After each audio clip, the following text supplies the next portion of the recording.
the world over, in different time zones, in different countries, in different continents. We extend you a very, very hearty welcome today. That is the World Teachers Day, 5th of October 2020. So, ladies and gentlemen, on behalf of International Chamber for Service Industry and Think Unique, we extend you a very hearty welcome for joining us this morning. May God bless all of us. And like everybody says that doctors, nurses, paramedical people, they are the great warriors in the white uniform. They have done wonders. Let me salute and let me congratulate and deepest regards to all the teachers across the world, and particularly in our India, all the teachers, wherever you are, we send you our regards, blessing, salutation, patronage, whatsoever you can think on this planet, because you all have done wonderful job during this pandemic. You all have been extraordinary, hardworking, sincere, smart, dedicated, devoted, and it was collaborative, it was innovative, it was creative, whatsoever adjective and verbs and words and nouns I can use, the whole English has to be used for all the teachers the best possible way. I think that is the way I can improve my grammar also. So, ladies and gentlemen, while extending a hearty welcome to each one of you on 5th of October, World Teacher Day, this morning, let me roll through some of the slides. This particular program is also live on the YouTube.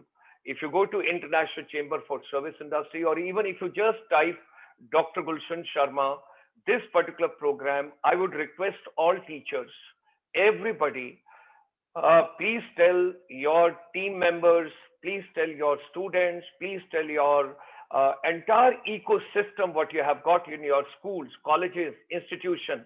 Everybody should be a part of this program. Let them come on the YouTube, because on YouTube also they can post their comments, they can post their questions, and anybody who posts the details on the YouTube also, you will get the international certificate of participation in today's program. So while extending a hearty welcome to each one of you, let me share today, when you talk about the Sustainable Development Goals, SDG 4, which is dedicated to quality education. Ladies and gentlemen, during this particular pandemic, we all have experienced, we all have faced lots of difficulties. There is a digital divide.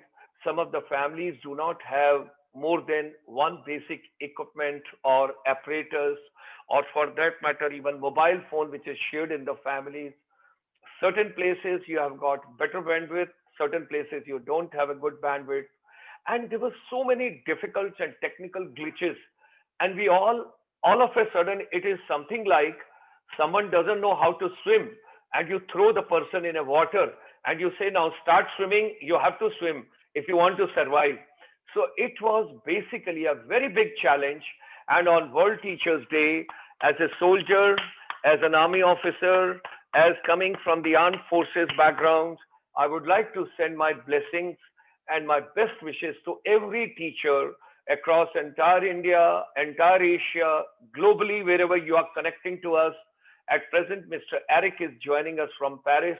He's also there, the UNESCO head, and Mr. Omar from Delhi, he's also joining us. So the theme is teachers leading in crisis and reimagining the future. Nothing could have been better coining of the words, and particularly befitting into such a small sentence: teachers leading in crisis, reimagining the future. You're wonderful people. You have done wonderful, wonderful job all these months. Great salutations to all of you wherever you are.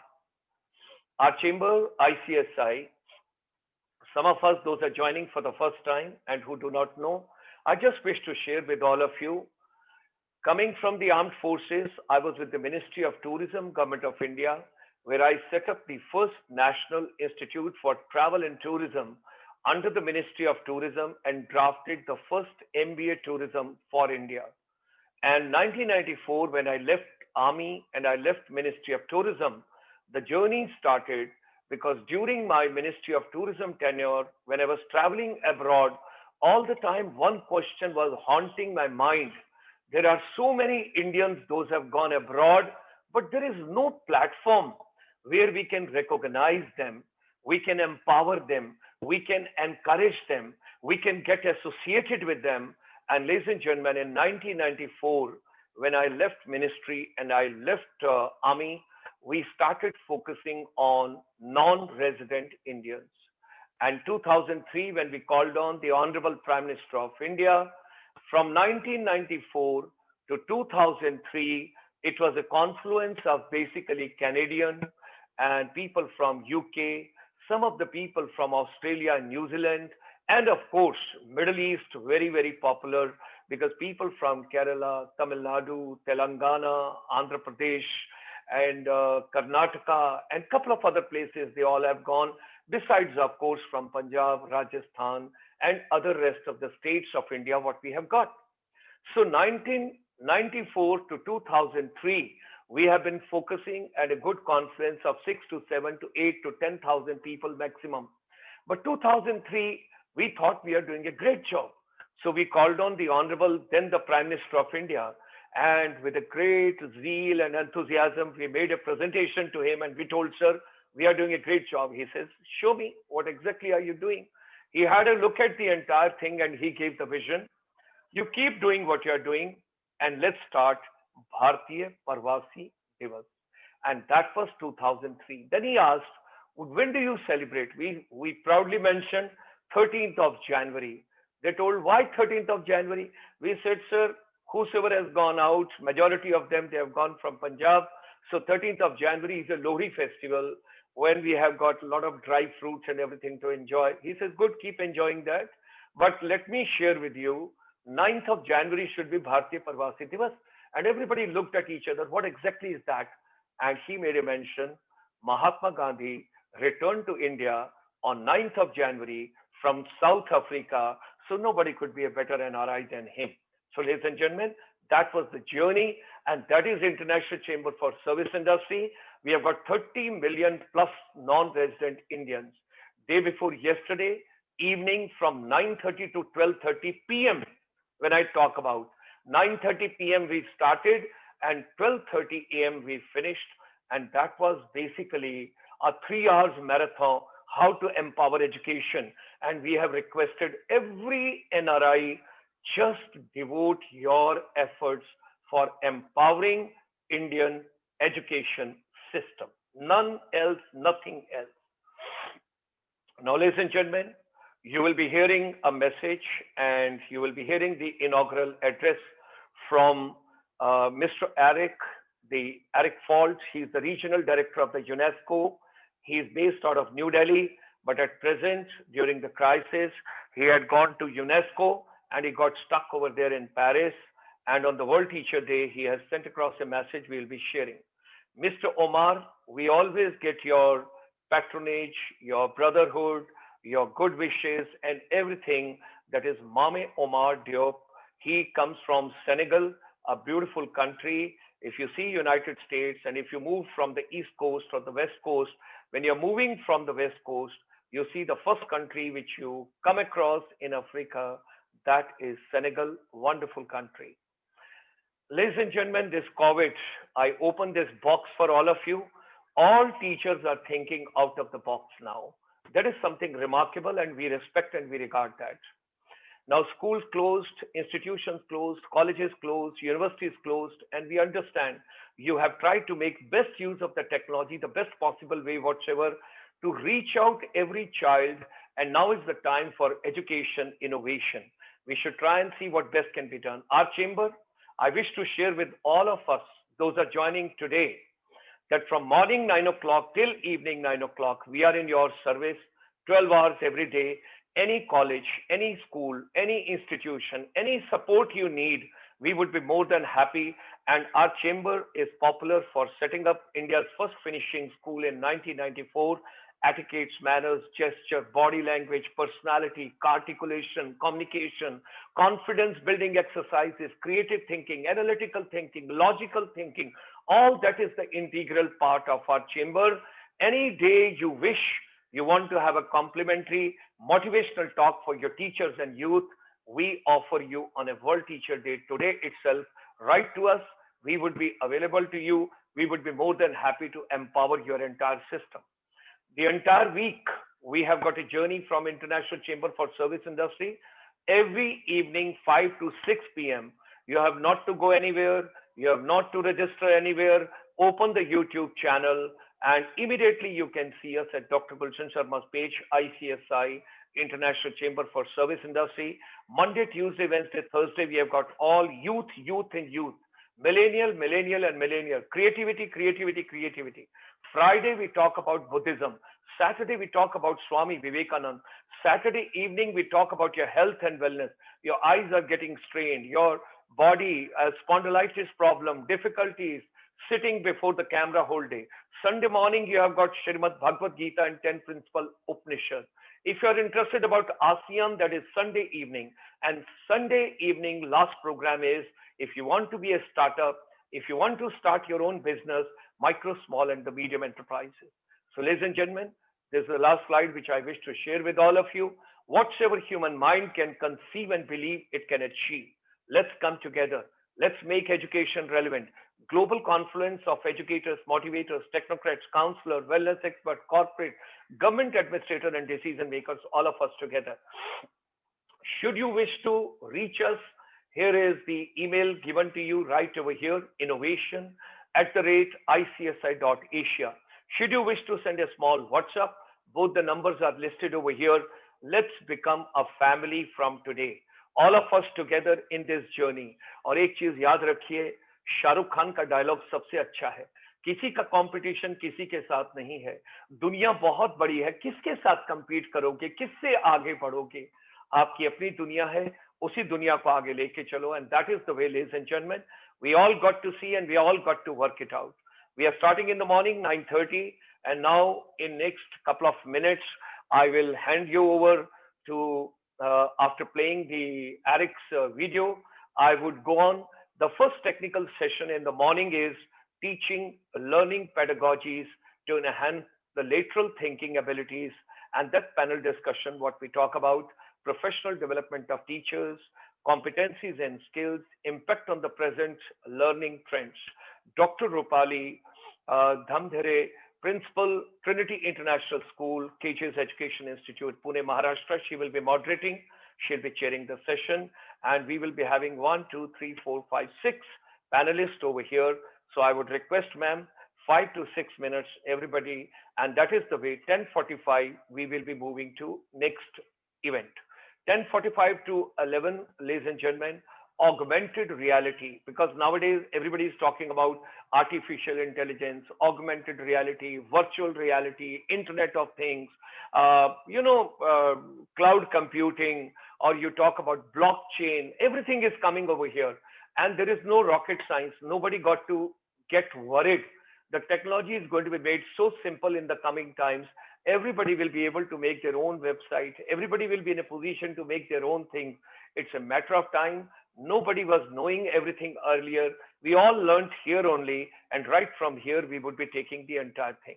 So, ladies and gentlemen, 10:45 to 11, we will have this.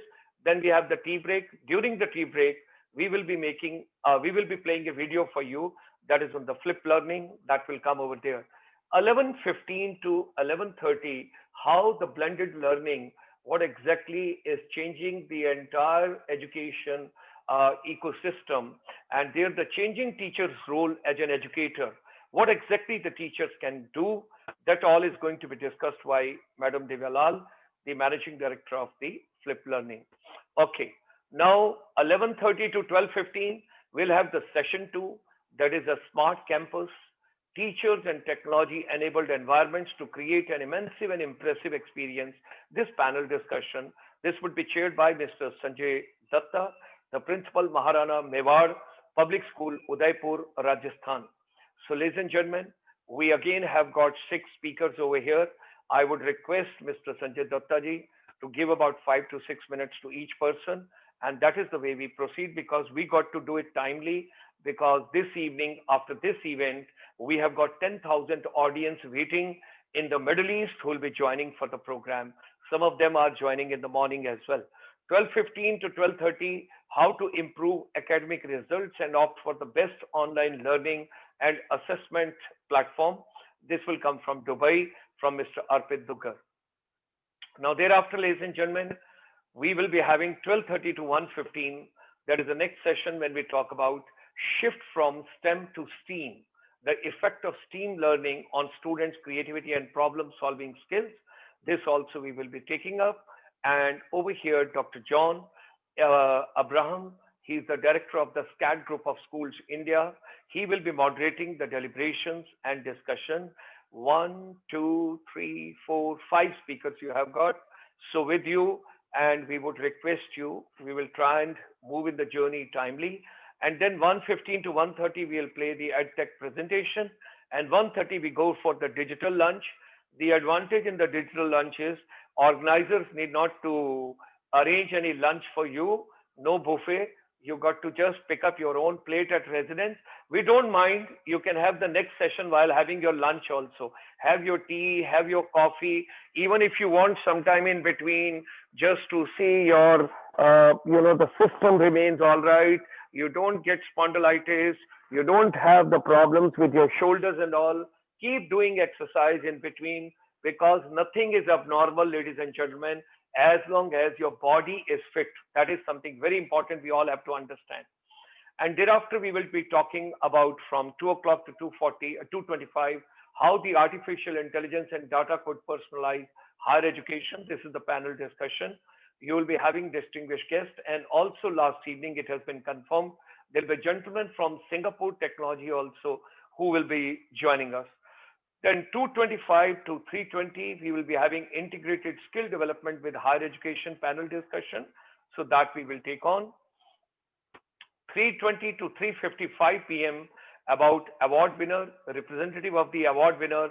Now, each one of you will speak about a minute or two, depending on how many speakers have come, because I'll be having a time of 3:20 to 3:55. If there are more speakers, you get less time to speak. If there are less speakers, you get more time to speak, but we got to adjust. 3:55, we'll be finishing. Thereafter, you just pick up your cup of tea. If you have to make a cup of tea in your kitchen, just do it, bring it, sit with your cup of tea and enjoy 4 to 4:30 recognition, felicitation, and award ceremony, ladies and gentlemen, when we talk about. So this is what the complete journey we have got. And thereafter, ladies and gentlemen, hearty welcome to all of you. It's a pleasure to have all of you. And now I just play the Eric's message for all of you so that you understand what the director of the UNESCO, he is sharing with all of us the vision today. What exactly is the message coming from Mr. Eric from the UNESCO?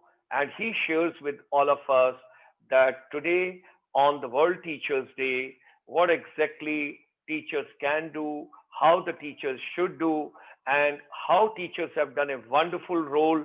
And during this pandemic time, during this pandemic period, all of you, you have been a great, great warriors. You have been a great soul, and all of you have done remarkable job and remarkable work. Here is Mr. Eric, the director of the UNESCO in India.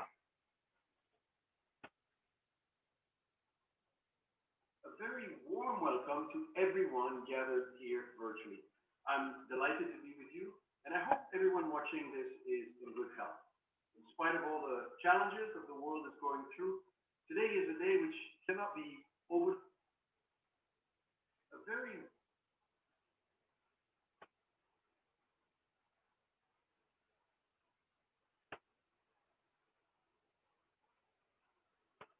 Ladies and gentlemen, you got to bear with the technical people because they have got their own ways of functioning and own ways of working. So generally, technical people, they have got a final say, and you got to understand what exactly they are working on, what exactly are they conveying, and that is the way we just take on. So this is Mr. Eric. A very warm welcome to everyone gathered here virtually. I'm delighted to be with you, and I hope everyone watching this is in good health. In spite of all the challenges that the world is going through, today is a day which cannot be overlooked or postponed. We have all gathered here for a very special occasion, and I would like to wish all the teachers a very happy tremendous amount of hard work you have been putting through over the past years, and especially in these difficult times. We must remember that over the past 6 months, schools have not been closed, but only school buildings have been closed. The teachers and the staff have been working tirelessly to ensure that learning never stops. And I would like to assure all teachers that we realize the crucial role you're playing in every education system. I would also like to take this opportunity to make everyone aware about this important annual occasion that we are celebrating today. Indeed, each year on the 5th of October, UNESCO, in partnership with UNICEF, but also the International Labour Organization and others, celebrate the World Teachers' Day in order to bring attention to the importance of teachers at the global level. Every year, World Teachers' Day serves as a reminder to pay tribute to all the teachers who have made valuable contributions in building generations of youth over the past decades. World Teachers' Day is an occasion to mark progress and reflect on ways to counter the existing challenges for the promotion of the teaching profession.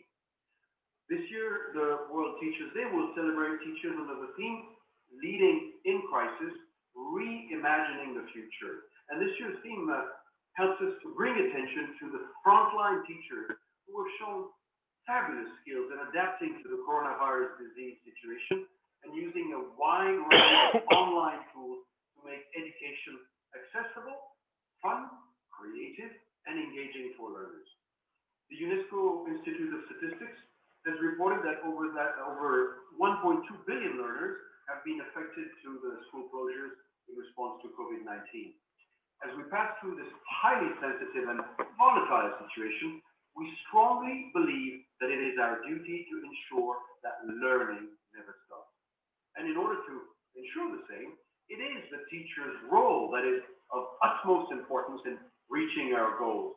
Dealing with the global pandemic has not been easy for any teacher, and we've heard many stories where teachers have been very innovative and proactive in ensuring that the cognitive development of their students is not hindered.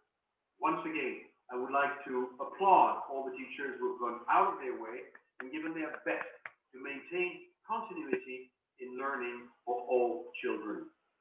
We must realize that teachers have the maximum potential to be the real impact creators in schools across the globe. The impact they create helps to develop a whole new generation, and it is vital that we extend our support to all teachers and acknowledge all their efforts. I would like to reassure all stakeholders that UNESCO New Delhi is actively working to support all teachers in South Asia, and that we're currently carrying a rapid situation analysis study with UNICEF to assess the impact of COVID-19 on South Asia's education sector. A part of the study will analyze the impact of COVID-19 on teachers, and the results will be presented in accessible formats for the public. We're hopeful that this can become an important policy tool and can be capitalized upon, and that relevant policy measures to support the teachers will follow. Finally, and most importantly, amidst this global pandemic, I empathize with all the teachers in the South Asia region who have adapted to the changing learning environments and supported all students physically as well as remotely. Let this World Teachers' Day be a reminder that teachers will continue to be the backbone of all education systems, and that we should always unequivocally support all teachers. Thank you very much. So, ladies and gentlemen, that was the message from the director of the UNESCO in India. And now we extend a very hearty welcome to our first panel. Imagine it is 9:57 and I was supposed to hand over at 10 o'clock. So I'm handing over 3 minutes before time. Time management is very, very important for all of us. So I would request now Dr. Rupali to kindly take on the center stage, Dr. Rupali ma'am. And we got to bring you at the center stage, and you got to take on now the lead and invite your panel and get all of them. And ma'am, all yours. Wish you a great day ahead, wonderful day ahead, and you can take it on. All the best to everybody. A very good morning, and thank you so much, Gulshan sir, and thank you for giving me this opportunity.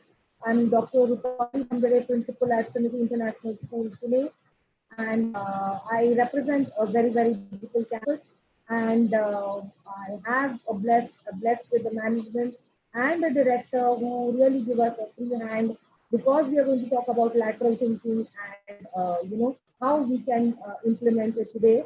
So it is a perfect example because we need a free hand and we actually need to imbibe lateral thinking within us so that we can promote it with our children.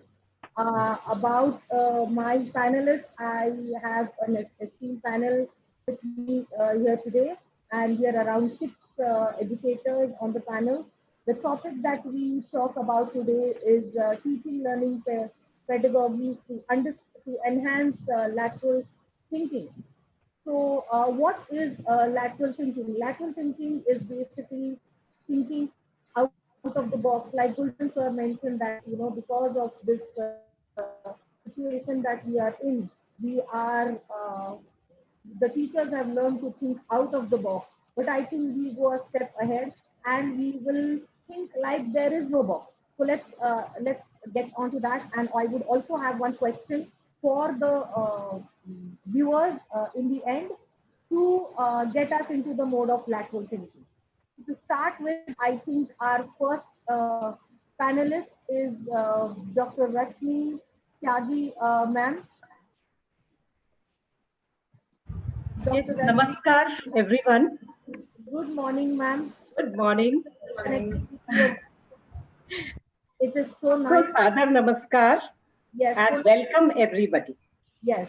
And what we will do is we'll start with each panelist introducing themselves, and then we will pose the question to them.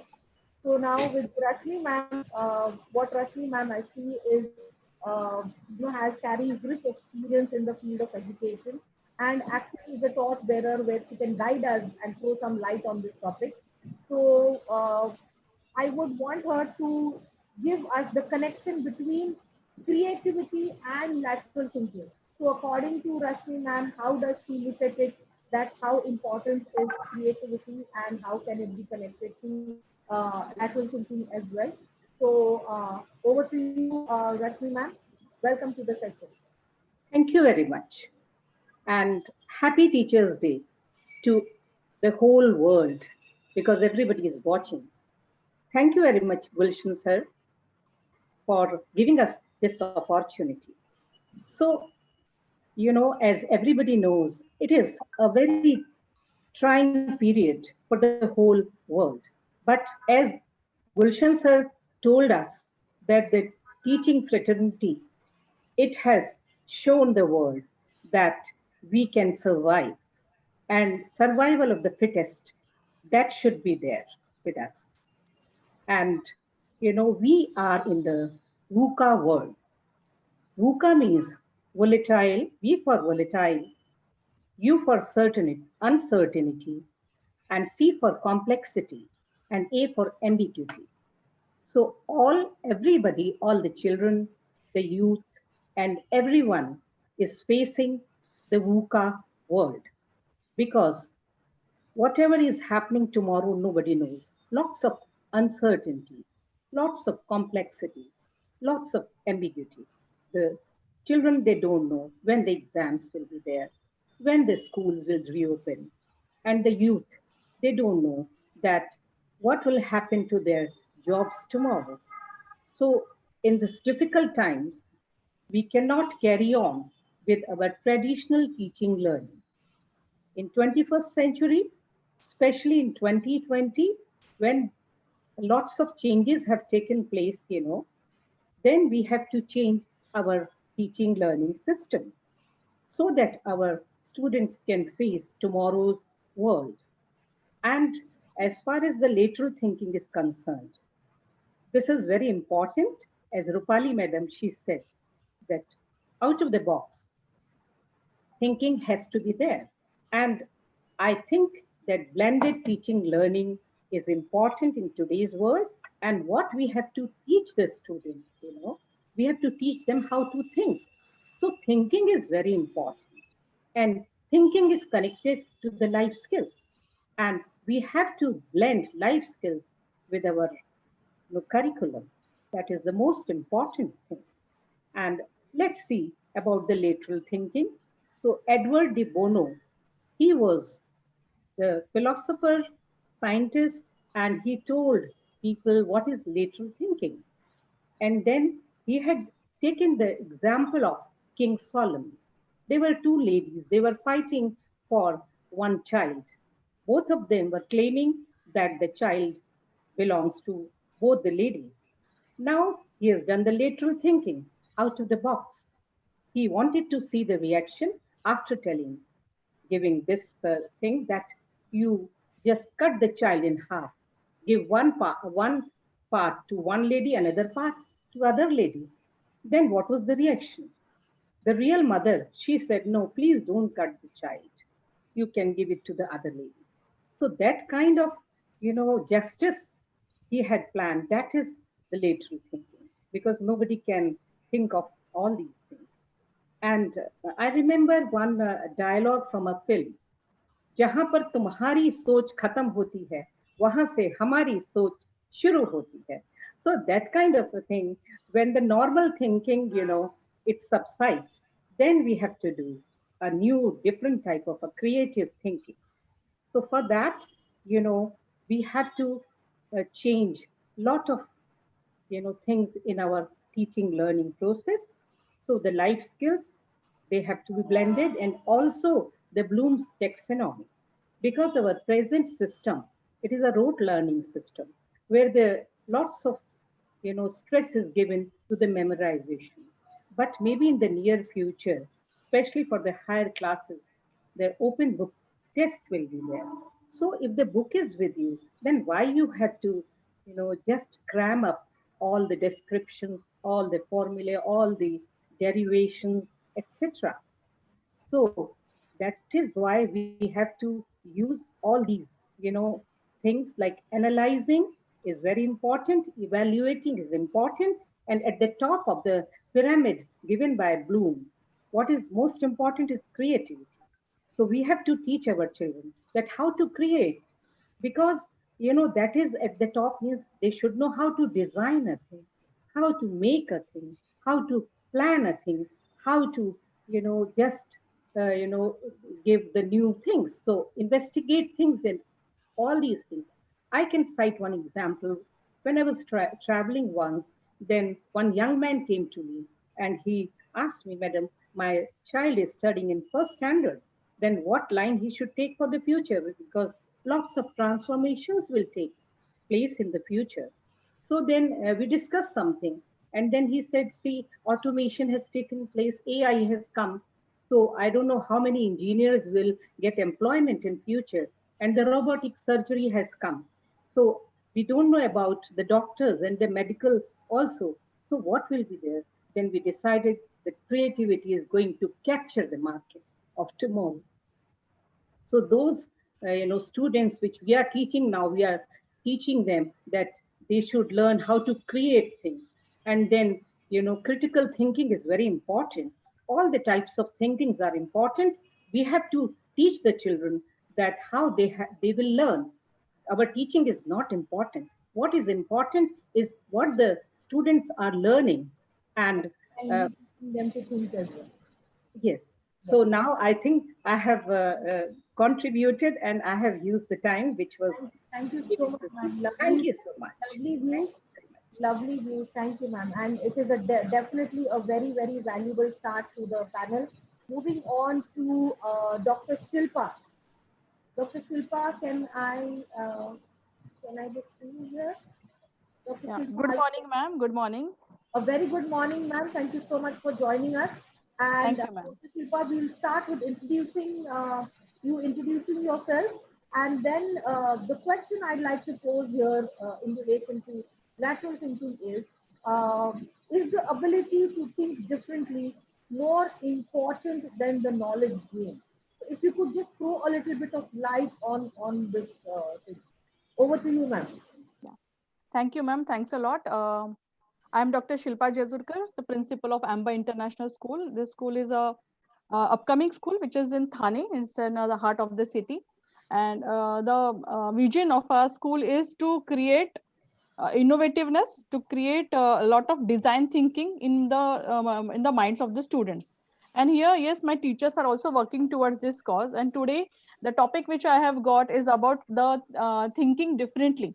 And I know the code, the ability to think differently, to create and creatively is more important than what knowledge we have gained. Is actually given by David Bohm.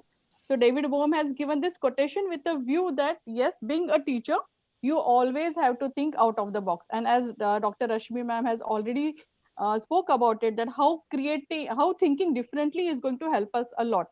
And being a teacher, I'm going to tell you a few things about how a teacher can think differently. Because thinking differently is actually an art and it's also a science. How to think differently, it has to be from within. It has to be from within, because see, everyone is knowledgeable. We are knowledgeable. Our teachers are also very knowledgeable because we do a lot of scrutiny when we select them. So we know that they are very knowledgeable, they are very talented, but then thinking differently is very, very important. And especially in this time of pandemic, which we are all experiencing. And we are again in the age of deliberate disruption, never ending changes, rapid advancements, which keeps us all continuously on toes, and we have to keep thinking differently. So as a teacher, we have to think differently. Rather, we have to use our imagination or original ideas which are required to create something new. Because I always tell my teacher that whenever you enter a class, you should always have two plans ready. A plan A and plan B has to be ready with you. Why? Because when I enter a class with my mindset that yes, today I'm going to teach this to my students, but when I see my students are not ready to absorb that type of a content, then immediately I should have a plan B ready with me. That okay, with this type of no class where there is a plateau happening in the class where the children are not ready to take anything, they are not in the receptive mode, I should immediately have a plan B ready with me. So that is called as creativity, thinking creatively. And original ideas are the key factors in this. When we start thinking creatively, we have to put things together in a way we have never done them before. And as a teacher, we have to be always curious. So the curiosity is what we can say is the fuel for creativity, because if you are curious, you will tend to find out new things, you tend to do something new. And we need to engage our curiosity constantly, spending a lot of time in reading, lot of time in exploring what is happening around us, what other teachers who are into the same scenario are doing for their children. So that is very, very important.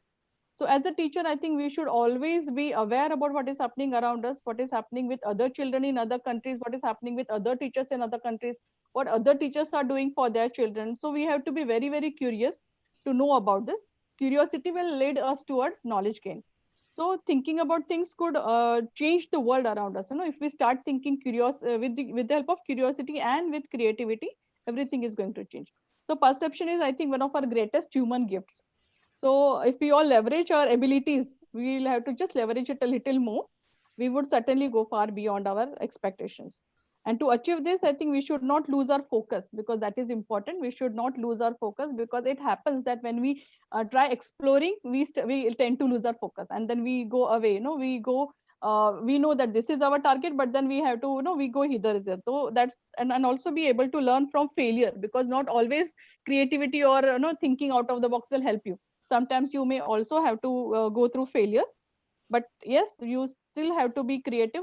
Keep your creative ideas always with you.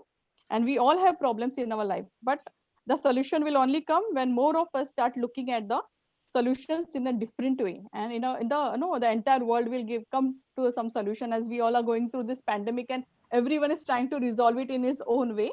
And I hope someday we'll get a solution for this problem too, because I think no problem is a constant problem. We all get solution to our problem. Yes, So well, thank you very much, as ma'am. you spoke about positivity, ma'am, yes, keeping Yes. the positivity on. Yeah. We will, like I said, I'd like to, keep a balance because we're talking about lateral thinking. Yes. I'd like to pose a question to maybe the participants who are there here, and if we have an answer towards the end of the session, I would like the participants to think about name an ancient invention still in use in most parts of the world today, that allows people to see through the walls. So we can think of some answers, and I will move on to our next participant, and we will now have Caroline ma'am with us. Thank you so much, ma'am, for joining us. A very good morning. And there is a statement, ma'am, that I was coming across when I was reading a little more about lateral thinking. It said that a thinker says, I know what I'm looking for. A lateral thinker says, I'm looking कैसे नहीं for. होगा सब कुछ तो जमा कर दिया हमने साल सब पागल इसको लेके ऐसा किसी स्कूल में नहीं होता है कि कोरोना के टाइम में सबको फिजिकली बुलाया जाए There is someone's mic on. Can we mute that, please? Corona के टाइम में फिजिकली सारे पेरेंट को बुलाया जाएगा ऐसा कहीं नहीं है पहली बार सुना I है think so Mr. Bharat, his mic जो is भी on. बुला रहा है I think Dr. Gulshan sir, can he be put on mute?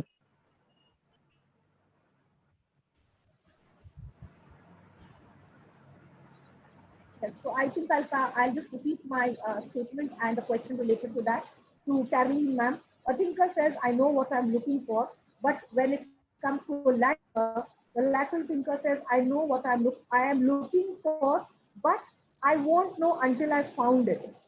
That this is what exactly I was looking for.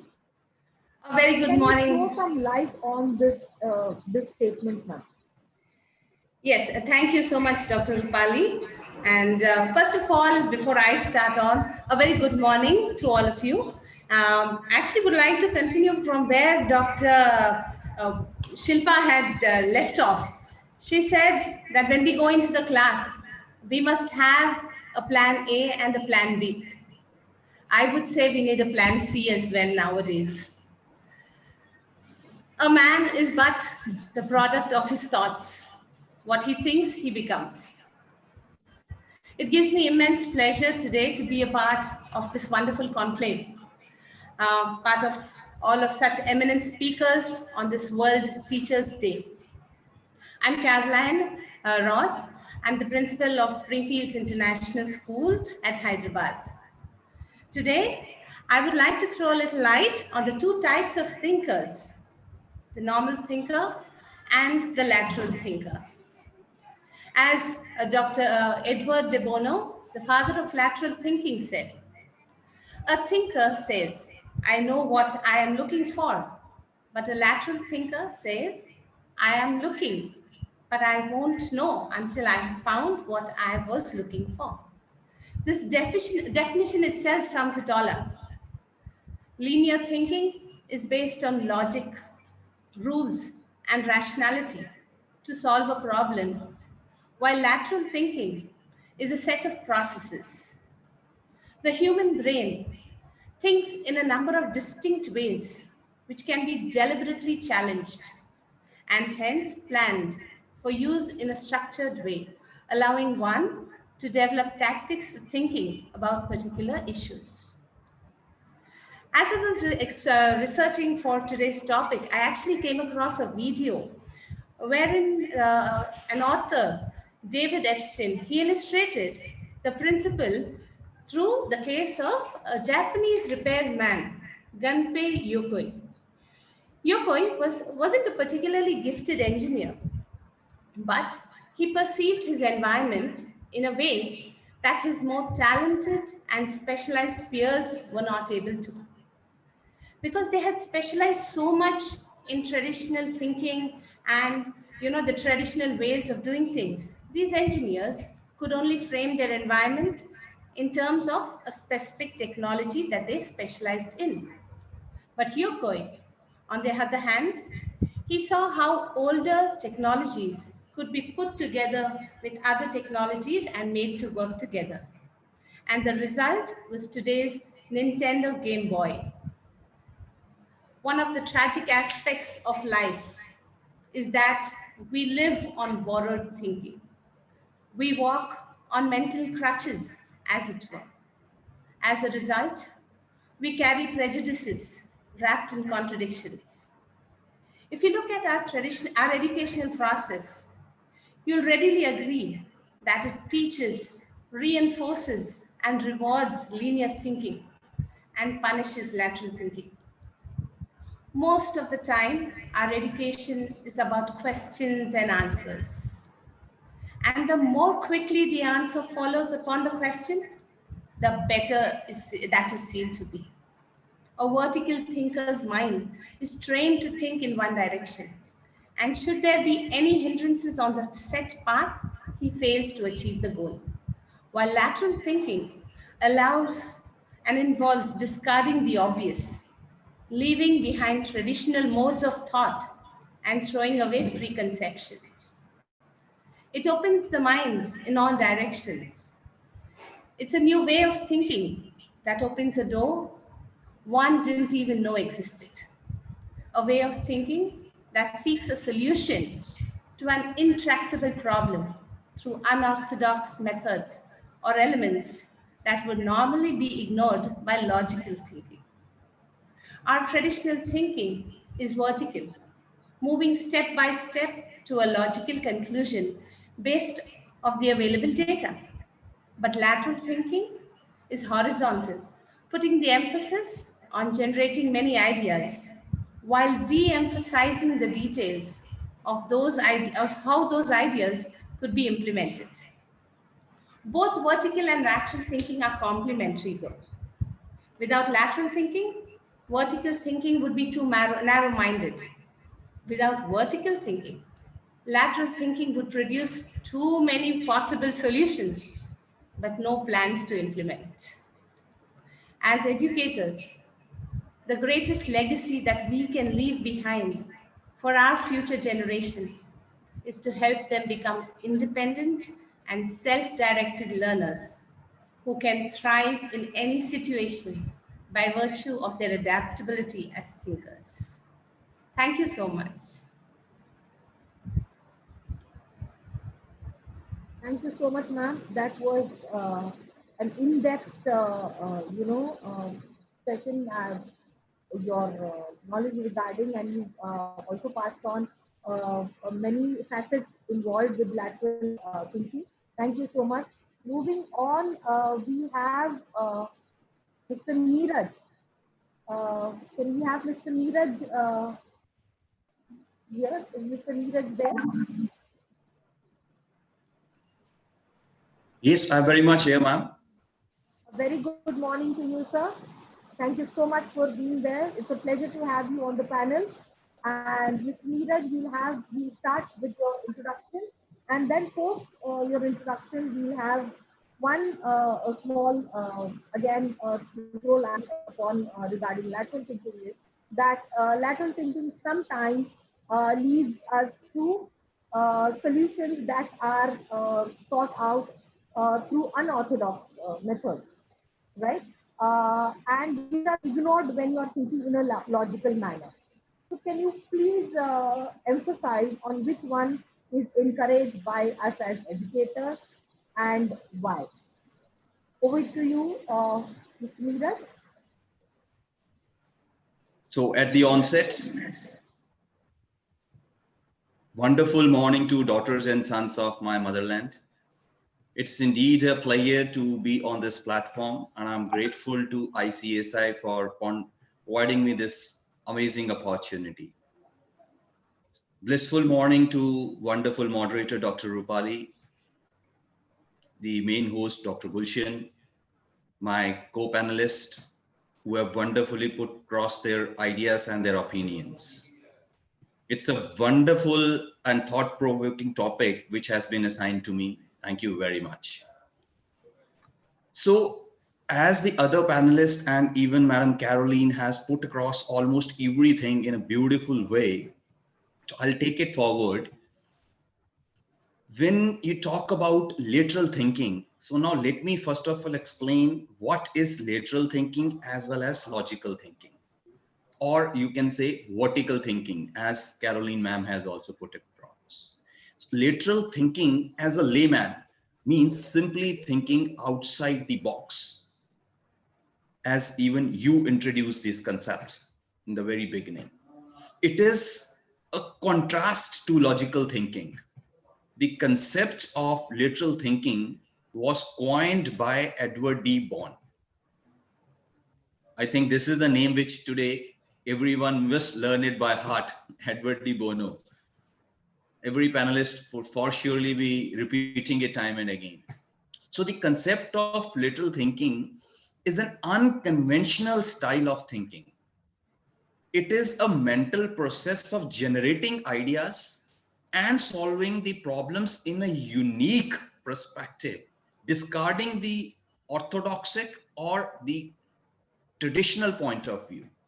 It is a style of approaching the problem in an indirect and creative way through reasoning. It is going beyond logics, something that is unthinkable. Now, I will quote one example to throw and make this concept more clear. Let us say a machine produces 500 units on a given day. But on one fine day, it could produce only 400 units. So it's quite obvious that the production manager or production engineer would ponder over it, what went wrong and how to fix it up.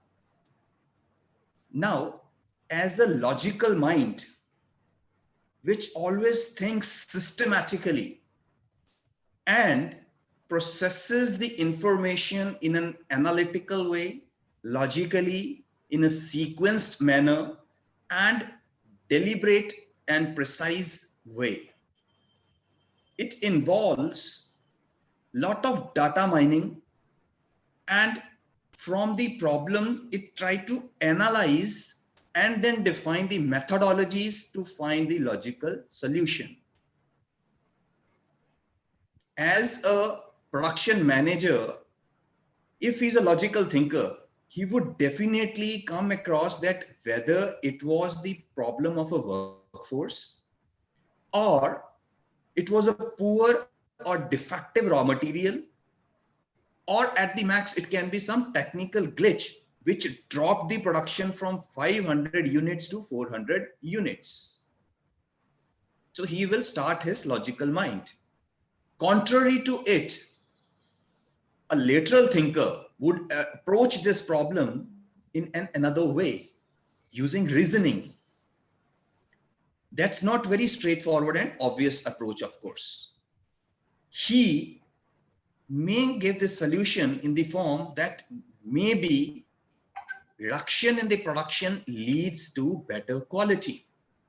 It brings more satisfaction to the employees, as well as to the customer, who is the end user.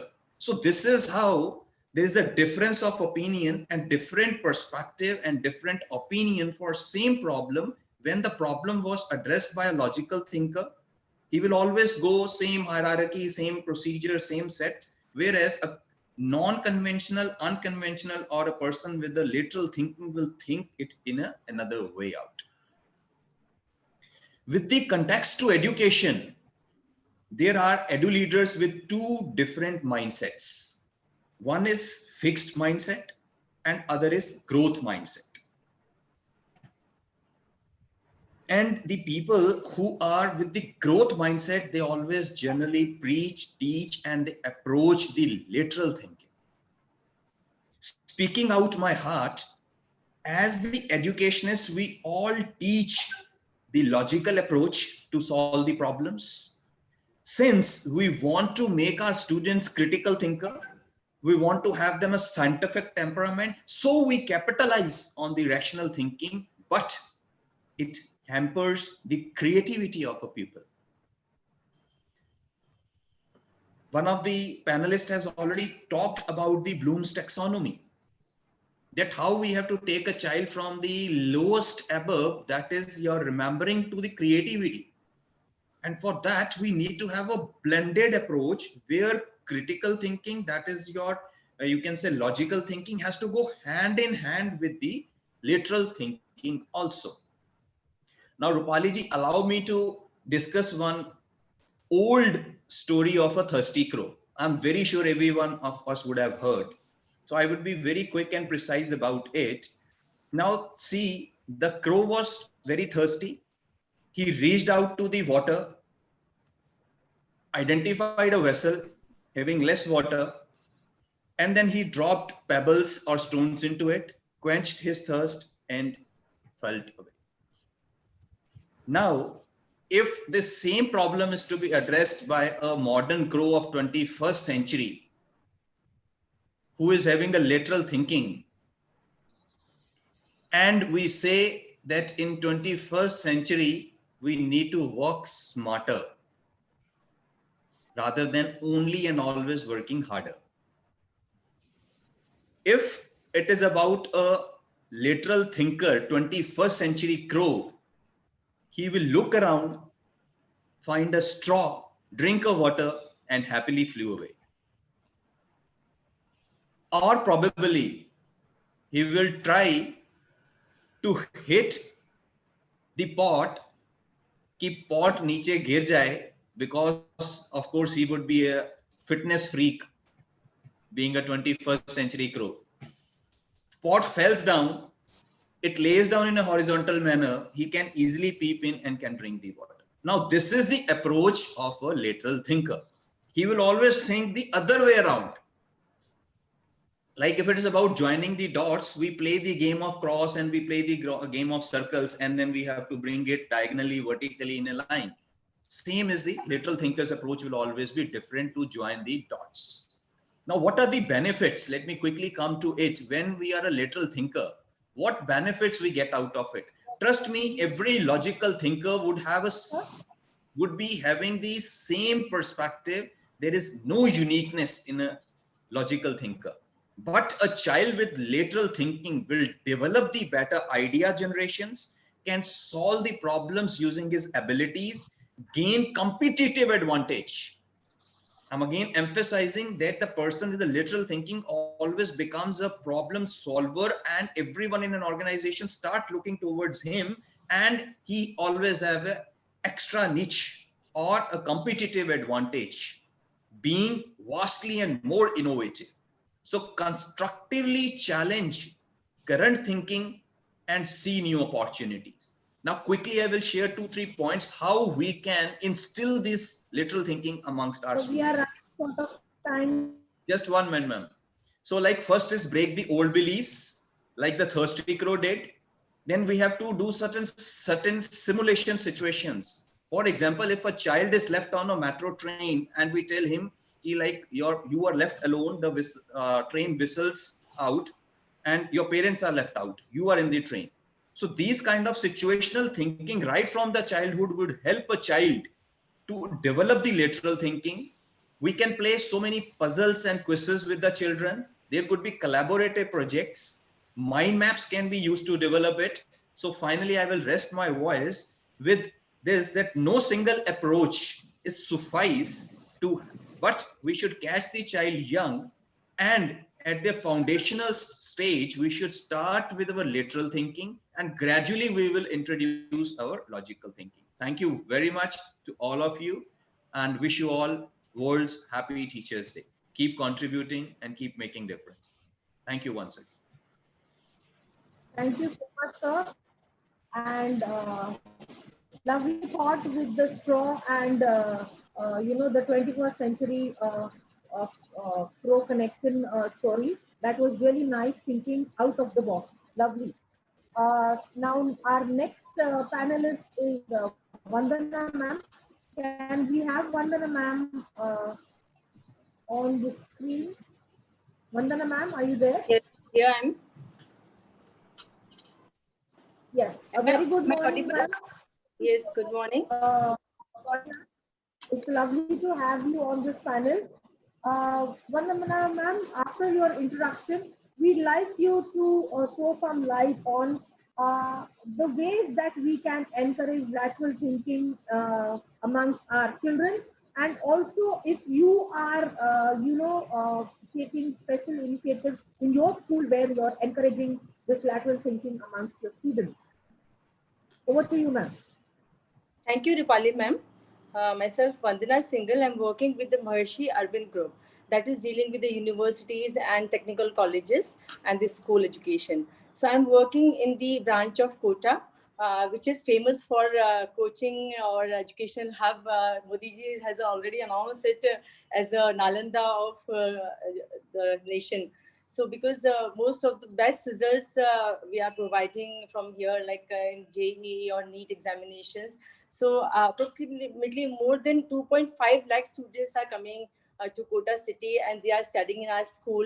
And this is very challenging situation for all of us for providing quality education to these children along with the coaching centers. So first of all, I would like to wish all of you a happy World Teachers Day. And I'm thankful to Gulshan sir for organizing such a wonderful session effectively. And thank you, Rupali ma'am, for covering all the topics related with the lateral thinking. And my panelists, I'm just thankful to you that all of you have done very well. And this is, I think, my number is the last one. So I hope I can continue this and end up with only 5 or 6 minutes. I will just start sharing my views by saying electricity is not only present in magnificent thunders, storms, but also in a small land. Likewise, creativity exists not only in the great historical masterpieces, but also everywhere human imagination creates something new. So creativity is really important. Bloom taxonomy is also revising taxonomy shows that creativity is on the top now. So when we started from the bottom, it remember, understand, apply, analyze, evaluate, and then creativity is on the top. So I think creativity is the base of every innovation in any of the era. So in this school, my topic is in this school how to implement it, or like how it is important for the children to learn literally. In this school, our educational process should be aimed at developing creative abilities among the children. Uh, Everybody says about Edward de Bono because he only invented the term lateral thinking in 1967, and it is relevant today's time also. So it's really great that lateral thinking is skill is also we are trying to like improving the students according to the literal thinking skills and all. Although CBSE handbook is provided for 21st century skills, but the most important skill in the 21st century is lateral thinking. And to improve the lateral thinking among the students, I think the teacher's role is very much important. So for the effective teaching, the teacher should have some qualities that is like they should enthuse the students first when they reach to the classroom, and they have to treat them as an individual. They should know the subject, and they should be loving and warm. They should teach to learn, not only to finish the syllabus, but they should teach to learn. And they should empathize with the students, and they have to like be fair and flexible. They have to be organized. So there's so many challenges in the classroom for the teachers to teach the students and motivate, like just improve their lateral thinking. And in my school, what I am doing, that is the thing which is given to me, like this is the topic is more important, how to implement the lateral thinking in this school. So in our school, we focus helping children inculcate the habit of thinking laterally. We genuinely believe that the lateral thinking can help boost the creative and imaginative side of kids and make them think sharper when posed with any of the problem rather than being trapped in conventional ways of looking at any issues. This drastically improves their problem solving skills and their ability to handle innovations and discoveries. And some powerful strategies which are really effective when it comes to instilling lateral thinking in the kids. Uh, First of all, I think the most important thing is creating a question-friendly environment in the classroom. That is more important. I'm always suggesting my teachers to not to stop the curiosities of the children. And the second one, the lateral thinking can be taught by activity-based learning method. Like the children can build the story. Like one child will be given one sentence of the story, and other children will keep writing the story, next sentences of the story. So in the same way, like they are thinking the story in the to progress of the story in different ways. So Yes. as an individual, yes, Of a different end to a yeah, particular. yeah. So every individual is important in the class. So the teacher has to tackle the child as an individual. So wonderful story comes out with the different dimensions. So it is very beautiful also. And after that, we are providing the puzzles and brain teasers in the classrooms. Like puzzles and brain teasers are a fun way to developing lateral thinking abilities in children. They enjoy it actually. To solve the problem, everybody is enjoying. We people as an elderly person, we are also enjoying the puzzle solving activities. So children are always liking it. They serve as intellectual challenges for kids, making them explore, analyze, and then come down to a conclusion. While solving these puzzles, children start to showcase visible traits of their development on the path of lateral thinking. And moreover, in the assessment also, what we are doing in the questionnaire, although it is MCQs based or the theoretical based questions, we are adding two lateral thinking skill based questions in the question paper. So the children that will they are not from the book, or they are not from the like that is situational based questions, or it improve the lateral thinking. Yeah. Yes. So we are already added these questions in the assessment sheets. Whether it is MCQ, the children, those who cannot write well, they can at least understand the question and give the answer in the MCQ pattern. So this is another way. And we are motivating the children to to analyze the things like in mathematics. In mathematics it is easier, but in science, arts, we are implementing, and we are getting the wonderful results by implementing lateral thinking in the school. Thank you. Thank you so much, ma'am. Wonderful examples put across by ma'am that how actually, you can implement it in the school and the different ways in which we can actually get it done with our children. And like ma'am mentioned earlier, we need to have plan A, plan B, but plan C also in place. Very, very Yeah. important these days. Yes. Yes. Moving on to our last panelist, Kajal ma'am. Kajal ma'am, are you there?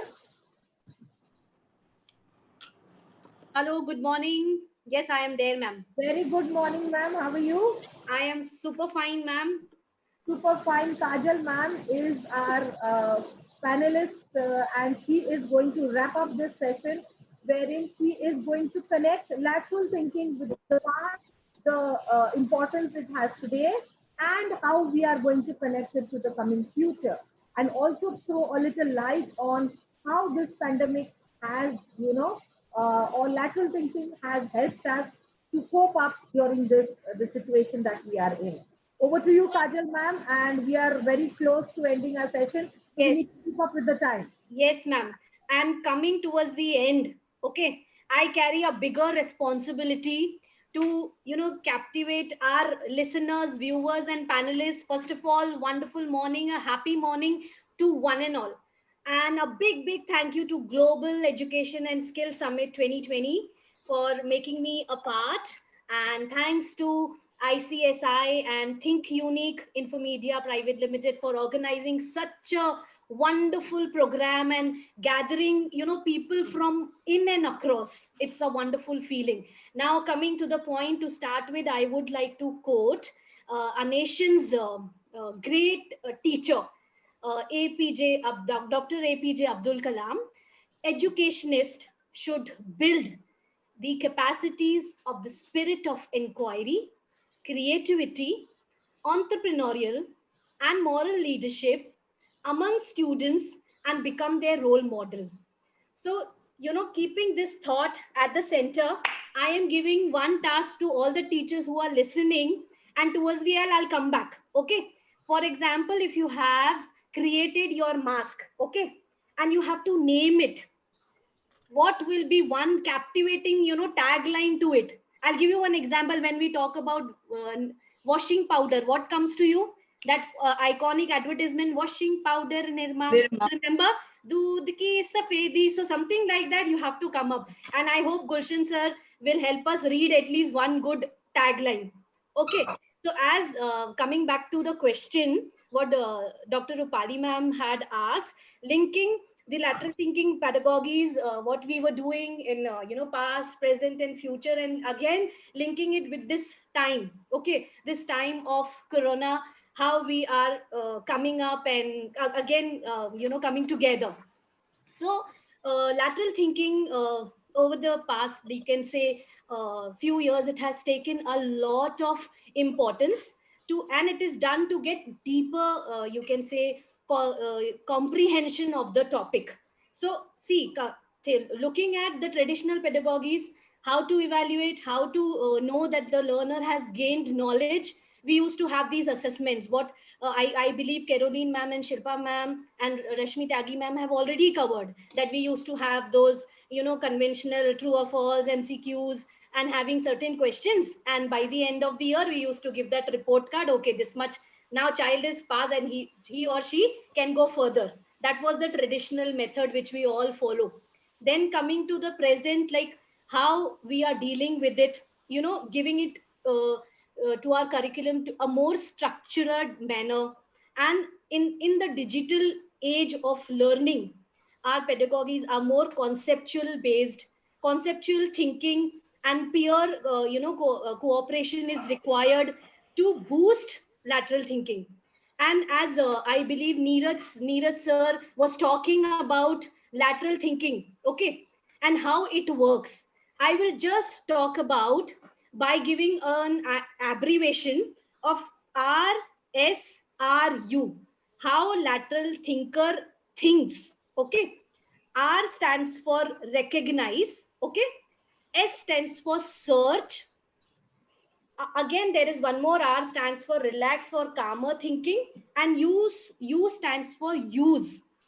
Now I'm linking this process with the age of corona. Going back to March, there was a change. This change was affected globally. We took that change as a chance.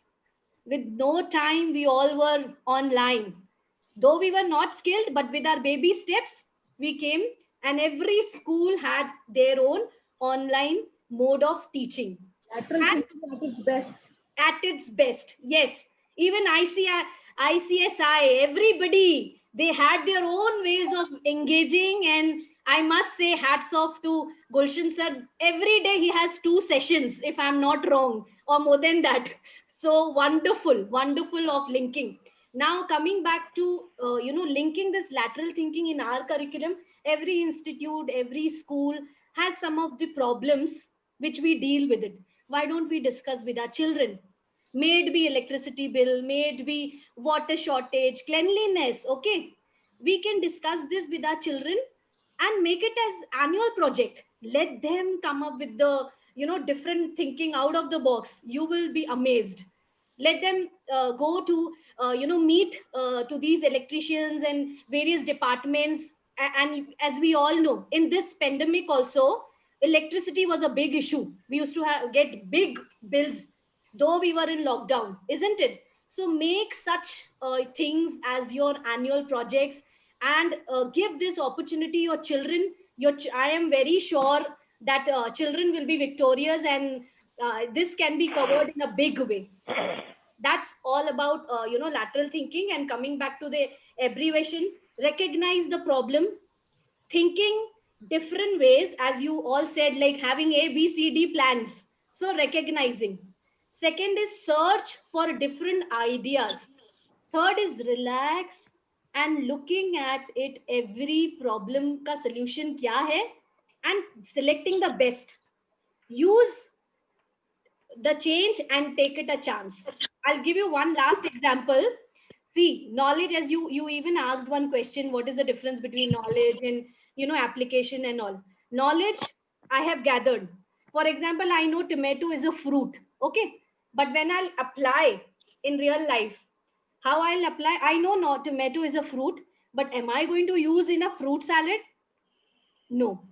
So it's what about application? We know it, Now is the time to apply this knowledge with a lot of lateral thinking, creativity, and creativity is the one which will give birth to new innovation. So here we are. I believe I have taken use my time very, very fruitfully, and I have, I have not used many terms in between considering the time, because time is money. Time is important, and Gulshan sir had given me a deadline right in the beginning, and I really had, sir, to follow and stick to my deadline. I think I've done still 2 minutes over my time that was given to me, and I would not lie now wait for the question, the answers of the question that I had asked. Maybe they can be put in the chat box, not a problem. And it was a lovely, lovely morning, a wonderful session. Thank you for the opportunity provided, sir. And I hope I've done justice to the job that was rendered to me. Thank you so much. And I Thank you very much. Thank you. Thank you very much, ma'am. Very well conducted, very well moderated, and all the panelists, they have done wonderful. As a father, as an elder brother, I'll take a liberty that Madam Kajal mentioned that Nirma wala ad after seeing you and remembering when you must have been 15, 16 years old. Dr. Rupali ma'am, she quoted that particular Nirma, I think after seeing you when you must have been 15, 16 year old, right? That is what I can make out, because she was relating so many things and everything. Yes, that ad was very catchy. So this panel was wonderful. My blessings, my regards, my deepest gratitudes to all of you. And Dr. Rupali ma'am, it was conducted very well. I would like to make a small request to all of you before I go to next session. Can I make a humble request to all of you? First of all, I personally have got nothing to take anything from anybody. I am at that stage of life. I've crossed 70 day before yesterday, enjoyed my happy birthday, and my treat was I have completed 200 webinars during the lockdown, and the best part was that the non-resident Indian webinar was from 9:30 to 12:30, 3 hours non-stop from the world over on the YouTube, and more than 2 lakh people joined. Wonderful. They joined. So my heart bleeds early in the morning. Can I make a request to all of you? You all are principals, you are teachers, you're respectable teachers, you're wonderful teachers, you're dynamic teachers, you're dedicated teachers, you're innovative teachers, you're creative teachers. My hats off to everything, whatever is there. Now, why can't you tell your other colleagues, why don't you tell your students to join this particular program and witness today our YouTube? I don't want they should log in anywhere. They should come on YouTube, these deliberations, because each one of you have given so much. So I have taken extra time. So I would like to close this session now and go to the next one. But I would like to make a humble request to all of you. Your contribution to the humanity, to the civilization, to the education fraternity ecosystem today would be, please ask everybody, because so many people have come on my platform, they make big promises, and after coming in the session, they disappeared.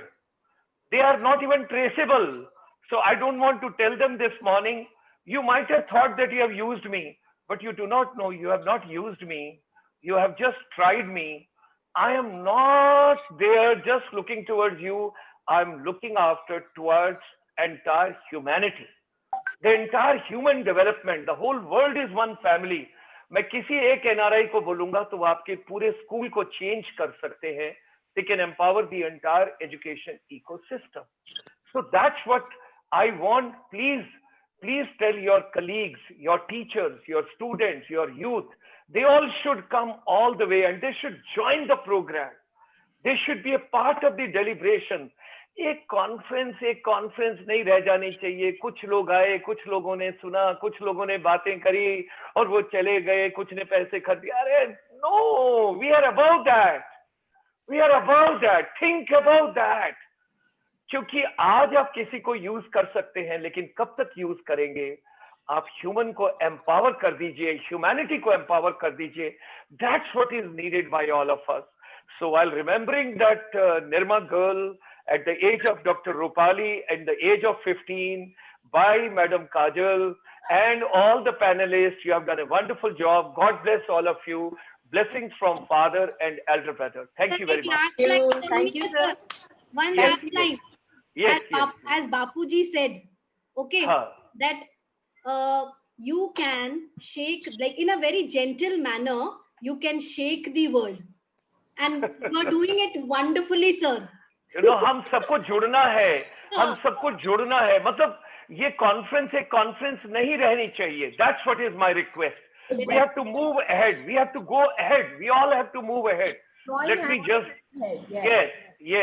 Let me get the just next speaker now into the center platform. And Dr. Rupali, God bless you. Wonderfully done, wonderfully moderated, and you all have done wonderful job. So Deepak ji आइए, आपका स्वागत है. और दीपक जी आप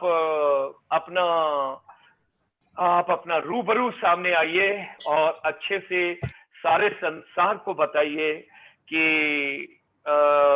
दीपक देओपा जी, the managing director of the Prismart production, Delhi, India. So augmented reality can take learning to a new level. अभी अमित ने जो पहले वाला अभी पैनल डिस्कशन किया, उसने उसमें वर्ड टीचिंग डाला हुआ था. टीचिंग अभी निकाल दो, सब कुछ लर्निंग सेंट्रिक है. Everything is learning centric. So let's start with our friend, and a hearty welcome to our Deepak Deopaji, the Managing Director, Prismart Production. And let's go ahead. And ladies and gentlemen, there's a small change in the program. The tea break will be now at 11:15, and 11 o'clock we will shift, we will swipe with the 11:15. Dr. Devyalal, Madam Devyalal will speak at 11, and 11:15 we all will have it. I want to see everybody holding a cup of tea at 11:15 and having a tea with me in the virtual way. So Deepak Deopaji. Hello, good afternoon all. I am Deepak Deopa, Managing Director of Prismart Productions. Prismart is a company which is working in a lot many educational tools. We are in robotics, in AR, VR, not only for schools, but many of the different industries. We are working for defense, we are working for corporates. So AR is being big now, and that's why this topic, AR, augmented reality can take learning to the new levels. So I will try to modify the topic a little bit, and I will make the topic as augmented reality, the future tool for learning through experience, because AR is basically learning through experience. To the next point, now I will like to explain what is the difference between all the immersive learning tools.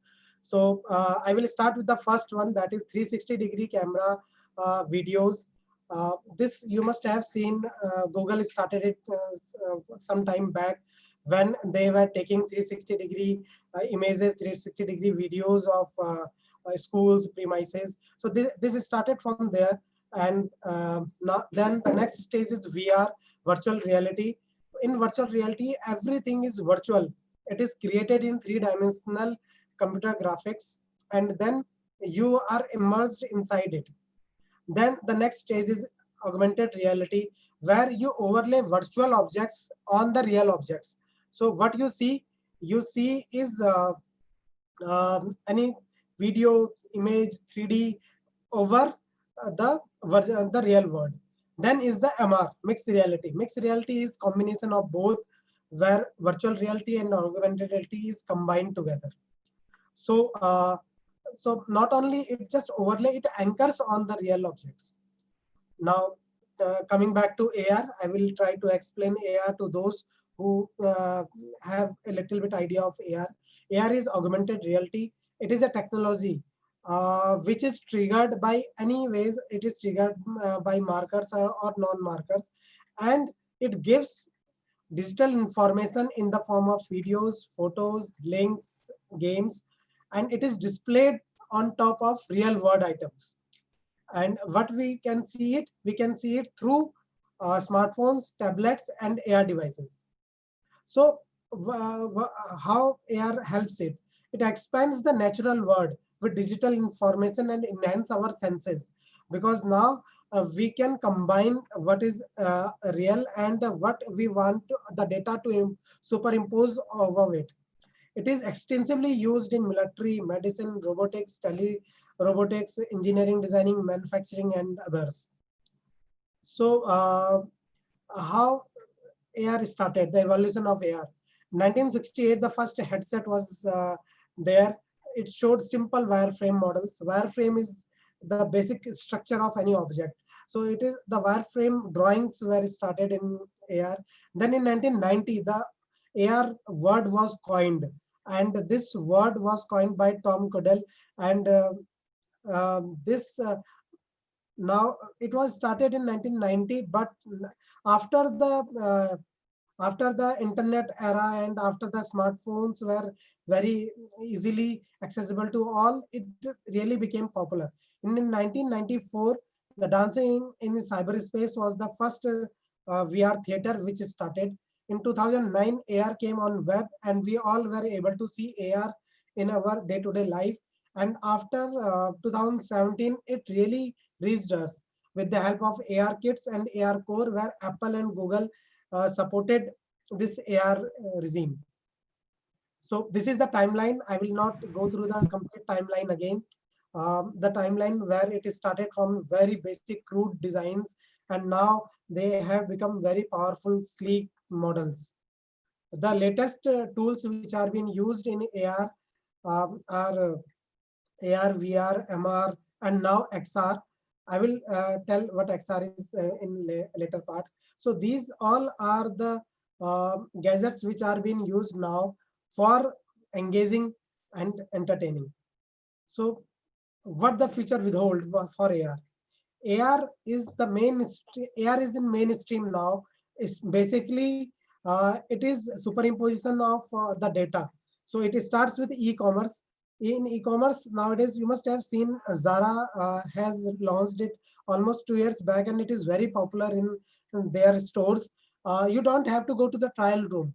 You just come in front of their screen, and from there you can pick the dresses, and it automatically reflects on your body. So you don't have to try the different dresses. You just have to pick, and that is superimposed on you, and you are able to see whatever is there on the screen. The same way IKEA has done for furnitures. You have tablets, you scan your layouts, and you just bring the furniture, and you can see how that furniture will look inside your house. So that is what e-commerce is doing in AR, and it will enhance a lot. Then the second stage is marketing. In marketing, AR is doing wonders, and it is doing personalized marketing campaigns now. All the social medias are trying. Facebook is investing big time on AR, and for gaming, you all know Pokemon Go was AR game, and it is expected that in 2025 till 2025, 11.6 billion will be using AR for gaming. So what is the prediction? The prediction is 64% of the consumers in USA believes workspace benefits for AR. So it is going to increase. 1 billion users by 2021, 215 billion AR VR combined market size. So this is the dollar I'm talking about. $215 billion market size will be there for AR VR. 2.8 million AR glasses will be shipped by 2023, and 216 million AR VR games will be there. So I will just take you through the AR wave, what AR basically is, and what you have seen is the first part of AR, that is AR on mobile. So that is the first stage where you have a software which you put on your mobile, and your mobile behaves like a AR device. So then the second wave comes when you have dedicated hardware, and you put your software like Google Tango, where you put your software and that becomes AR hardware. Then the third stage is when you have specific third smart glasses, like Google has launched AR glasses. Many are trying to put it, and in near future, in 2-3 years, those will be there. So you will be having AR glasses like your normal glasses, specs, and they will be superimposing AR images on the real world. and it will be connected to smartphone, tablet, or a PC, like Meta smart glasses. And the fourth wave is the standalone smart glasses like the HoloLens of Microsoft. And there AR will be in the stream, in the mainstream, and it will replace mobiles, computers, and the only thing what you will be needing is smart glass.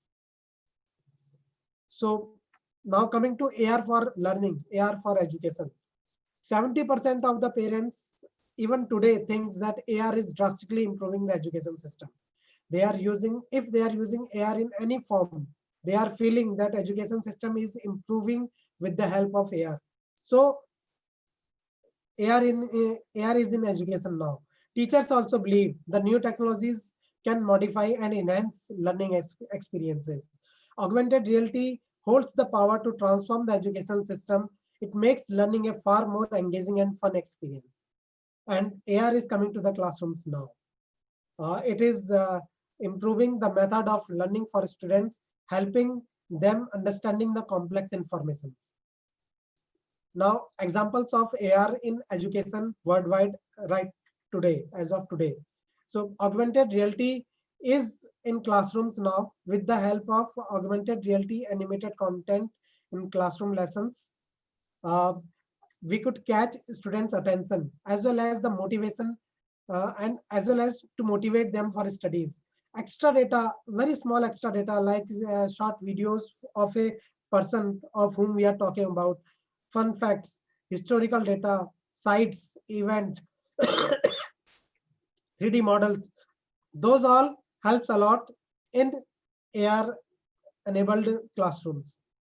It explains abstract and difficult concepts because you have images, you have 3D models, and with the help of that, you are able to explain what which is not being able to be told with the help of images or videos, because here you are immersed inside it. Then you have engagement and interactions. Like in the image, you can see there are lot many wallpapers, lot many books, lot many sites which are becoming AR enabled now. But you need an application. That's all. You install it, and when you focus your camera on that, either it is a book or a site or a poster, it will reflect lot many information which were not there when the graphics were there only. So sorry for that. So having a sore throat, just so the AR is helping you learning these all things, and with the help of this, the videos, the images, the audio comes in front of you, and it helps you to understand the things better. It also helps you to discover and learn. Lot many AR navigation maps are being there now, and the geography is becoming very easy to understand with the help of these AR devices. AR also helps you in learning in the real time basis. You don't have to go to the block diagrams. You don't have to go to the flow charts. You just have to scan the real object, and the virtual things will pop up in over it. Like you can see in the images here, one student is learning mechanical engineering, and she can see over the engine lot many pop-up data will be in front of her. She can see the same way in the down image. There is electrical equipment, motor, and all those parts they can see and understand. So with the help of AR, you can understand the things in better way, because now you can have virtual labs over it. So what AR do for learning experiences? You can repeat the things continuously till you understand the thing. You can interact with the physical, the real things with the help of your virtual ones. You can learn anywhere, anytime. You can gamify your education. You don't have to go through the monotonous way of learning. Here you can gamify the things, and last but not the least, you can experiment. You can do a lot of experimentation with the help of AR, where you can combine things and virtually it will explode and it will show what you have done. So no physical danger is there while using AR. Some apps which are using AR, Element 4D, this is very good app for understanding chemistry, where you put some elements, blocks, and when you touch them together on the with the help of a smartphone, you can understand that what will be the combined uh, molecule. When you combine the two atoms, what the molecule will become, like Na plus Cl, NaCl. So the how the salt will behave and how it will be different from Na and Cl. The same way, anatomy 4D, this is also very advanced, which helps you a lot in understanding the physical, biological anatomy of humans. Then Ogdat is a very good software which is being used nowadays in classrooms for 360-degree virtual photographs and multiple 3D experiences. Co-space education, co-space edu. This is a software which is already been used in many of the classrooms in USA, and it helps the student to understand the things. Not only they learn from it, they can create their own classes. So the faculties and the teachers, the students are creating their own classes in the AR world. The same way, Maths Live, Animal Alphabets, and Zookasm, Planet. Arlon Planet is a very good software where you understand how the plant will grow and what all nutrients you have to put at what all intervals, and what kind of different plants will need what kind of different kind of support, and what different kind of resources. So then you have Star Walks, where you can learn and understand how the constellation works and how they move, and you can move your camera up in the sky and you can search which constellation is there. Then BBC Civilization, where you can understand the history in a very, very better way with the help of artifacts, locations, rotations, resizing. You can understand it, and the BBC has launched it some time back, and it is becoming very popular now. So these educational apps are already there on AR, and they are doing wonders for the student to learn. Now, what I will insist that we should try to bring AR in every school and to every student, because this is the way to the future. It will help the teachers to understand and tell the students in a better way that how the education can be delivered in immersive way. Just I will be closing in 2 minutes. AR is the present and the future is the XR. XR is combination of AR, MR, and VR. Mixed reality, virtual reality, and AR when combined together, it becomes extended reality, where you can interact with visuals, you can see through, you can collaborate with many, and you can interact and do the experimentation, and that becomes the XR. So XR is the future, and in XR, in next 4 to 5 years, we will be doing lot many wonders with the help of XR, and that will dramatically change the way the human experiences across the world. So that's all from my side.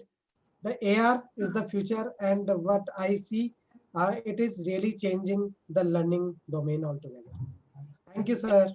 Thank you very much. Let this slide be there for a second so that people can note down your mobile number. It is 8755789789, and it is Prisma Production. He's the managing director, and his email ID is also here, hi@deepakdyopa.com, and their website is also there down below. I also learned, Mr. Deepak, that there are some Bachpan school or something of your organization. What exactly is that? Sir, we are supporting Bachpan schools and AHPS schools with the help of these latest technologies. Bachpan already दूसरा क्या है? AHPS, sir. AHPS schools. अच्छा, AHPS schools. Academic Heights Public Schools. There are more than 100 Academic Heights Public School across India, and there are more than 1100 play schools with the name of Bachpan. So we are giving these latest technology of AR and robotics to these schools, where the students are enjoying the learning with the help of these. Great, great, great.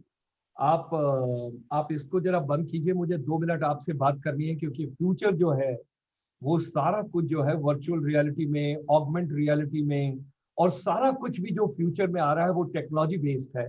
And I love technology at this age, I want to learn, because technology जो है उसी से सब कुछ है। तो मुझे थोड़ा सा बताइए कि आप बचपन स्कूल में क्या करवा रहे हैं, क्या चीज, क्या टेक्नोलॉजी दे रहे हैं बचपन स्कूल में? जो आपने 1100 स्कूल बताए उनमें क्या दे रहे हैं आप? Sir what we have done, हमने उनकी जो बुक्स हैं पूरी की पूरी वो एआर अनेबल्ड करी हैं।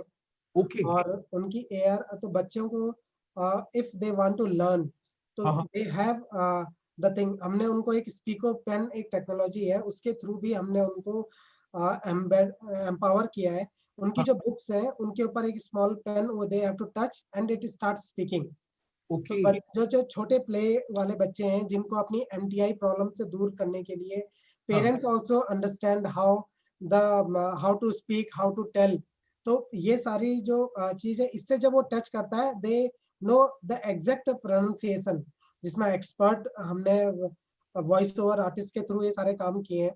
वी डू एनिमेट, हमने एनिमेशन 3D एनिमेशन के थ्रू ये सारे एआर को एनेबल किया है उनकी बुक्स के साथ।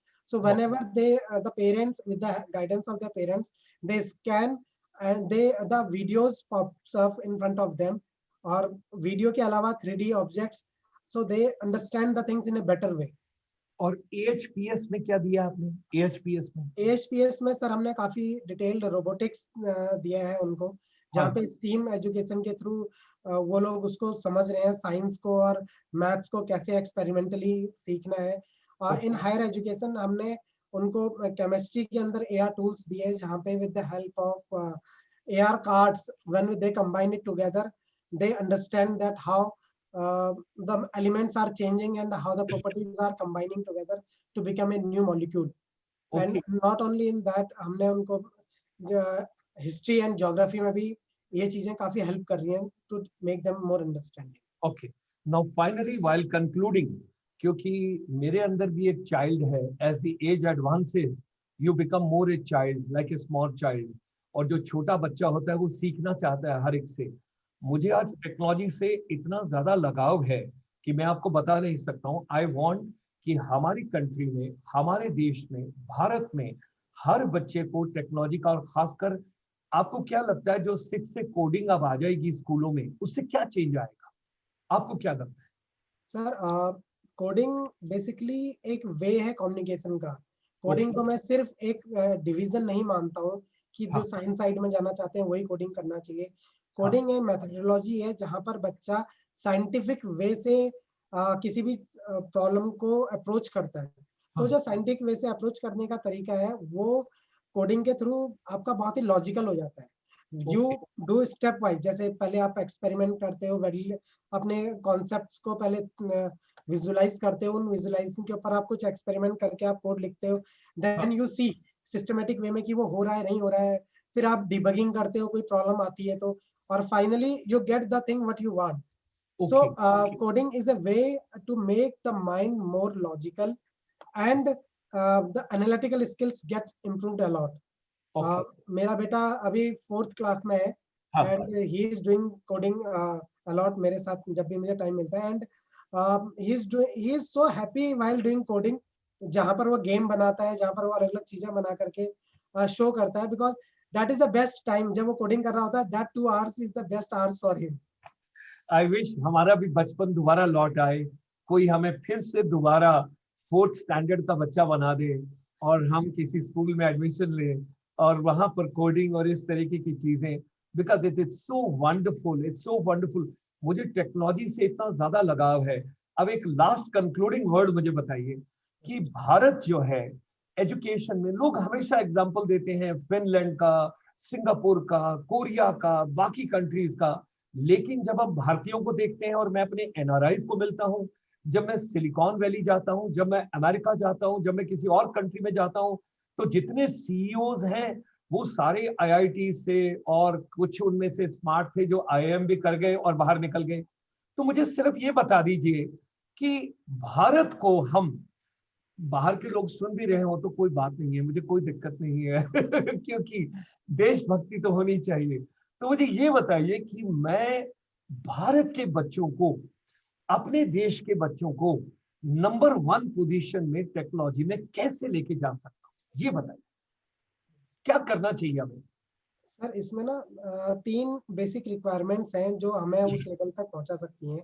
हाँ जी। क्योंकि फ्यूचर में तो जब हम हायर एजुकेशन कर लेते हैं उसके बाद तो इजी हो जाता है, because now you have the degree and, लेकिन जो स्टार्टिंग है, बिल्डिंग ब्लॉक से अगर हमें स्टार्ट करना है तो हाँ। सबसे पहले हमें चाहिए सर जो इंफ्रास्ट्रक्चर, हमें चाहिए इंफ्रास्ट्रक्चर स्कूल के अंदर। वो सोच जो टीचर्स के अंदर सोच होनी चाहिए कि हमें बच्चे को फ्यूचर के लिए रेडी करना है, तो हमें उसको आज के लिए रेडी नहीं करना है, हमें उसे फ्यूचर के लिए रेडी करना है। हाँ। ये जो एक जंप है जो चाहिए कि वो सोच हमारे बहुत सारा कैरिकुलम के ऊपर भी डिपेंड करेगा, but that is the first thing कि इंफ्रास्ट्रक्चर, चाहे वो हमारा एचआर हो चाहे हमारा कैरिकुलम हो, उसको हमें अपडेट करने की जरूरत है। सेकंड, हमें प्लेटफॉर्म चाहिए, एक ऐसा प्लेटफॉर्म चाहिए हमें जहां पर हम उस चीज को एक्सेल कर सकें।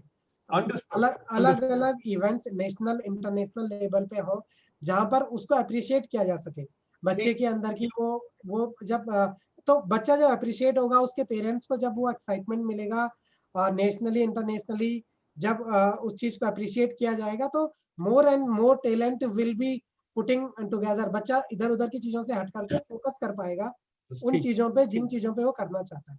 And the third most important sir, कहीं ना कहीं हम उस पूरे सिस्टम को ना एक थ्रेड में अगर हम उसे कंप्लीट कर पाए। होता क्या है कि जैसे बच्चे ने आज कोडिंग सीख ली, बच्चे ने साइंस सीख लिया, बच्चे ने मैथ सीख लिया, but they are not able to have the integrated kind of system जहां पर वो सारी चीजों को मिला करके कहीं एक रियल लाइफ में उसका कहीं प्रैक्टिकली एक्सपीरियंस यूज कर पाए। So that is the 3 things. मेरे हिसाब से अगर हम ये 3 चीजों पे काम करेंगे तो seriously we can do wonders. God bless you. God bless you. Thank you very much. It was wonderful because I believe in technology a lot. I believe in people those follow technology. Age का कोई criteria नहीं है, किसी को ये ना लगे कि हम 2 साल में रिटायर हो रहे हैं, 3 साल में रिटायर हो रहे हैं, हमको क्या जरूरत है सीखने की। अरे भाई, जो कुछ सीख सकते हो सीख लो एक दूसरे से। भारत तभी आगे बढ़ पाएगा जब हम एक दूसरे का हाथ थामेंगे और एक दूसरे को आगे लेकर चलेंगे। इन्हीं शब्दों के साथ आपके साथ बहुत बहुत धन्यवाद। And we have got the next speaker. She has joined us. We extend a very hearty welcome. Thank you very much. Thank you. And ladies and gentlemen, here comes the most dynamic girl, woman, empowerment lady. And as an elder brother, I always tell her, कि Divya ma'am, you have to dedicate and you have to devote a lot to the country, to the universe, to the humanity. The other day, her parents, I think they were not well. She could not join me. That evening, there was a golden opportunity from the New York, and I was taking up something right from all the way from Paris and all the way from the New York. And that day, they were telling me, Dr. Sharma, can you get somebody from India who understands education, who can really help us out and all that and everything? And then I wanted to tell them, of course, I hope nobody is listening now from the UNESCO at this point of time. I didn't want to tell them that I don't know much about education. I'm learning from all of. But then one name, believe you me, I swear upon my father who is seeing me from the Swarglok, and I keep him into perspective. And I thought about Divya Lal ma'am. I didn't have her number also. इनका number फिर मैंने किसी से लिया, और इनका number लिया तो फिर किसी और महिला ने मुझे फोन किया, तो उन्होंने बताया इनके पेरेंट्स की तबीयत ठीक नहीं है। तो फिर then I just pray to almighty that let them get well soon, and next time whenever opportunity would be there we will get her. Now Divya Lal ji, I don't know पिछले जन्म का आपका मेरे साथ क्या रिश्ता है, मुझे खुद पता नहीं है, लेकिन I am a self imposed father, elder brother, and as a universal one of the soul who is your admirer, because आप वो एनर्जी कैरी करती हैं कि जिसके अंदर आप बेसिकली चाहती है कि आपके आसपास का जो वातावरण है, जो लोग आपके साथ जुड़े हुए हैं, वो सब डायनेमिक होने चाहिए, एम्पावर्ड होने चाहिए, एनर्जेटिक होने चाहिए। So I would like to make a request to you, and ladies and gentlemen, let me have a privilege, because sometime Formally also, you have to introduce a lot of people and you have to tell them. Madam Divyalal, she is the managing director of the Flip Learn, and she's a visionary, she's charismatic, she's a leader. When you will hear her, you'll come to know. She's a TEDx speaker with over 2 decades of experience. थोड़े दिनों के बाद मुझे definition change करनी है. TEDx speaker, she's ICSI speaker. So, Madam Divya, she has created a special niche for herself in India in education system, education ecosystem and industry. She is passionate about providing access to the quality education to all. She strives towards creating innovative solutions which drastically can improve the teaching and learning outcomes. At FlipLearn, her role as a managing director provides her the unique opportunity to bring all her skills on board to create a platform which can address the need for quality education in India. Madam Divya feels strongly about bridging the digital divide that currently exists in the Indian education system, and she is happily to work towards creating 21st century future-ready education solution. She looks at education as an opportunity to not just contribute, but to shape the future of the country. So, ladies and gentlemen, with these words, let me extend a very hearty welcome and bring on the front fold. And I hope your parents are fine and they are doing well and everything is okay. Let's hear you and let's get some input, some idea from your side on the World Teacher Day. Mr. Eric sends you his best wishes from Paris all the way. He took a flight and he had gone. And Mr. Omar in the UNESCO headquarters, head of the education, he's also with us. And the lady, who's joining us from ILO, International Labour Organization, OECD, and UNESCO and UNICEF also. So with these words, ladies and gentlemen, hearty welcome to Madam Divyalal, and let's get her valuable inputs towards empowering the entire education ecosystem. Divyalal ji. Thank you so much, Gulshan ji. I feel so much gratitude and very overwhelmed by the warm welcome. Thank you. It was my miss on the that day on the call, but always parents first and family first. And thank you for all the wishes. They are fine now and they're much better and everything. So very warm welcome, everybody. Very good morning. And my name is Divya Lal. I'm the managing director at FlipLearn. And my entire focus of the last 2 decades has been enabling use of technology within the contours of discretion, within the contours of best effectiveness and efficacy that we can all bring. Today, I'm here to talk about what we are doing currently, how we are working, and what is our vision at FlipLearn to do and bring to the society. To do that, I'm going to share my screen. And I hope everybody can see my screen. Wonderful, ma'am. So we have stolen welcome everybody. We have stolen your color for the World Teachers Day. Yes, it's a beautiful color. It's very pleasing. And I think this is a time where our roles have so much evolved, so much taken into, how different situations help you evolve aspects of your personality professionally and personally to stand up. And I think a big salute to educators across the country, and my big applaud to all the educators in India who with their very limited means stood up and said that despite any adverse situation, India will learn, come what may.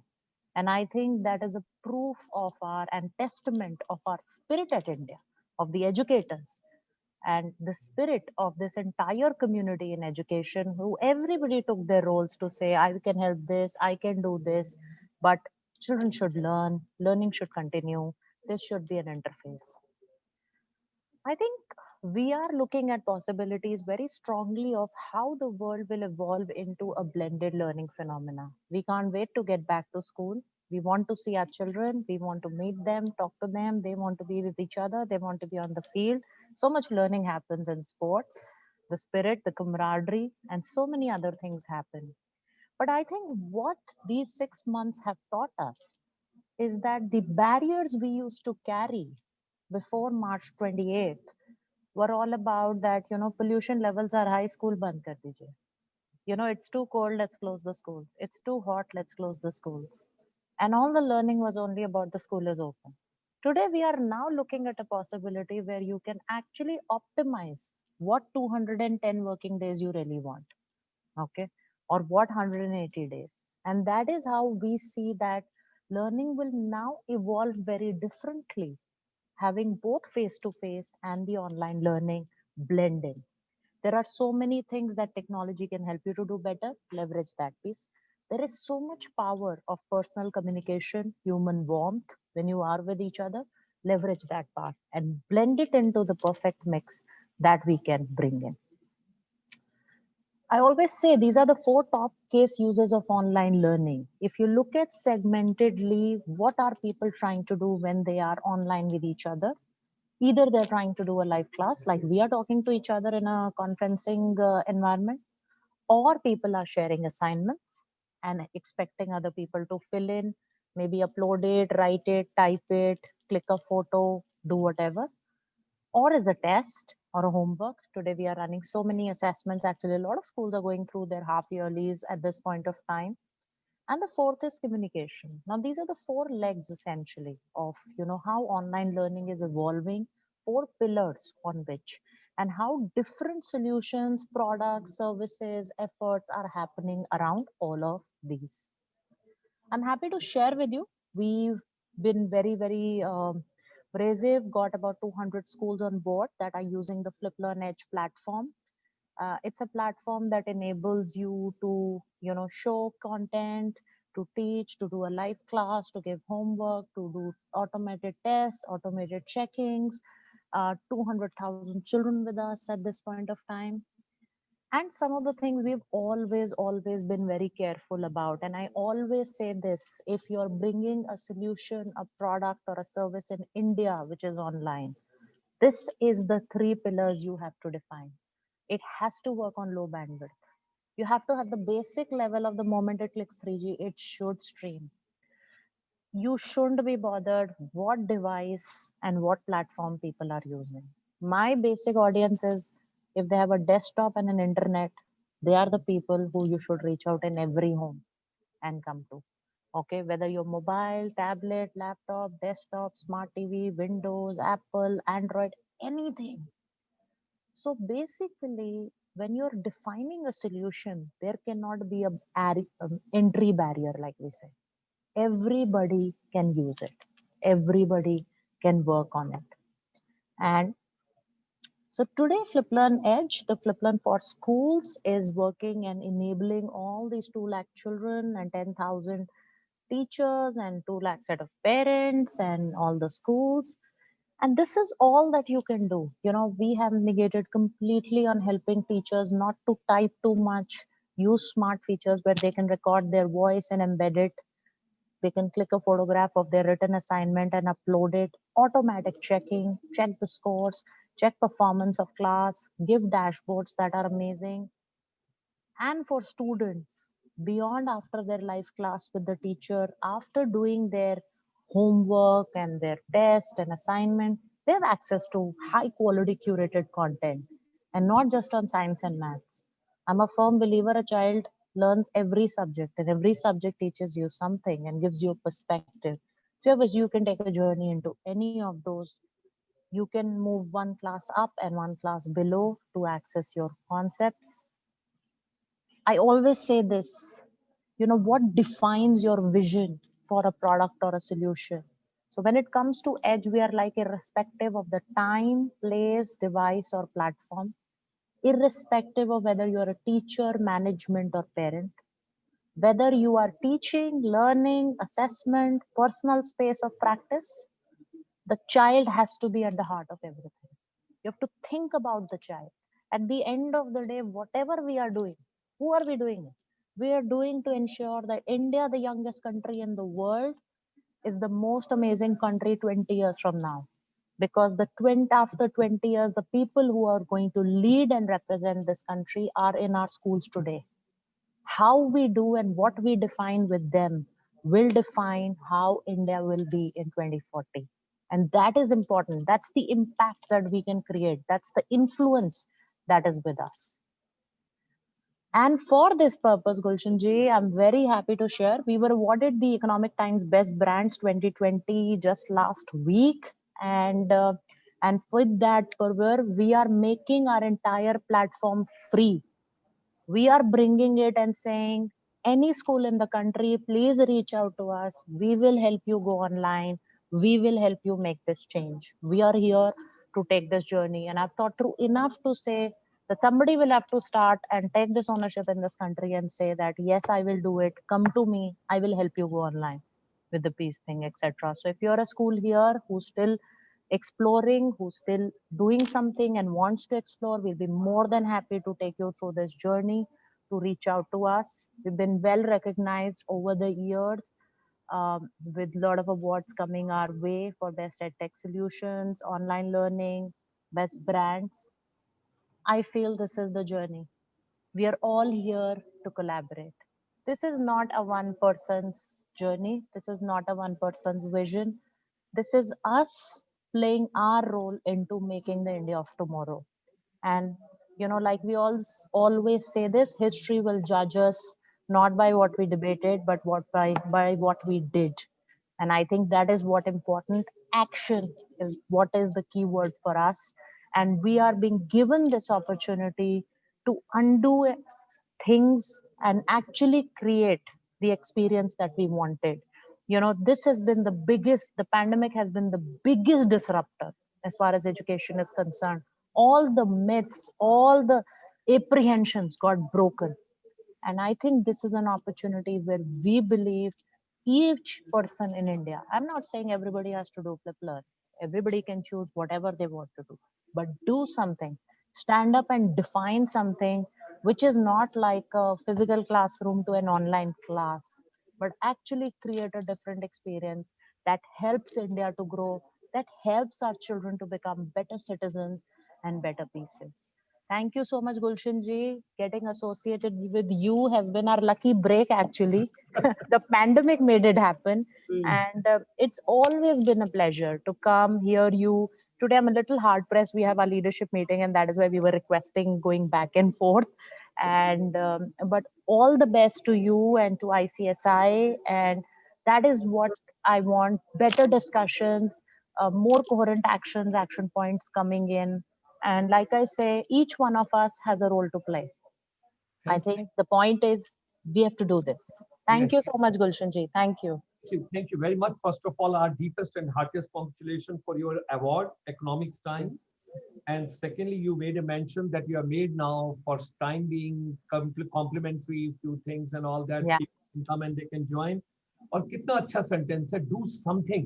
मैं ये नहीं कह रही हूँ कि दिव्या लाल के साथ ही करो। आपने ये जो कहा, कुछ भी कर, नहीं कह रही हूँ कि मेरे साथ ही करो, भाई कुछ तो करो, कुछ तो करो। तो मुझे तो उर्दू अच्छे से नहीं आती, लेकिन कहते हैं मैं अकेला ही चला था जानबे मंजिल, लोग आते गए और कारवां बनता गया। अब इतने सारे आज एजुकेटर्स हैं, आपके साथ भी 200 स्कूल जुड़े हुए हैं। मैं माननीय प्रधानमंत्री जी के पास जाने का इंतजार कर रहा हूं, because I have committed to him in the letter, the day I will have 1 million people associated with my group, I will come and have a cup of tea and pay my respects. तो आप अपने 200 schools को ICSI के साथ बिल्कुल जोड़ें। सब कुछ कॉम्प्लीमेंट्री है। और जो आपके पास अच्छे टीचर है ना, जो अच्छे ओरेटर्स हैं, उनको भी मुझे दे दीजिए, क्योंकि समाज में नॉलेज को हम बांटते चले। आपको एक लाइन तो गाने की सुनानी पड़ेगी, क्योंकि लास्ट सुनाया था, आज कुछ साथ गाएंगे। आप बताइए। आज वर्ल्ड टीचर डे है, आज आप जरूर कहीं गाना है।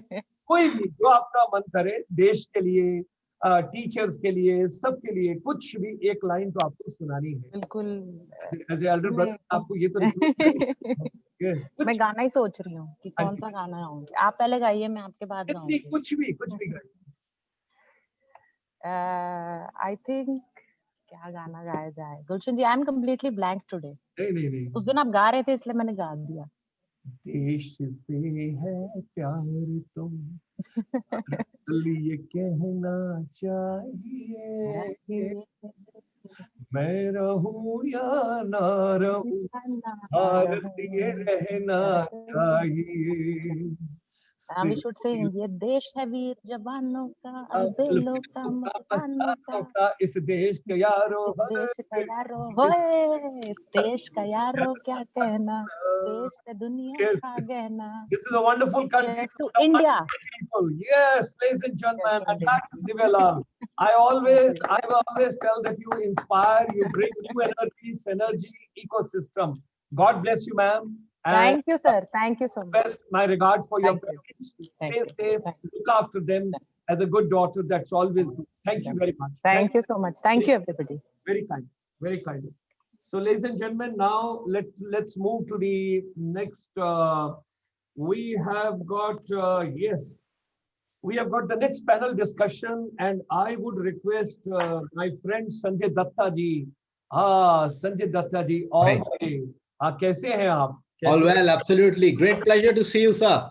महाराणा, मेवाड़, पब्लिक स्कूल, उदयपुर, उदयपुर में फिल्मों की शूटिंग, उदयपुर की लेक और उदयपुर का अच्छा वातावरण और वहाँ के palace.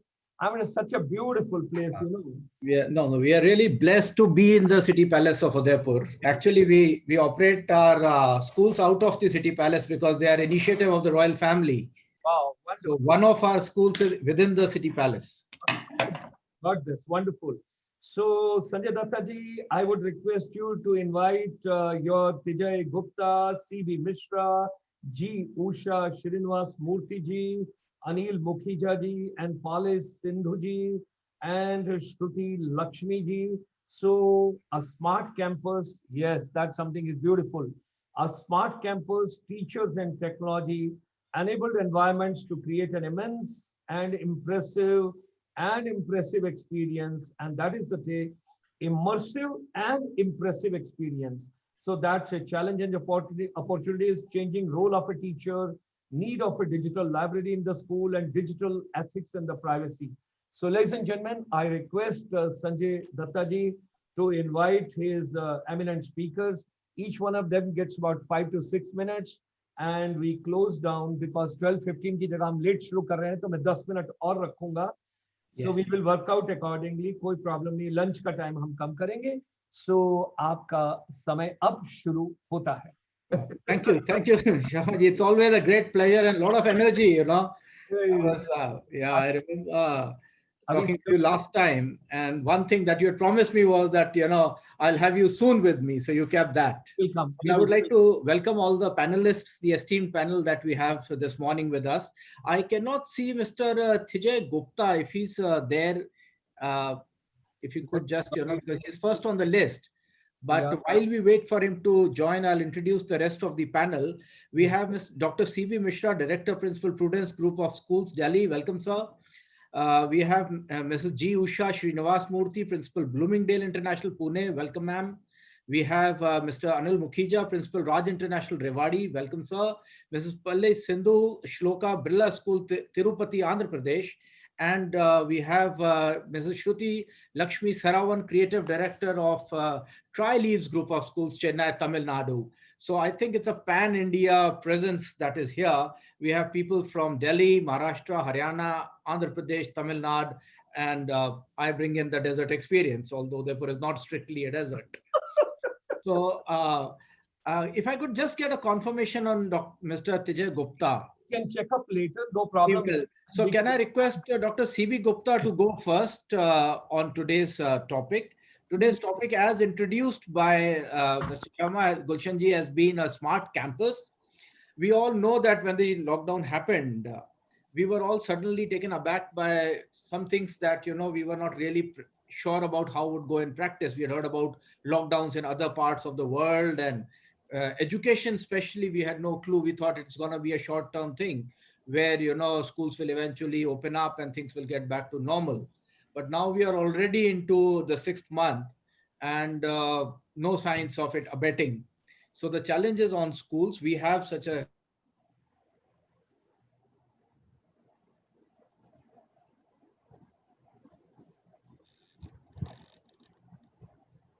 I think Sanjay Datta ji, somewhere some glitch.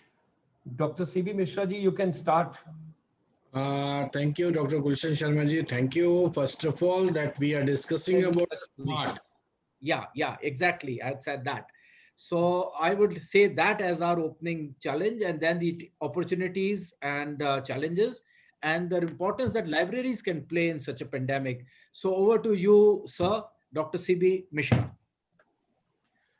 Thank you, Dr. Sanjay Datta. Sanjay Datta sir, basically, thing is that ki smartness. First of all, we discussed the matter of school smartness. We all are smart. Every Indian is smart. As Dr. Gulshan Sharma ji sir said earlier, also giving the brief detail, and thank you to all the people. I will want to say that कि sir ने कहा कि हर जगह हमारे IITians बैठे हुए हैं और हमारे इंडिया से गायब हैं. Sorry to say कि सर नालंदा से शिक्षा की पद्धति यहीं से स्टार्ट हुई, and that we are the founder here, and we are controlling. That's why we are controlling all over world. AR, Zoom Khan, Star Walk, BBC, that Mr. Deepak was discussing, that is a part basically of the education.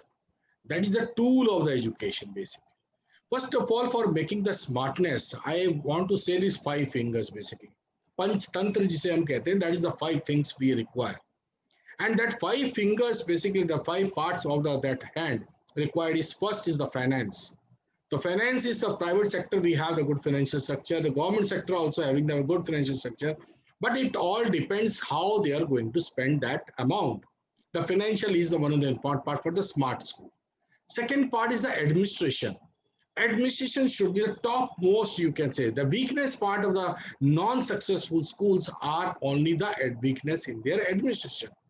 So administration is the second part. From the gate, from the outside, from the inside, every corner is the administration part.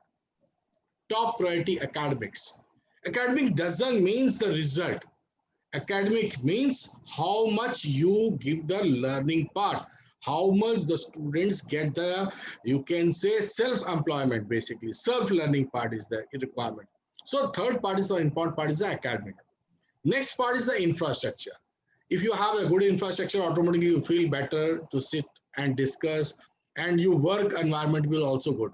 So infrastructure is the fourth one part. Fifth part is the branding. Nowadays, all the peoples are related to the brand. Always we discuss about the brand, and we as an Indian are not conscious about that brand. Now we are little bit of the brand and seeing all the brands towards the, you can say, the Western countries or the other foreign countries basically we can say. So brand is one of the important part. Being working in a very prestigious group of school who are having the very good chain and having the very good infrastructure, and you can say good infrastructure and good result also, and good, you can say, learning part also. So what is a smart school now? Finance is okay, administration having, and infrastructure is also having. When you're spending the amount only on the infrastructure and the branding, then your administration and the academics will be. You are supposed to spend the amount on your administration, academics, as well as your infrastructure. So what is the academics now? What we are supposed to do? Here, basically, I want to say the one line that failure is a part of success, as Abdul Kalam sir said. So do your best today for yourself for the tomorrow. What we are doing, just like Philip Bullen madam is also saying, why you're not starting something? That is one of the important part. So learning for technology is required instead of learning with technology. Now we are using and we are asking and we are telling the students to what is keyboard, what is monitor, what is mouse. Now where is the mouse and where is the keyboard in the smartphone? So learning for technology is important part instead of learning with technology. So we are supposed to, as a new education policy, it is the important part. We are thinking skill, creative skills, and this type 21st century skills we are supposed to create. As the old context, basically, you can say technology is content in the mastering. So content in the mastering, but now it is a competency in the mastering. Content, no, everybody knows 2 plus 2 is 4. But why 2 plus 2 is become 4? That is to explain how you are going to explain, how you are presenting that thing. That is the important part right now. So promote the learning to the autonomous learning. The rote learning method is not to be, you can say, we are supposed to abolish all these things. So observe, not listening, sharing, and their hypothesis, exploring all these things. That is all the important part basically where we are supposed to do. And without all these things, we cannot do. For smart schools, basically, I request to note on the 5 E's basically. 5 E is the important part where we are supposed to use the pedagogical or curriculum strategies. What are the 5 E's? First is to engage the child. Engagement is the important part. Then you explore it. The topic should be explored. When you engage the child without telling the topic, automatically the child will take the interest. So engage the child, explore the topic. Then after exploring, you can explain the consequences or limitation or advantage of where he is right or wrong. So explain the topic, then elaborate the things. Instead of directly elaborating the things, then after explaining, you elaborate the topic and then evaluate what is the strategy and where now the topic goes. How does the child understand? These 5 E's are the important part where the coding is there. Coding is nothing basically, stepping down, engaging, exploring, explaining, elaborating and evaluating.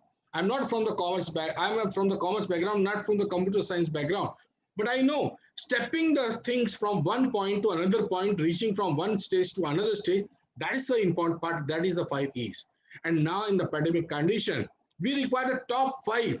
Top five, again, I'm giving the 5 points that is required for the computer basically. First is the artificial intelligence in the education. Artificial intelligence is nothing in a language you can say. It is not related to any language. Intelligence, how you are getting or taking the assessment of your child, getting and assessing means what you are giving to the child and what you are taking from the child, that both the part is required. The child knows very much how to use a smartphone as compared to more than. Next part is post-humanities and the humanity should be there. Technology says that humanity is not there. We are supposed to create a humanity. But learning through the open data. Data is so much available on the net. Data is so much available on the web. Data is so much available in the books. So how you are going to use that data, how you are going to collate that data. In our olden days, we are taking the so many shlokas and all these things. And every shloka have the meaning, or you can say forever, you can say using one way or to another way. So using that open data is an important part where our children are lacking. Social justice is pedagogy. Pedagogy is different basically, and it depends upon. We cannot make the pedagogy all over India as the same way. We are supposed to change the pedagogical skills one way to another way. And social justice with the collaboration is the cooperative should be there. Competition should be there, not the collaboration should be there instead of the competency. So degree of getting the certification, only the certification is not so much required as compared to we require the skill development. And I think that all makes the 5 things are there. So I think I cover my things on the 5 minutes. Thank you, Sanjay Dattaji. Thank you. You really made it power packed, sir. And you're easy for I admire your ability to make it easy. So fitting everything into the 5 gives a lot of punch in addition to the punch tantra and your 5 E's and content versus competency examples and learning for technology with technology, So I'm sure that with your experience, you'd be doing a lot of good in the schools that you are looking after. And I would now request Mrs. Palle Sindhu to kindly share her thoughts with us on the topics. Ms. Palle Sindhu. Ma'am, you there? I saw her name. Yes. We will ask Mrs. Shruti Lakshmi to... I think she was there, but she just left actually. She just, something signal problem is there, I think. Well, patience. Patience. Sanjay Dattaji, if you can get, G. Usha Srinivas. Usha Srinivas, yes. She's I'm there. waiting for her. Yeah. Mrs. G. Yeah, Mrs. G. Yeah, there she is. Yes, ma'am. Yes. Please. Welcome. Happy morning. Thank you so much, sir. A very happy morning to the all eminent personalities. My co-panelist and most inspiring and energetic host, Honorable Gulshan Sharma, sir. I've been following your Facebook, sir. You're really energetic. Belated birthday wishes, sir. A very happy Global Teachers Day. I extend my gratitude for having given me Your ma'am mic is mute. Your mic is on mute. Your Your mic. mic is mute now. No, Yeah, you're back. Yes, You're back. yes. Welcome back. ये Okay. technology ऐसे ही तंग करती है. I hope you heard my belated birthday wishes. Yes. Okay, Thank you. okay. Thank you. A very happy Global Teachers Day to all the eminent personalities. I extend my gratitude for having given me this opportunity to speak on the most trending topic. To make a smart campus, I believe we have to first mold, to prepare the stakeholders, teachers, students, and parents smart enough to handle the smart campus. Pandemic is a blessing in disguise, which has brought in many changes in every field of commerce. And education has created altogether a history. Now, I should agree that teachers have done wonders during these pandemic days. I would like to shower appreciations on the entire teaching fraternity for accepting and adopting the new teaching learning process. In the initial days, every single teacher, of course, principals of every school have burned the midnight oil to get hands-on experience to understand the technicalities of online teaching, say it may be Zoom, WebEx, or Google Meet. That is, how to share their PPTs, PDFs, images. It really was a difficult task for me personally to help teachers to understand what it would be. How to generate assessments on Google Forms, automated corrections. Students were asked to share their answer sheets at the time of unit test, and now we are stepping towards the half-yearly first term exams. So students, now we have prepared the question papers, which includes Google Forms as well as the answer sheets where students have to write, and then they have to scan the answer sheets and then upload. This process, we have to train the teachers to help the parents understand how to go ahead with all these, and the students to understand to send the PDF. Students, they were not knowing, even most of the parents, I'm in a suburban rural area, even parents were not knowing how to convert the images into PDF files. We have to uh, seriously take training sessions for parents. Even most in the beginning, when we have started with the online classes, most of the parents have went taken up the this as an active participation, because none of them, I should say more than 70% were not knowing what is WebEx app, what is Zoom app, and how to operate it. Then my teachers have to personally, we have to send the videos to the parents and then get them understand what it is, and then we have successfully running these WebEx and Zoom app linked basis teaching learning process from last 6 months. And I should really feel, I really feel pride to share that my students at this moment, after we finishing our syllabus for the first term exams, we kept a revision process where we do send students Google question papers in the Google Forms, where students answer them and then send them back. Apart from that, we do have our oral exams where students are asked to prepare their PPT presentations. And I'm very proudly saying out that even my second grade students are today in a position to prepare their own PPT presentations. Actually, our school has a rule that after every topic taught by the teacher, students have to give their presentations or seminars, which was happening in the physical classroom. But now we have made sure, when we were using all that, when we were doing all that in the classroom, why should we skip now only because we are on the online basis? Then we had a talk with the parents. My teachers have been guided to help the parents to understand how to go with the presentations. And after 15 days of rigorous trainings to the teachers, to the parents, and the students, today my teachers and my students and my parents are efficient enough to handle presentations from grade second. It's really something out of box for me, at least, because I'm in an absolute rural area. Initially, it was really a big task, but now we have achieved it. Thank you so much for the pandemic is what I feel. Students learn better when they are interested in something, when they think it's fun. If students think fun to learn a lesson through virtual learning, the information in the lesson is more likely to retain for long. Successful strategies for a campus to be uh, smart. What all the things to be included? Every school should have Wi-Fi connectivity, which almost all schools have. But unfortunately, there are schools still struggling to get all these facilities. User-friendly technology for teachers and students, smart board, virtual training learning process, virtual reality, augmented reality, a teacher still has to teach. Even if we are in the virtual teaching learning process, I believe a teacher still has to follow certain things where one subject is correlated with other subjects, integrating other subjects and teaching, which will really help students to understand, and that too with through virtual classroom, where students go beyond the classroom learning and get to know the things very easily. Every student to be given customized tablet. That is a project we have for our future. Maybe in 1 year or two, we are planning actually.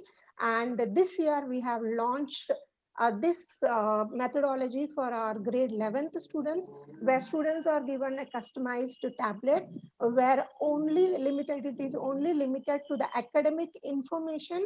Students are given the assignments which are generated by the subject teachers, and teachers also record the teaching learning process while in the classroom. We actually have interactive classes. It's not like we are sending a video to the students and then they see the video whenever they are free. Actually, we have interactive classrooms where my teachers are insisting every child to keep the video open so that we get to know what the child is doing, and then they unmute and mute whenever there is necessity. This is really showing miracles. And the tablet which 11 students are using, teachers are doing wonders. Along with teachers, my students are also doing wonders. Probably we may think to launch for 9th and 10th and then slowly to other classes, because this has given a good result in learning, teaching, learning process. And then later on, it's about the labs. I believe every school should have, it's not limited to the composite lab, that is physics, chemistry, bio. The school should also have mathematics labs, social studies labs, labs for culinary, labs for art and craft. This would enhance students to come together and then discuss in groups and learn with friends. Peer learning is very much a must to learn the topic very easily than with the teacher teaching. Sometimes students are not that comfortable to go to the teacher, but still we ensure every child is given an opportunity to express his thought to the teacher, and teachers are trained to handle the student patiently to respond to the answer questions asked by the students. And then, as the topic says, digital library. Digital library is a combination of technology and information resources which allows remote access to educational content for teachers and students at the tip of the finger, breaking the physical barriers, giving instant access. At this situation, in this pandemic situation, digital library is a must. Otherwise, also it's a must, because once we go back to home in the evening, again to take up a notebook and go through. Sometimes students are not comfortable because from morning they have been into studying the notebooks, writing into that, learning through the textbooks. Sometimes we feel to move out of the textbooks and do something different. And at that time, students are really helping themselves to read stories, or find some content related to education through the digital libraries.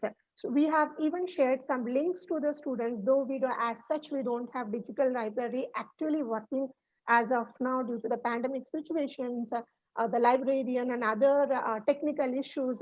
We have shared links to the students about some story where they can hear to the stories, and then based on the listening to the stories, teachers come up with different questions.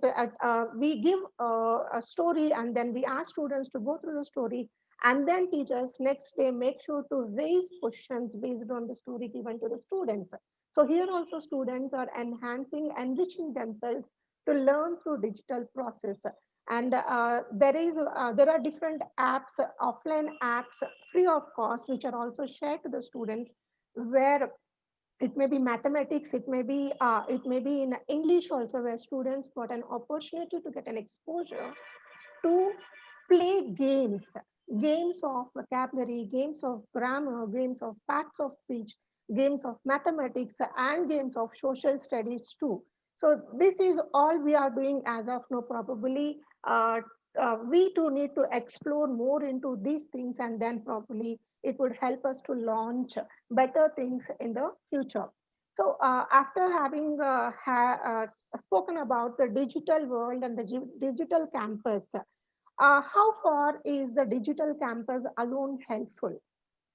A digital campus, in the sense, even the school building management system has to have some digitalized, computerized system which will help the school to grow socially responsible, and from the economic point of view, where even students would learn, yes, wastage of papers to one extent. We shouldn't waste the pages. These are the small social skills, these are the small life skills even students come to learn out of all these things.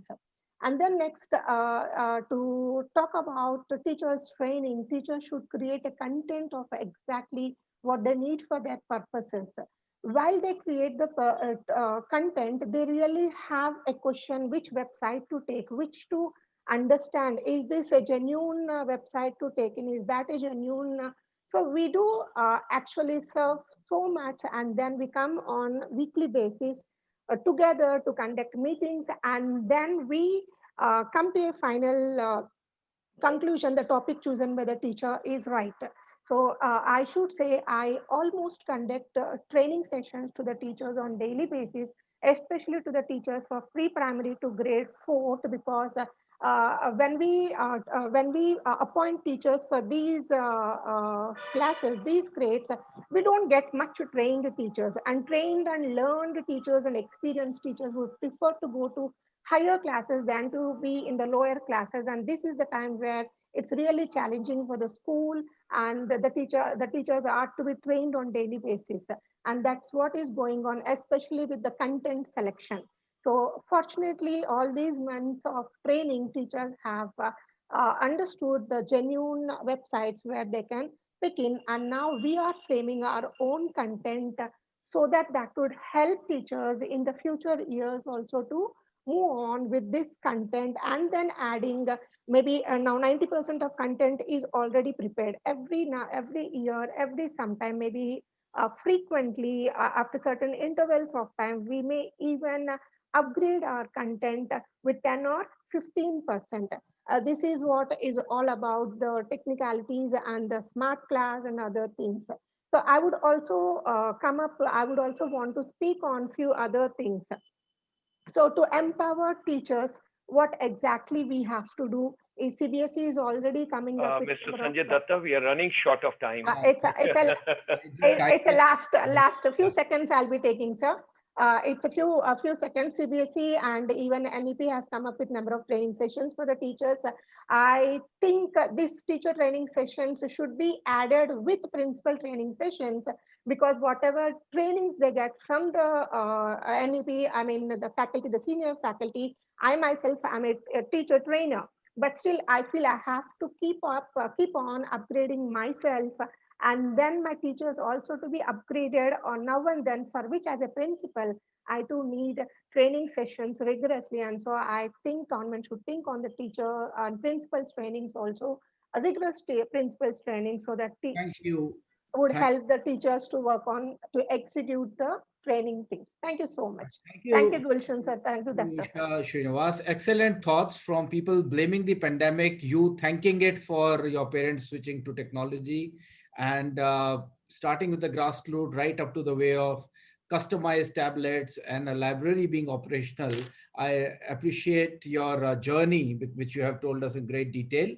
Can I now request Mrs. Thank you so much. Sidhu, from a Birla school, Shloka, Tirupati, Andhra Pradesh, to kindly share her views. And ma'am, the time limit, I didn't want to interrupt the previous speaker. I hope you respected this time around. Thank you. Welcome. Your mic, ma'am, your mic needs switching on. Your mic needs to. Yes, sir. Can you hear me? Yes, now I can. Loud and clear. Thank you very much for giving me this opportunity, sir. This is Sindhu Palle, Principal of Shloka Birla School, Tirupati, Andhra Pradesh.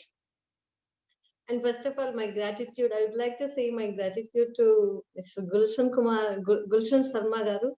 And Namaste, sir. Namaskar. So the concept is very good now, actually, smart campus and the challenges we are facing while implementing these smart sessions and all those things. So let me come with a smart conclusion and a smart beginning and smart conclusion from this area. So first, I would like to say thank you to COVID-19. Why? Because it has been changed totally the scenario of present education system of our country. Past, it was traditional. Only the classroom teaching, teachers were teaching in classroom and students would listen it and all those very traditional things, all those there. Now, the system has been changed and digitalization came here because online sessions, we are running the online sessions. And here one quotation I would like to give. Previously, phones are not allowed in the schools. At present, schools are allowed in the phones. So online, the COVID-19 has been done all these things. Whether we have a number of negative results of a COVID, but few are positive here. So in that positive things, our online sessions and our online virtual classes and virtual conferences are also a part. And first of all, let me see the challenges which teachers are facing because of this digitalization and all those things. But fortunately, we are very fine with the digitalization because right from beginning, Birla Management, Birla EduTech Limited has been given this digital technology for us, and our teachers are very well known for digitalization and running the online sessions and all those things. And mostly one thing I would like to convey here, my school is located in the rural area.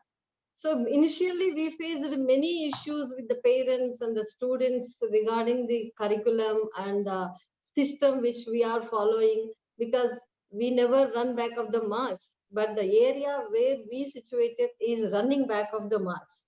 So it was a very big challenge for us to bring to change the mindset of the parents. And then now all of our parents are very good, and they come to know the reality.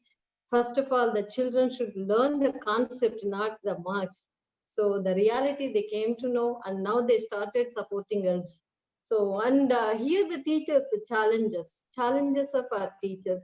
Yes, we do have many challenges when we took the new teachers in our campus, because a few teachers are not aware of the technology and the curriculum and the teaching methods of our side, because activity based and digitalized technology methods we use here. So that what I done is, after taking the teachers, after recruiting the new teachers in the campus, we'll train them regarding this area, smart campus. Because see, just saying by namesake, we should not say it's our school is a smart campus. We have to implement it 100%, so that we'll train the teachers at first, and then afterwards, after giving the training session completely 3 weeks or 4 weeks or 1 week, as per basing on their learning capabilities, then only we'll give the direct classes to the teachers. Okay. And then when we come to the second point, role of the teacher. Yes, role of the teacher has been changed a lot. Past 20 years, 20 years, the role of the teacher has been changed in the digitalized system of the country. Previously, the teachers were very traditional and they come to the class and will teach and all those things. But now the teachers becoming the facilitators to the students. They have to provide, and now the teachers they have been changing number of hats also, number of roles they have to play, like project managers, diplomats, psychologists, and event organizers, like a number of roles they have to change, and they are playing very effectively here. And first of all, when we come to the digitalization, and clubs we are running. Even in this pandemic situation also, our students are very actively participating in the clubs like photography club, cookery club, and gardening club, art and craft club, and storytelling club. Virtually they are doing all these things. We are getting very good results from the students there, where they are actively participating in these clubs. And every week we are posting all these to the parent groups and YouTubes and all those things to encourage the children. And come to the next category, robotics. Our school is very exclusively well known for robotics. Yeah, Yeah, yes. yes, sir. Sorry. So, so robotics. Here, I would like to say my special thanks to the CEO of Mindtronics, Mrs. Srivastav, who is running very effective robotic campaigning, robotic labs in our school. Yeah. Composite lab we have, science labs we have, mathematics lab. What previously the previous speaker said, that labs, regarding the labs, all those labs we have. In addition to that, we have robotics also. Wonderful. Thank you. So very ma'am, because children will enjoy a lot. Can we just compress it a bit? Yeah. Yes, yeah, sure. Yeah, we'll have to make it a little shorter. Yeah, sir, sure. Okay. So robotics, children are participating in that, and twice they represented our country in international youth robotic championship also, very actively, even though it is located in the rural areas. So, and when comes to the last point is challenges facing few students while running the online classes. Only our teachers are facing a problem that when the teacher questions the student, automatically they disconnect from the session. Yes. And if we call, they'll say problems, that madam. Issue, ma'am. This is the big challenge we are facing. So apart from that, the things are running very well, and parents are cooperating with us, children are cooperating, and ours is the one and only school in Tirupati who is running very successfully online sessions. Thank you. Every day we are getting nearly 80 to 85% of attendance in the classes, sir. So I highly appreciate your effort, ma'am. Despite being located in rural area, you're doing such a wonderful thing. And you're very clear that, concepts have to be taught, training has to be done, technology has to be used. So kudos to you for your efforts, and thank you so much. We have the last speaker for the session present here, Mrs. Shruti Lakshmi Raravan, Creative Director, Tri-Leads Group from Chennai, Tamil Nadu. Ma'am, please. Ms. Hello, everyone. Hello, ma'am. Yeah. Thank you very much, Gulshan ji and Sanjay Datta ji, for having me here. And I would like to thank all the panelists who shared such wonderful insights all along. So I'd like to start off by saying first that, these are really unprecedented times, for people around the world. And on this very special day, I would like to extend my appreciation to all the wonderful teachers who've been, thrust into this whole new world of virtual learning and have had to adapt to new ways of teaching in a very short period of time. So their resilience and flexibility is truly commendable. While we are also busy adapting to this new normal, and while we are busy delivering content to students, I'd also like to take this opportunity to throw some light on probably some of the challenges, or rather some of the things that we might overlook during this time. So the first thing is, that social skills. I read this wonderful quote recently that says, a classroom is where you learn to function as a member of a community or a democracy. So that is something we often overlook, especially in an online or a virtual environment. But as humans, we are, we constantly feel this need to belong, and we are inherently social creatures. And feelings and emotions are what connect and drive us every day. So we need to take care that, students and, all kids' emotional and social needs are met, even if it's an online and virtual environment. So which is why even before sending our teachers off into, to take classes in a virtual environment, we first tell them to start off the session with an icebreaker, or, just by talking to students. Even a simple question such as, what did you have for breakfast today? Or how did you celebrate this festival? Or, what did you do over the weekend?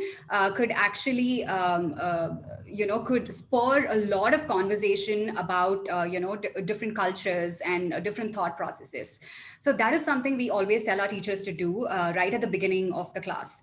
And this also social skills such as communication and collaboration essentially take a backseat in an online classroom. So we need to make sure that we create, scenarios, and we give them opportunities where they can present, where they can communicate their ideas, where they can learn to actually have an opinion about various things and various lessons. So all these are really important and sort of form the backbone of, education. And the second and the most important thing is play. It's so sad that the kids had to sit at home during the summer holidays.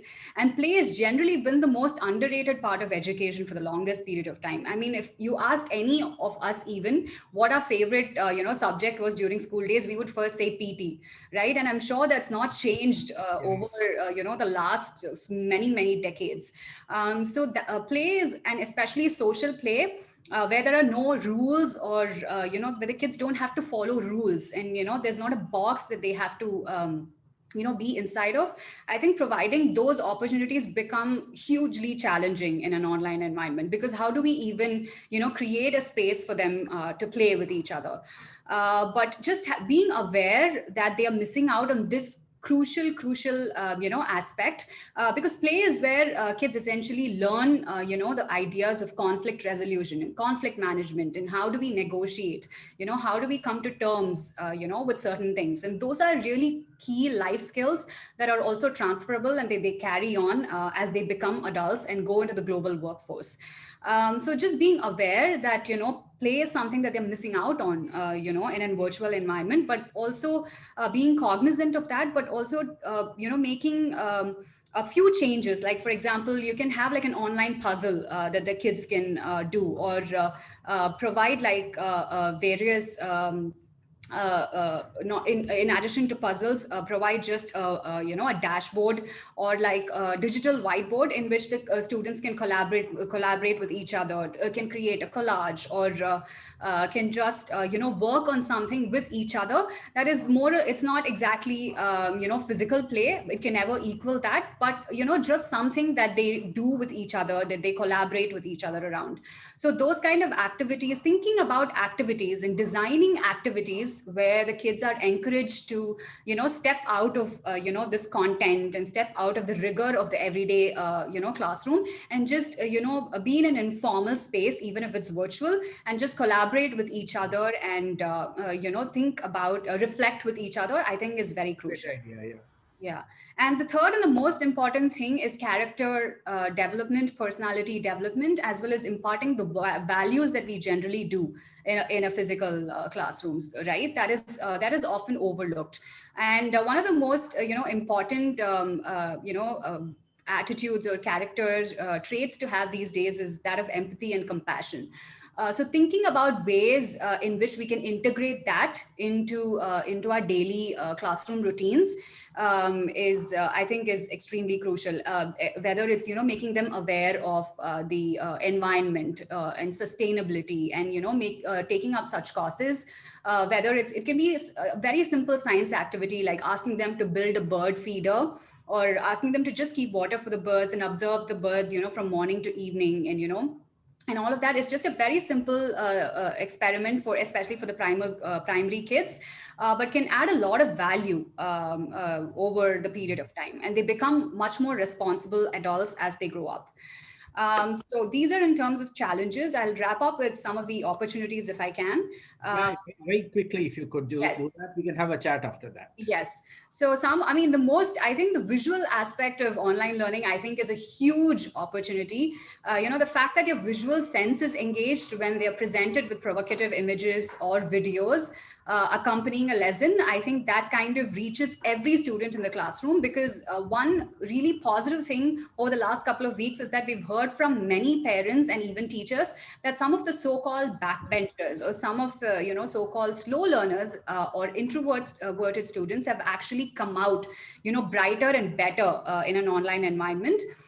Maybe because they feel protected behind the screen, or maybe because, you know, they don't you know, feel, you know, 30 an odd pair of eyes staring up at them, whatever the reason may be, but it is actually brought out you know, some of them in front of the classroom, and they are the ones who are taking charge of the learning these days. So that is something really positive that we've observed over the last couple of weeks. So I'll wrap up with that. Yeah.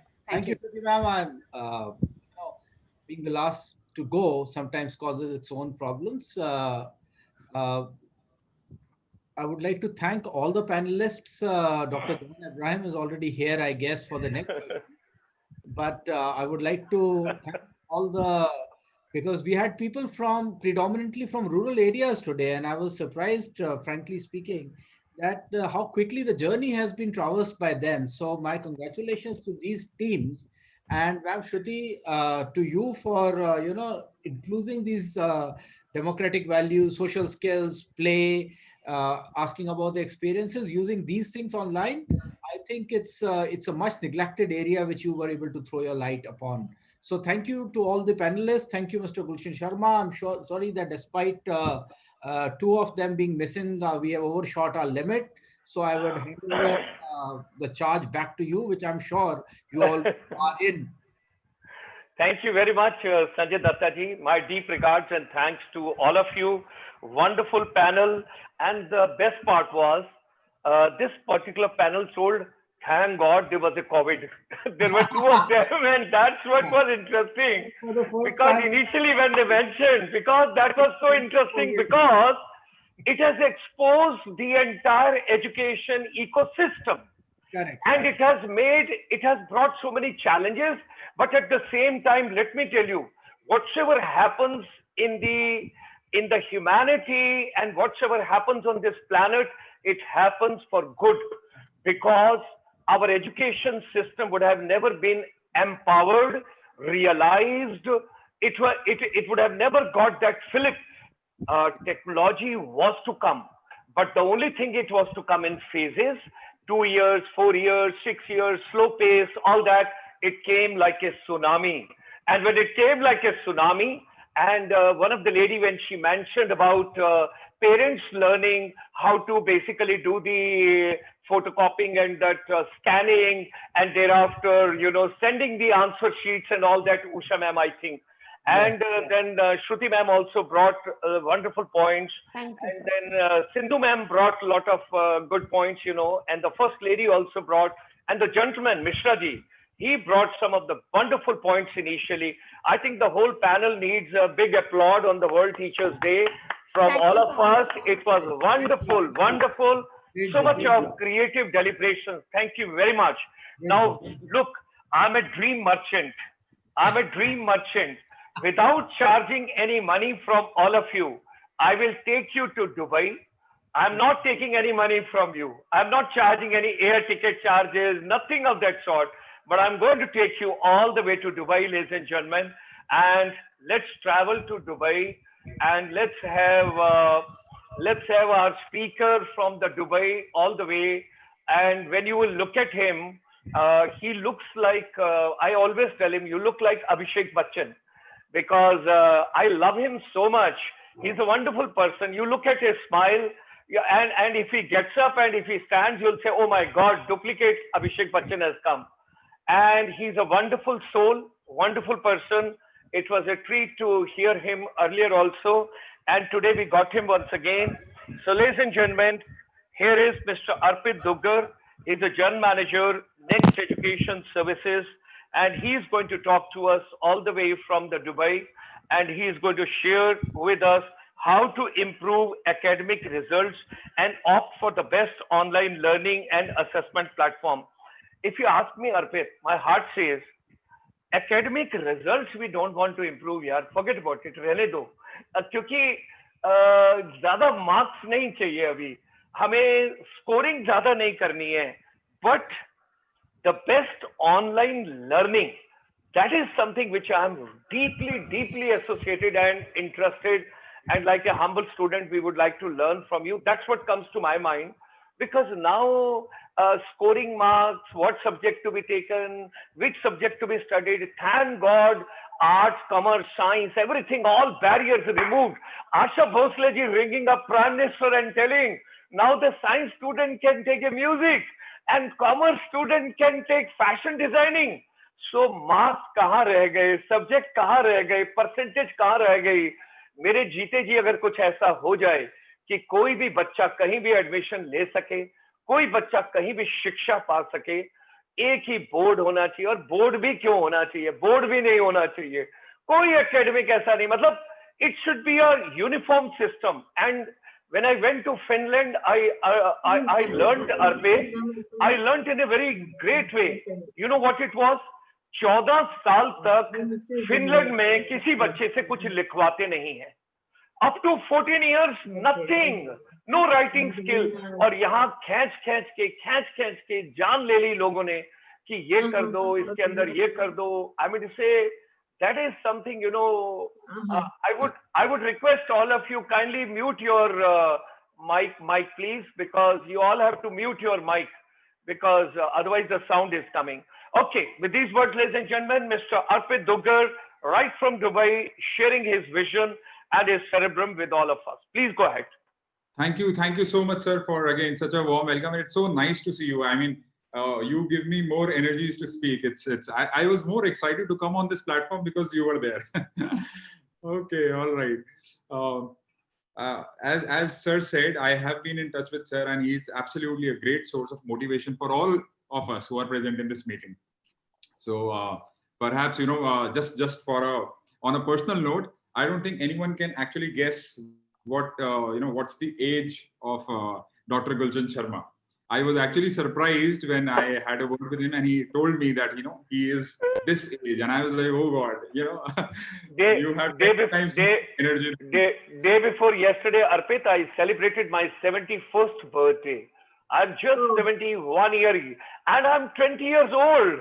I'm younger than you, Arpit. I'm a student. I want to learn. I want to learn from all of you. Yeah. Thank you. Day before yesterday, it was such a wonderful that I held the first webinar. 200 webinar complete किए और हम non resident Indian के पास गए. 3 घंटे का mental makeup हुआ कि हमारे वेदांता की, हमारी सिविलाइजेशन की, हमारी एजुकेशन की, एम्पावरमेंट की. Arpit, please go ahead. Please go ahead. All right, sir. So yeah, so very good afternoon, good morning to all of us whosoever have joined from India, Middle East. I am Arpit Duggar. I work with this organization called Next Education. Some of you must have heard it. Some of you must have experienced the services, products from it. We are proud to work with almost 12,000 schools in India and almost around 100 odd schools across Middle East as well as some other countries. We are in the market since last 12 years, and this particular topic, how to improve the academic results or what kind of online or the assessments platforms we should be looking at. There are a couple of points which I wanted to discuss before I actually jump on this. Is first that Dr. C.B. Mishra was actually mentioning about the pillars for a smart school, the artificial intelligence that has to be used, and the difference between literacy and fluency. That now there is no need to know about keyboards and mouses, but how actually they have to be used or what kind of changes have come up. So rather than just being literate with some subject, we have to be fluent with that as well. So both are required now. That's the need of the hour.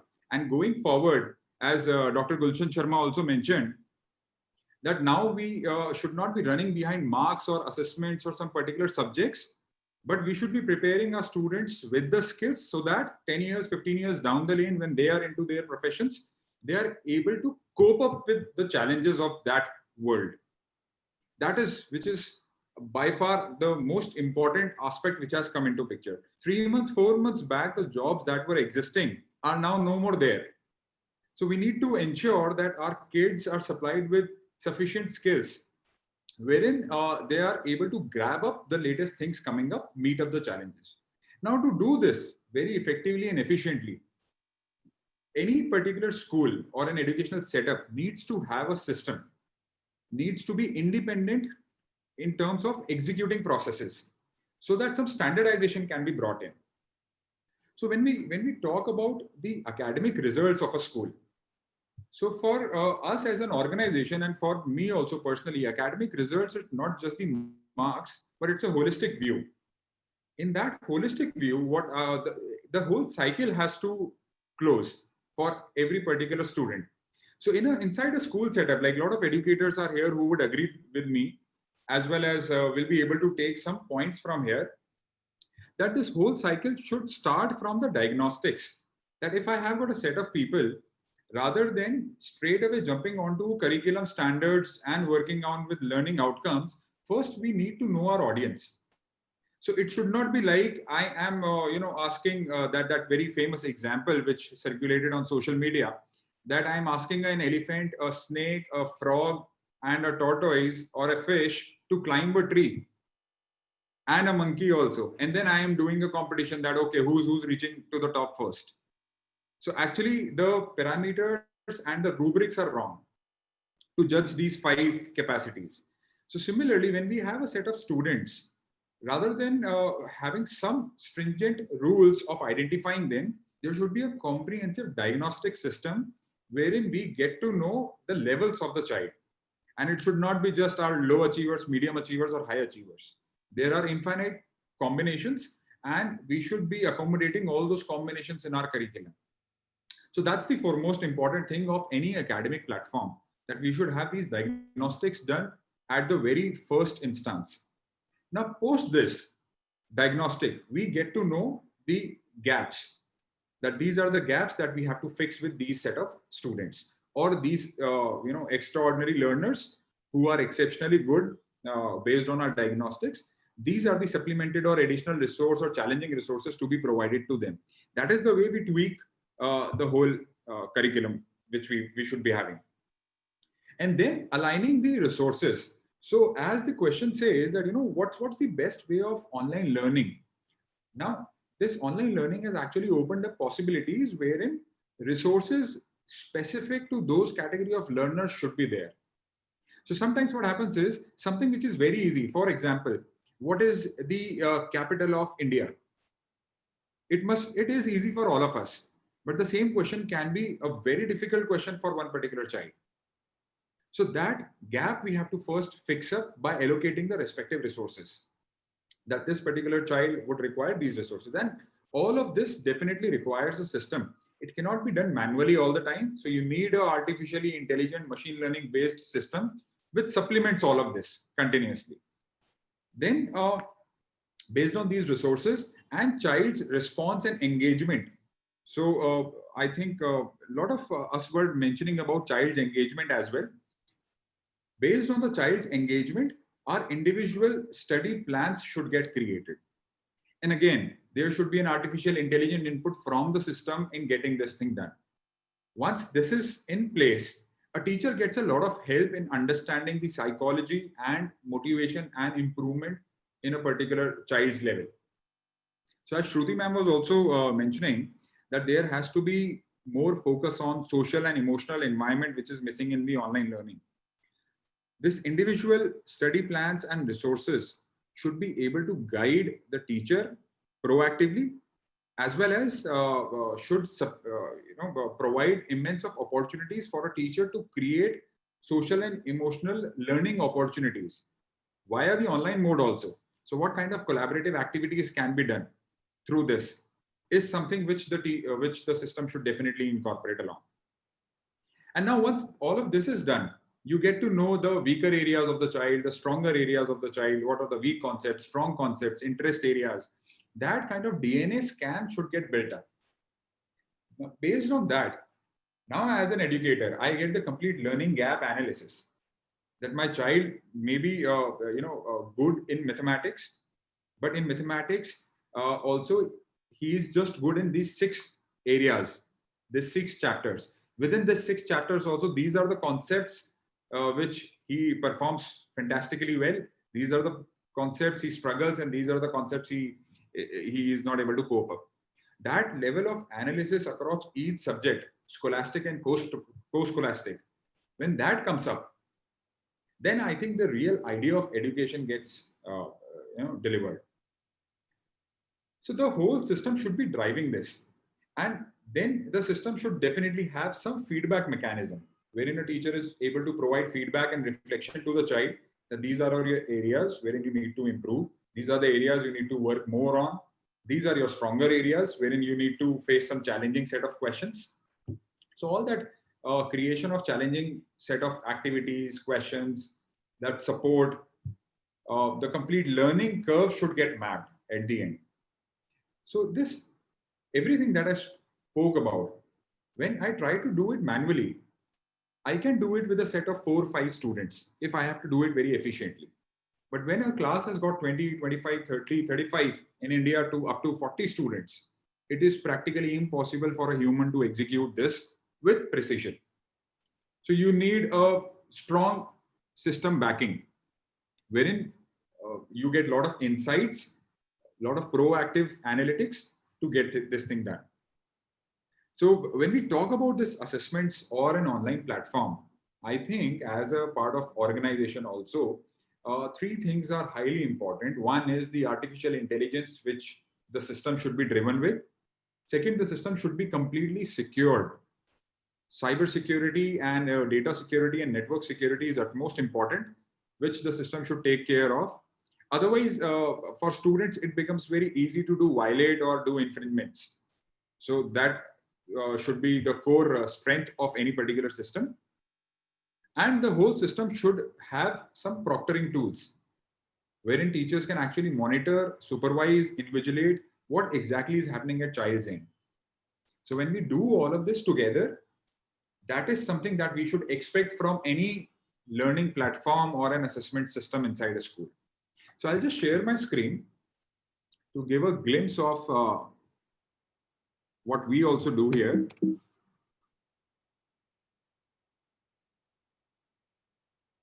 Yeah.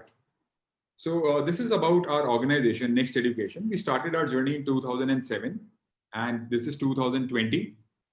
And in this 13 years of journey, we have been able to cater our services to more than 12,000 schools in India and abroad. That's just a stamp of our presence. Our vision is to become a K-12 solution provider to schools of all curriculums. Irrespective which country, which region they are, they should be able to use the platform for the usage. As very rightly mentioned by C.B. Mishra sir on the infrastructure of the school. So I would like to add here is that the infrastructure should now support the IT infra of academics and admin both. And every activity that we are executing in school should have recorded outcomes as well as evidence. So if example, if I'm doing some robotic activity, so what exactly the child is learning from that? 1, 2, how it is cross-curricularly mapped, what kind of assessments we are doing based on that, and based on the analysis of the assessment, what is the feedback given to the child? All of this, the system should have sufficient input mechanism to feed in this information. So that by the end of the year, no activity in my school runs in isolation. I have all the dots connected, and then that gives the holistic view for the development of a child, for the completely uplifting the academic level of the child, what I was initially mentioning. So it is not just about the assessment and the marks, but the way we want to tweak the assessments and any kind of creativity that I want to bring in the assessments. A very nice example before I actually lose on my time to end this. In one particular school, an assessment was conducted on saving water. So now rather than students making some posters or doing some group presentations and doing some stage plays on how to save water, this school did it very creatively and using their hands-on activities. So from a robot, they created a kind of a model which was placed near the taps wherever there were sinks in the common areas in the school. And this robot cleans the floor automatically whenever there is a spill. and it also generates a sound. Like if, let's say, if I am in the washroom and I have by mistake spilled some water, this robot is going to generate an alert. So that gives me a quick reflection that I do not have to do this. And now this is created by grade 4, 5 students. So students of that age group are doing this. This is actually an assessment. So like this, the whole assessment solution should incorporate all those inputs, wherein not just the academic assessments, but all the related cross-curricular and co-scholastic assessments can be captured and the learning curve can be mapped. So that is where, as an organization, we are playing a very important role and providing this platform across different schools, different curriculums, wherein teachers and all the stakeholders, parents, students, everyone gets involved and they make efficient use of it. So yeah, that's it from my side. I hope I have not extended the time, sir, because Dr. Sanjay Datta was actually struggling in everyone. I didn't want to interrupt you in between, because you are going with the solution to the entire thing. And my electromagnetic field was in your 12,000 schools. I was somewhere in that zone, and I was thinking all the time that 12,000 schools which you are associated with, how it can be a game changer in entire India and what together we can do. I was just thinking about that. Well, thank you very much, Arpit ji. It's always a treat. It's a pleasure to have you with us. God bless you. Stay fit, stay fine. Take care of everybody in UAE, and look forward meeting you today. 10,000 youth are coming and 2,000 teachers are coming this evening from UAE and entire Middle East. Don't forget to join at 5 p.m. on the YouTube, right? Because we want to send a treat to Honorable Education Minister of India. So we have dedicated this evening to UAE, and 5 to 6 p.m. we have got a special program after I wind up this. Thanks a lot. Thank you very much. I'll be there. Thank you so much. Thank you, everyone. God bless you. God bless you. Now, ladies and gentlemen, let me invite Mr. John Abraham. He was there. I could see him earlier. Where is my friend?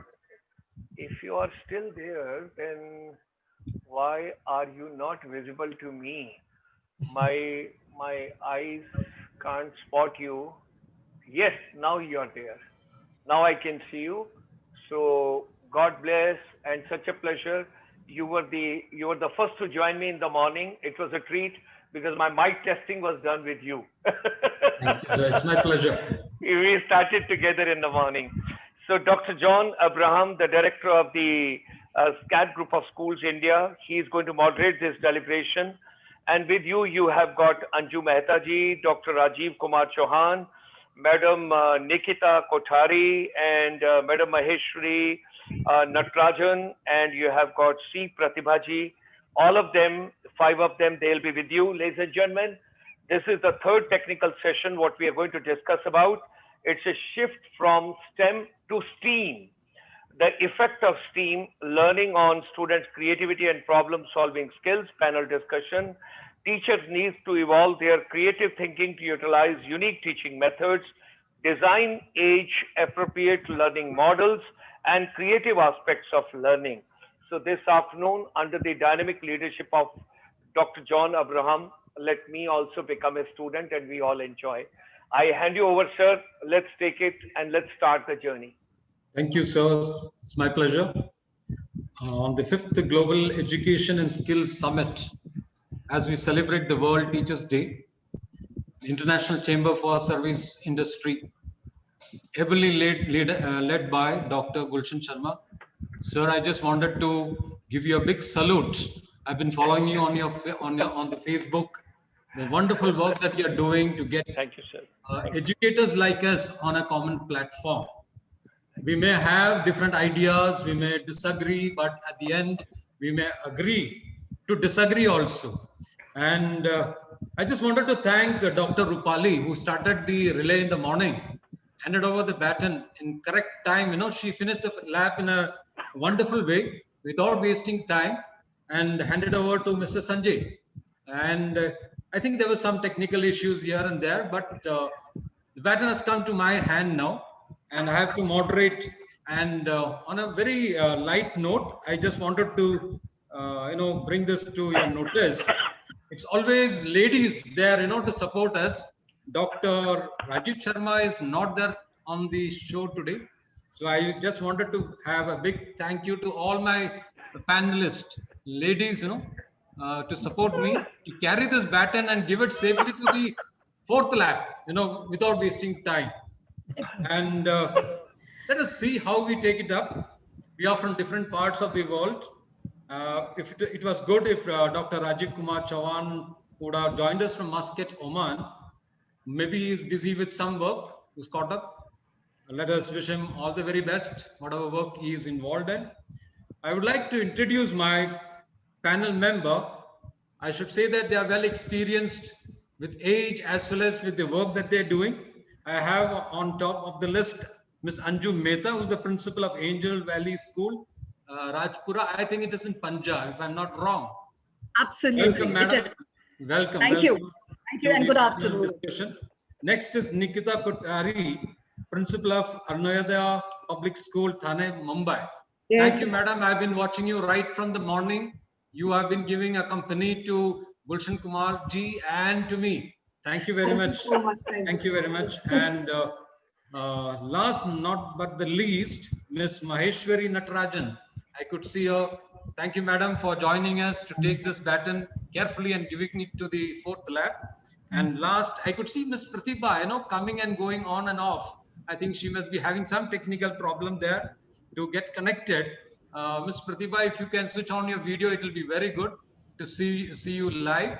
And, we can start the program. So Ms. Pratibha is the principal of Sloka School, Mahmood Nagar from Telangana. So thank you, madam, for joining. So we start the race. The topic given to us is to discuss shift from STEM to STEAM. I think after these 2 laps, we are all, pumped up with steam that we should get time to release it very soon. If Dr. Gulshan Sharma can, pardon us to make the show, to be a little more shorter. Anyway, we have 5 of us. Let us see how we can take it up. Now, the point on which we are going to discuss this morning, afternoon, we started in the morning. Maybe some part of the world, they are still in the morning, and some of them in the world listening to us, is the shift from STEM to STEAM, the effect of STEAM learning on students' creative and problem-solving skill. Teachers need to involve their creative thinking to utilize the unique teaching methods, design age-appropriate learning methods or models, and creative aspect of learning. Ladies and gentlemen, I would like to pass the topic before we start as a group, as a team. I would like my team members, the panelists, to ponder on these topic sub-points like encouraging independent thinking, interdisciplinary approach, goal-oriented project-based training, development of creative problem-solving skill, and engagement with real-world application. I think time is not a limit as long as we are able to get our thought process and people are able to enjoy and listen and get learned this morning. With a small quote, a situation which really happened. What is this, what we call it as problem solving skill? It really happened in my life. I was just coming back from my school, driving my car, and the tire got flat, very close to my house. And I was driving my son's car. And, the youngsters keep things in various places in the car. So I was not able to find out where the tool was. So I called him and I told, son, this is what has happened.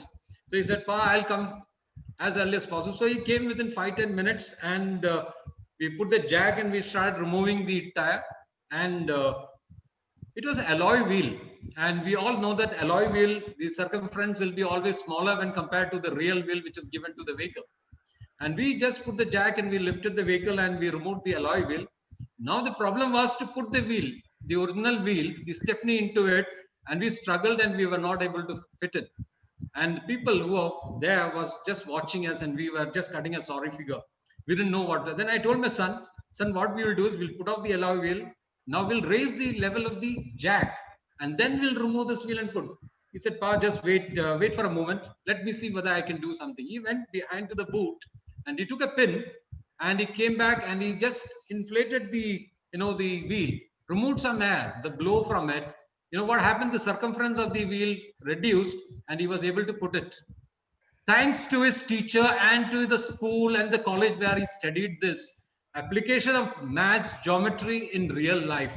That is what is problem solving. So I would invite the first panel member to discuss on this topic, Ms. Anju Mehta, the principal of Angel Valley School, Rajpura. Sorry, madam.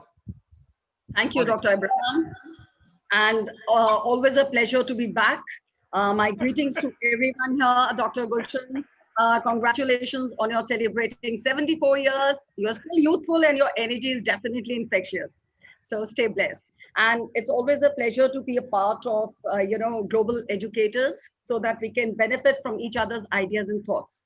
Having said this, I would take from where Dr. Abraham said, yes, it's absolutely essential that we integrate arts in all forms of our learning. And I'm quite glad, rather, that the decision makers have seen the relevance of integrating arts into academics. I mean, it's been late, but it is good that it's there. So I'll start from the very beginning, maybe to give an idea to the viewers who might not be too familiar with it, that the idea of STEM education actually had started in mid-20th century. And the acronym STEM, which was earlier SMET, somehow did not stick on, stands for science, technology, engineering, and maths. Technology has been something that we've seen as a buzzword this year due to pandemic. It's become an integral part of our education, and I think it's a wonderful thing because many people have learned many technological skills, and I think it's wonderful. I think this would be definitely a never normal or new normal, but it's a wonderful learning phase. This entire year, if you really wanted to, you could learn so much. Science and maths have always been, the coveted fields or pursuits for many years. And fortunately or unfortunately, I would say a lot of parents kind of gauge their children's intelligence by, limiting their choice to either taking of these two subjects. So sometimes I, as a principal or as an educator, have always been kind of questioning the parents that what are your goals in educating your kids? Are you teaching them so that they can achieve goals that make you look good as parents? Or you have to recognize their talents and their, whatever talents and gifts that they have other than the STEM fields. So when we talk about this, the basic misconception, I would say, or misunderstanding that we have as far as STEM is concerned is that a lot of people think that if we do kind of hands-on projects with science, maths, and some kind of an instructional technology, we will automatically get into the coveted engineering fields. Now, that is quite surprising because engineering, we know, cannot be limited to one or two disciplines. And there's so many other skills that are required there. So the definition of the word STEM also does not mean increased science instruction. So you can't drill it down the throats of the kids. And you can't give them that added instructional technology or just the project-based learning that kind of defines STEM. It does not.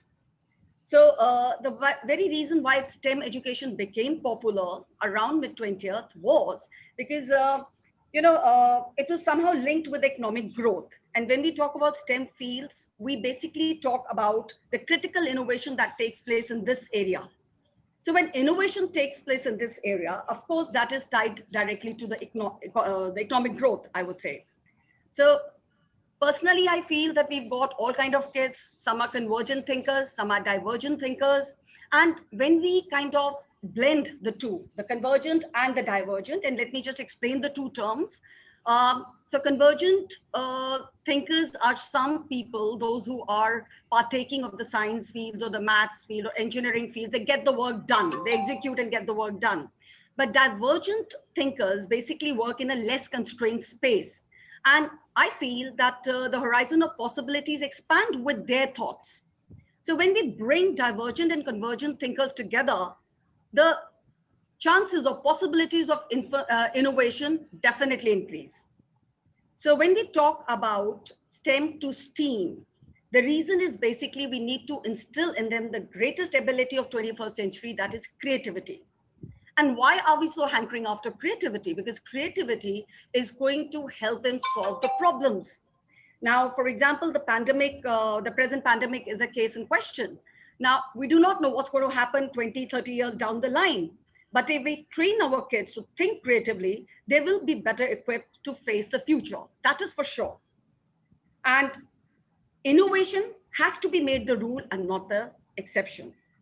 So when we look at our education system, change is the only constant, and we need to have a relook at why we marginalize certain domains of education over others.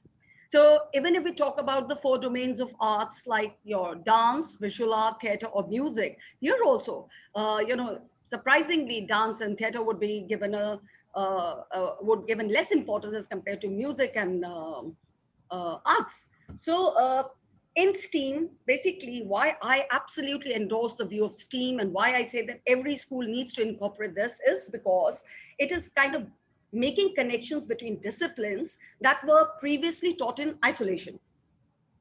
So when we do that, we are basically integrating curriculum, or this transdisciplinary endeavor makes learning of various subjects meaningful. And we can kind of like facilitate and strengthen the understanding of STEM by the use of various art fields. For example, let me give you an example of trigonometry. Now, as teachers, we know that students these days are very fond of whatever electrical gadgets or even the smartphones, to take that as an example. So if we start our teaching with the things that they are familiar with and they are happy to talk about, we can do so much of learning. Now, in case I can ask a child, how does telephone help you to find location? And more often than not, I think the entire class could answer your question and say GPS. But this is where you have to build up the curiosity and say, fine, but how does the GPS work? So, you take them from one point to another, train them, and so many skills get roped in. So they might talk about GPS and the triangulation of satellites. And that is where the trigonometry comes into play. So when you're talking to them, you can teach various subjects and the importance of those subjects via examples and by integrating so many different domains. When you teach a subject in isolation, I personally feel that there's so many kids of different capabilities and abilities. So when you're teaching a class, you can't have one glove-fit-all strategy for each one of them. Intelligence has to be diverse. It is distinct, and you have to cater to each one of them. So when you are teaching them in isolation, one subject is being taught in isolation, there could be some kind of draining out of interest in them. And more often than not, if some kids find it difficult or incomprehensible, they will simply lose out on it and they will leave it midway. So when we are integrating the subjects, we are basically kind of bringing these students back to the center of the circle of learning. And it kind of, by introducing those challenges and making them feel a little enthused about the subjects, can bring learning or can make learning process so much more fun. So basically, we've been harping about joyful learning, happy classrooms. CBSE has been talking about these over a number of years now. So STEAM programs, I feel, kind of enable the students to become more creative and happy learners. And I would like to add a point here. It also kind of like makes them empathetic. And if you ask, how is that? Let me tell you, I was just doing some kind of a research and I was reading something and I came to this kind of a gist that they were talking about, that the same brain pathways that light up when students are feeling empathy are also actually lighting up when students are using art in school. So why not? When you can link a value to your learning and make learning so much more interesting, of course it needs to be incorporated. So basically we need students to think out of the box, be ingenious, and they need to embrace a wide form of art to make learning meaningful to them. Innovation in science has always been linked, I personally feel, either directly or indirectly to a human experience. And human experiences happen through engaging with arts. So either you listen to music or a piece of art. For example, Einstein also stated that his theory of relativity was a musical thought that came to him intuitively. And these words echo the theme of STEAM. So I personally believe that every child is born with creativity and they have this extraordinary capacity to come up with amazing solutions. It's only sometimes when we kind of confine their thinking to merely assessment or marks or test that we either stamp out that creativity or discourage it in the process of schooling. Again, having said that, I personally feel that the question as of now to be pondered is, if our teachers know how to implement STEAM. We talk about it. Merely doing robotics in school is not going to be a STEAM activity because it will be some kind of a coding that you've learned and that's it. How does it kind of churn your creative juices? You have to see how teachers are going to implement STEAM in school. And for this, it is imperative that they are provided with that professional development or training regularly. They need to be given training so that they can be assigning projects to the students which build up their creative excitement. They need to build up the curriculum that works with the natural creative propensity of the students. And what a child wants to learn, I feel, is mostly or largely dependent on how teacher approaches a subject. So if we bring that subject in a way that they can relate to their real world around them, they would be making sense, more sense of it. A lot of students keep asking you the question, why are we studying this? Or why are we not studying that? When the teachers have an answer to that, children get satiated. So I personally believe that what is important is that teachers don't teach what learners can learn by themselves. They need to teach or invest in themselves and find in those interesting aspects of learning that can in turn catalyze passionate learning amongst the students. I see a lot of kids, they get kind of overwhelmed by science and maths later on in the classes, in the higher classes, because a lot of weightage is given to the marks in science and maths. So there are a lot of tuition culture over there. And most of them feel a kind of overwhelmed.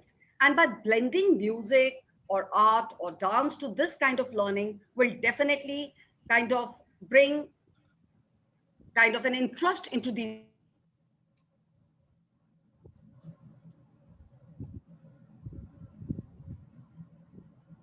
I'm very sorry. I think Ms. Anju I Mehta don't know. Yes, I think there's a power I think, cut. Yes. yeah, So yeah. can I request Ms. Nikita Kothari to take over the baton and run the lab? I think she has already covered 10 minutes of the event. Yes. Come on. Namaste, namaste. Thank you so much. Vanakkam, welcome, namaskaram. Wishing all my dear friends a very happy World Teachers Day. I am Mrs. Nikita Kothari, Principal of Arunodaya Public School. Would like to begin my views by saying a small quote. A good teacher can inspire hope, ignite the imagination, and instill a love for learning.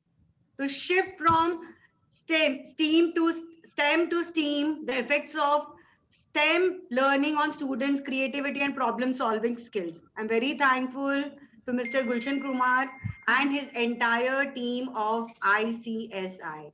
Teachers need to evolve their creative thinking to utilize unique teaching methods. As we all are aware that during this past 7 months, we have seen a revolution in digital teaching.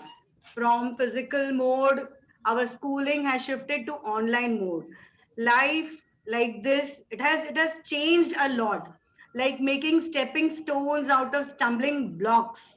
We have tried online teaching, we have trained our teachers, we're training our students, we have done n number of projects, activities online assessment is going on now.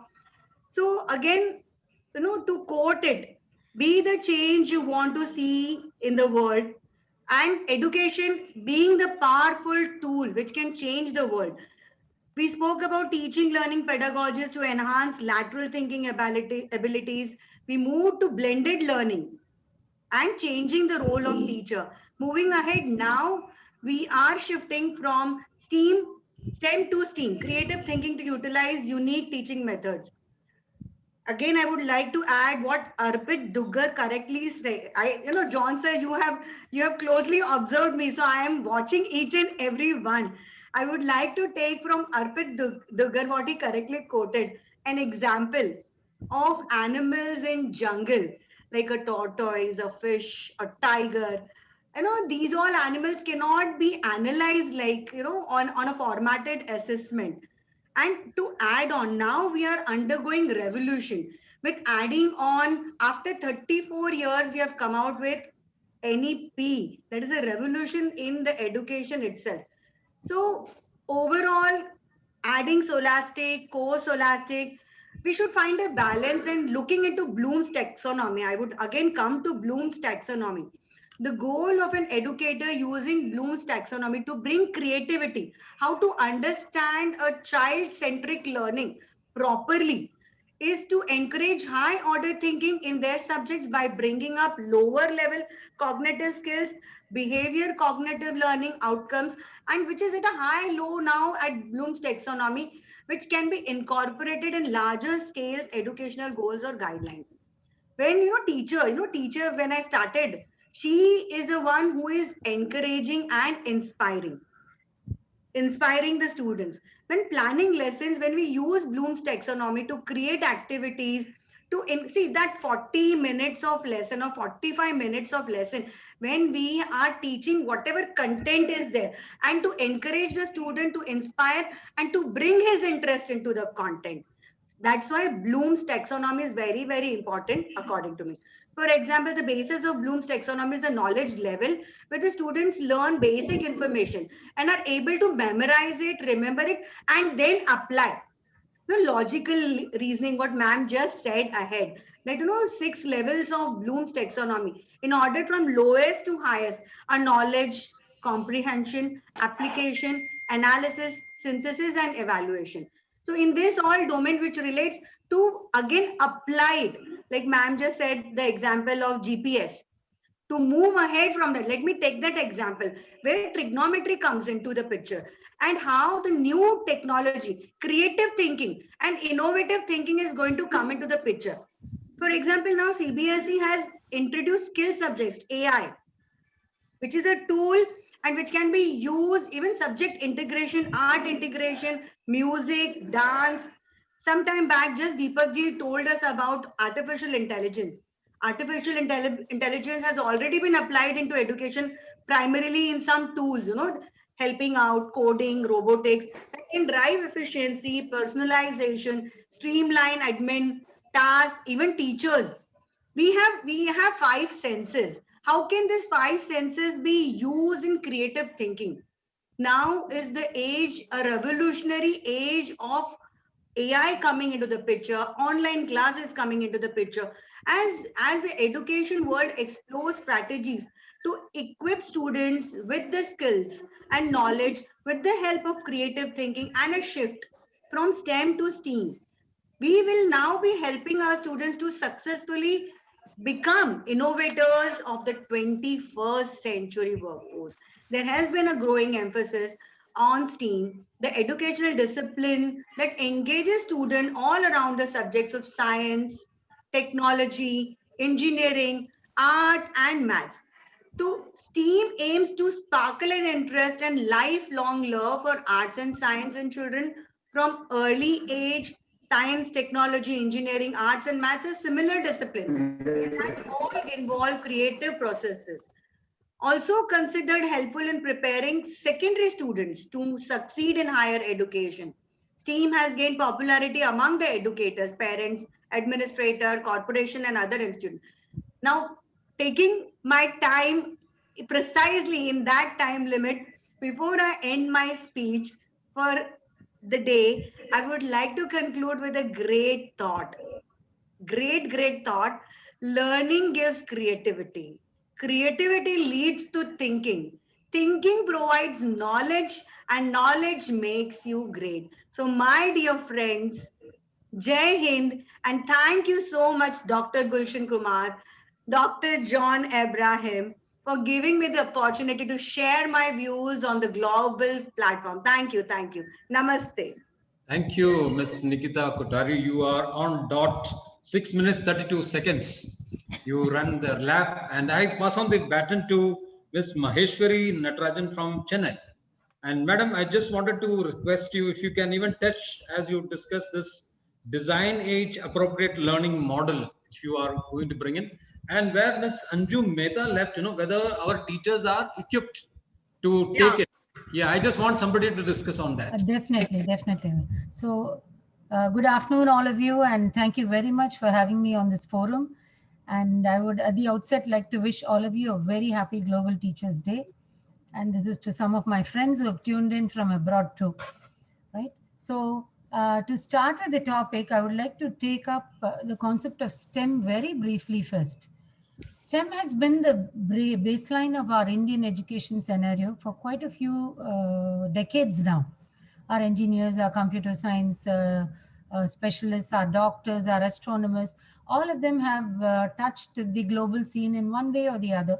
So have our performers, our artists, our dancers. But somewhere during these years, we seem to have lost the emphasis on the arts part, which is where this NEP 2020 is going to come of great help to us to shift from STEM to STEAM. So before we move on to the actual STEAM part, I would like to bring in a slight difference between the concept of arts and the concept of the arts. Arts is in reference to... Somebody saying something? No. Okay, arts is in reference to drawing and painting in all its various forms. And the arts is in... Pratibha, just mute your mic.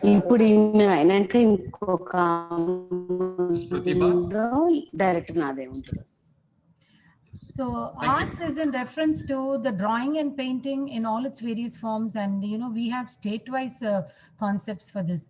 Whereas the arts, as I so fondly like to tell my children, is all the other things that you bring out during your inter-school performances, during your interclass performances, the mime, the drama, the cinema, the puppetry, the video shootings, the rangoli, the pulli kolam that we do in Tamil Nadu, flower arrangement, sikibana, any of these things. So we can divide the A part of STEAM into different classifications like visual arts, performing arts, and literary arts.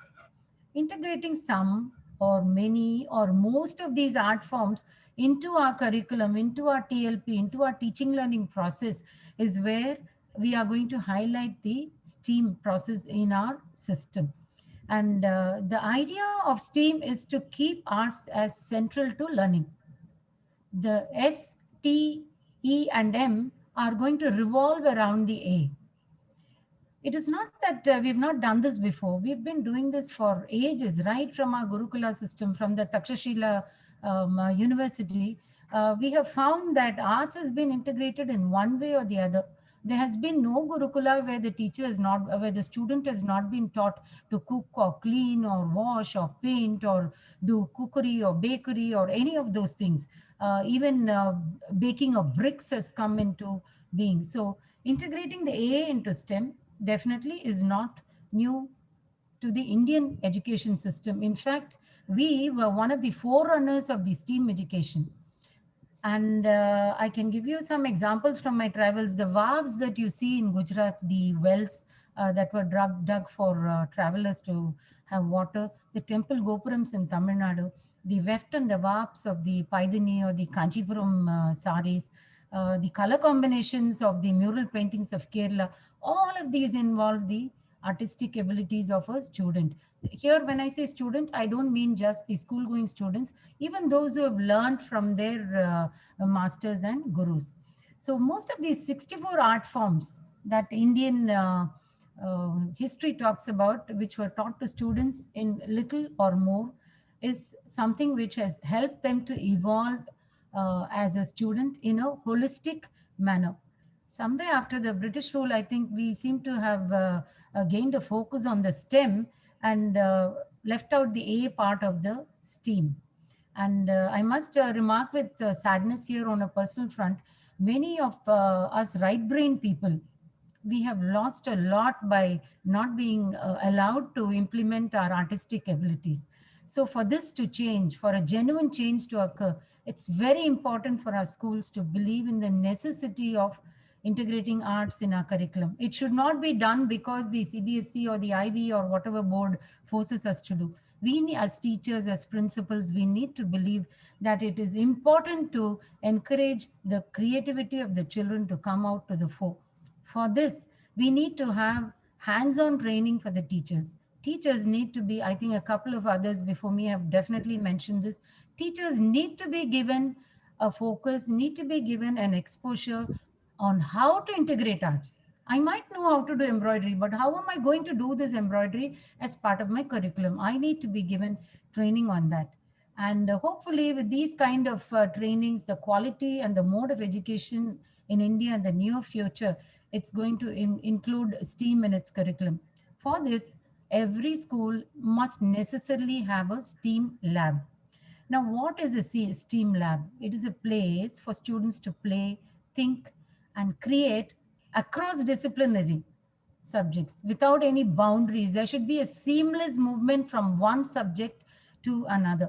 And the core curriculum of a STEAM lab must be based on the following aspects. First is the fundamentals, then the designing, then the fabricating, and then the programming, finally the production and exhibition, so that there is a chance for feedback, and lastly the assessment, because the school needs to assess for the sake of improvement, not for the sake of marks or ranking, but for the sake of improvement. So these are the basic design thinking set up in a STEAM lab.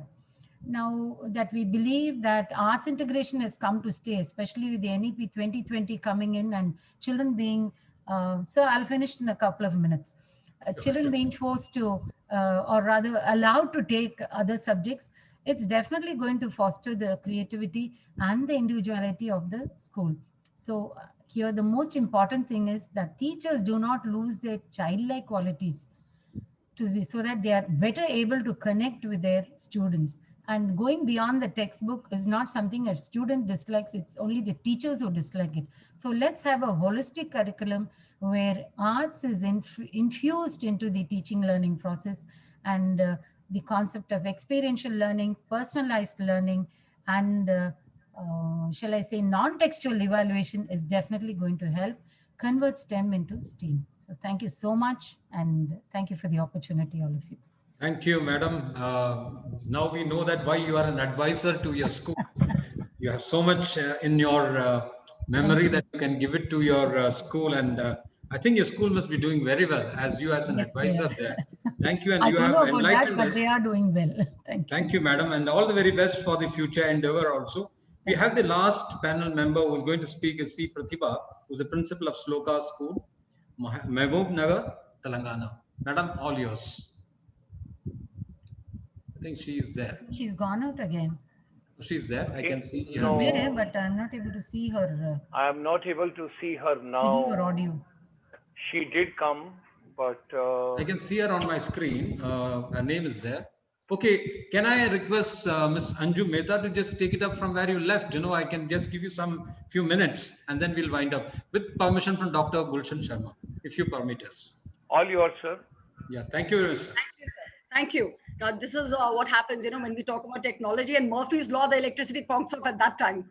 So anyway, I wanted to just add 2-3 more points that why teachers need to be given training for professional development, because sometimes they do know the things, but you need to handhold them also to tell them what kind of projects would be beneficial for the kids to kind of come out with their creativity.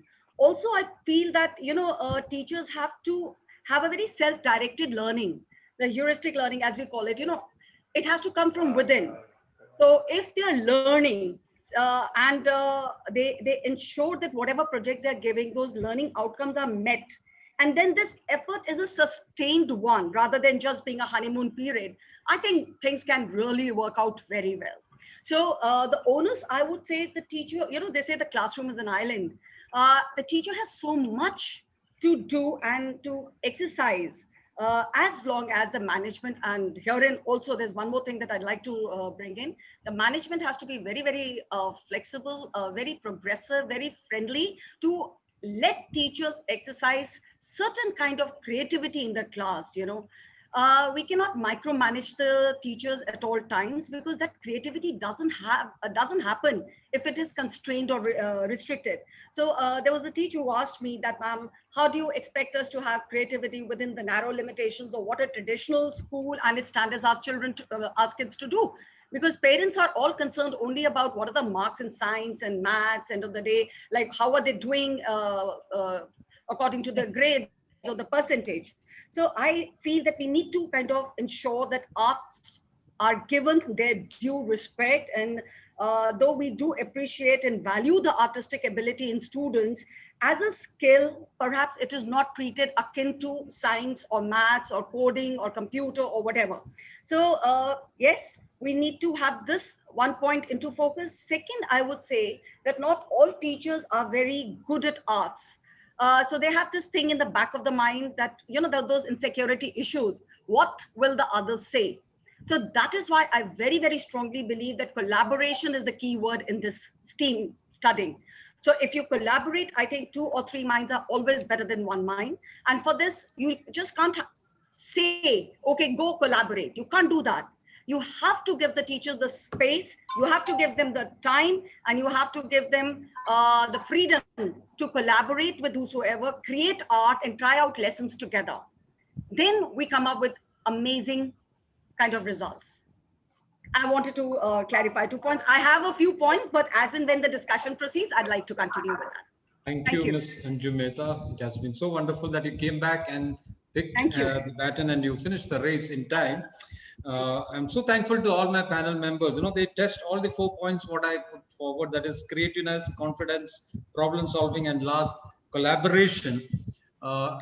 With us very, you know, a note which I have been seeing in our country at present, is so-called schools which call them to be, you know, public schools which have a lot of histories and, you know, the legacy behind them, 150, 200 years, are the schools which were not able to, you know, flex themselves into this online classes. They took their time, you know, but there were schools, and in the rural area, they took it, you know, like a second, in few seconds, and they are running the schools online.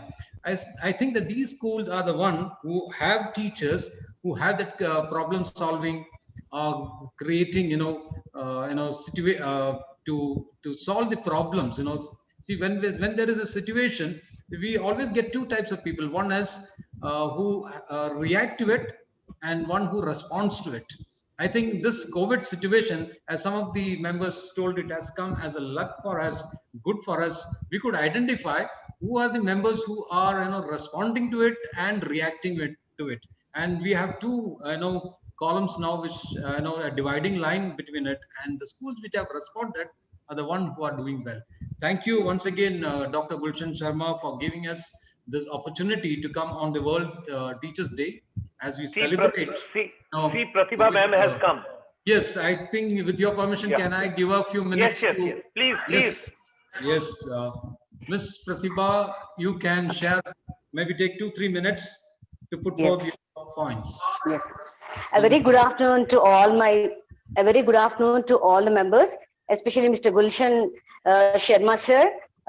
I'm very much pleased to see your earlier videos, and I'm very much impressed. And I'm taking you as a role model, and just putting forth my all objectives to move as a principal. I'm Pratibha from Shloka School, Telangana. Thank you for giving me this opportunity, sir. I would like to proceed to my talk.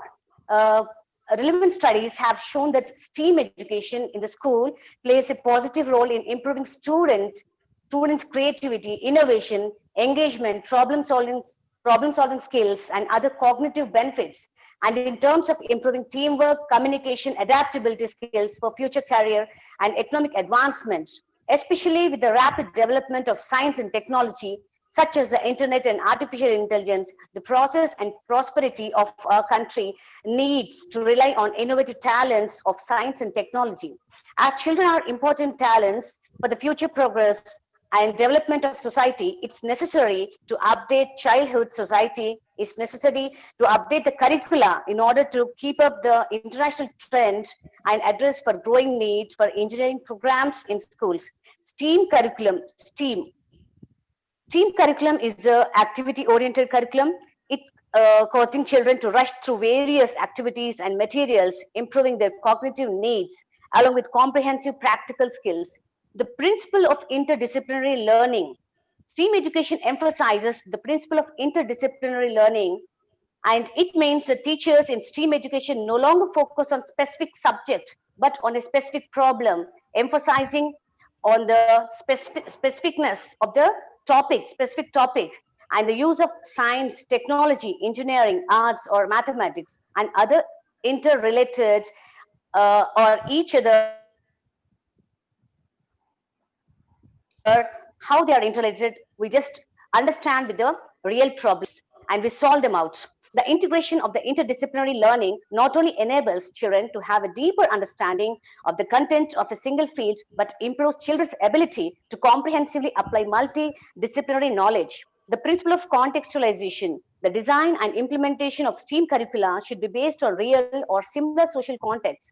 The teachers need to provide various real situations that conform to the psychological characteristics of children and are close to the reality of the world, and constantly improve the level of children's problem solving ability by exploring ways to solve problems in real situations. The principle of interest. In order to encourage children to get satisfaction of exploring the process of problem solving and stimulate their intrinsic learning motivation, the implementation of STEAM education activities must be interesting. For example, educators integrate elements, methods, and frameworks of game into educational activities so as to cultivate their interest in exploring activities, promote their scientific attitude and mastery of knowledge and skills, and lay a foundation for the hands-on practice and problem-solving ability. The principle of inquiry. Children actively participate in STEAM education activities, rely on their own direct experience, and explore and find answers. In particular, children can express their conclusions in a variety of ways so as to improve their initial problem-solving ability, creative ability, communication ability, and operational ability, and form positive emotional experience and attitude. The construction of STEAM curricular model. STEAM education is a typical socio-cultural and constructivist model which provides children with learning situations and enables them to actively build knowledge and acquire skills through exploration, discovery, and cooperation and other channels. The project or problem as a core surrounding as key links to project theme, especially problem solving process, the explicit learning environment, learning activities like interest stimulation, group cooperation, brainstorming, hands-on exploration, interactive sharing, learning scaffold.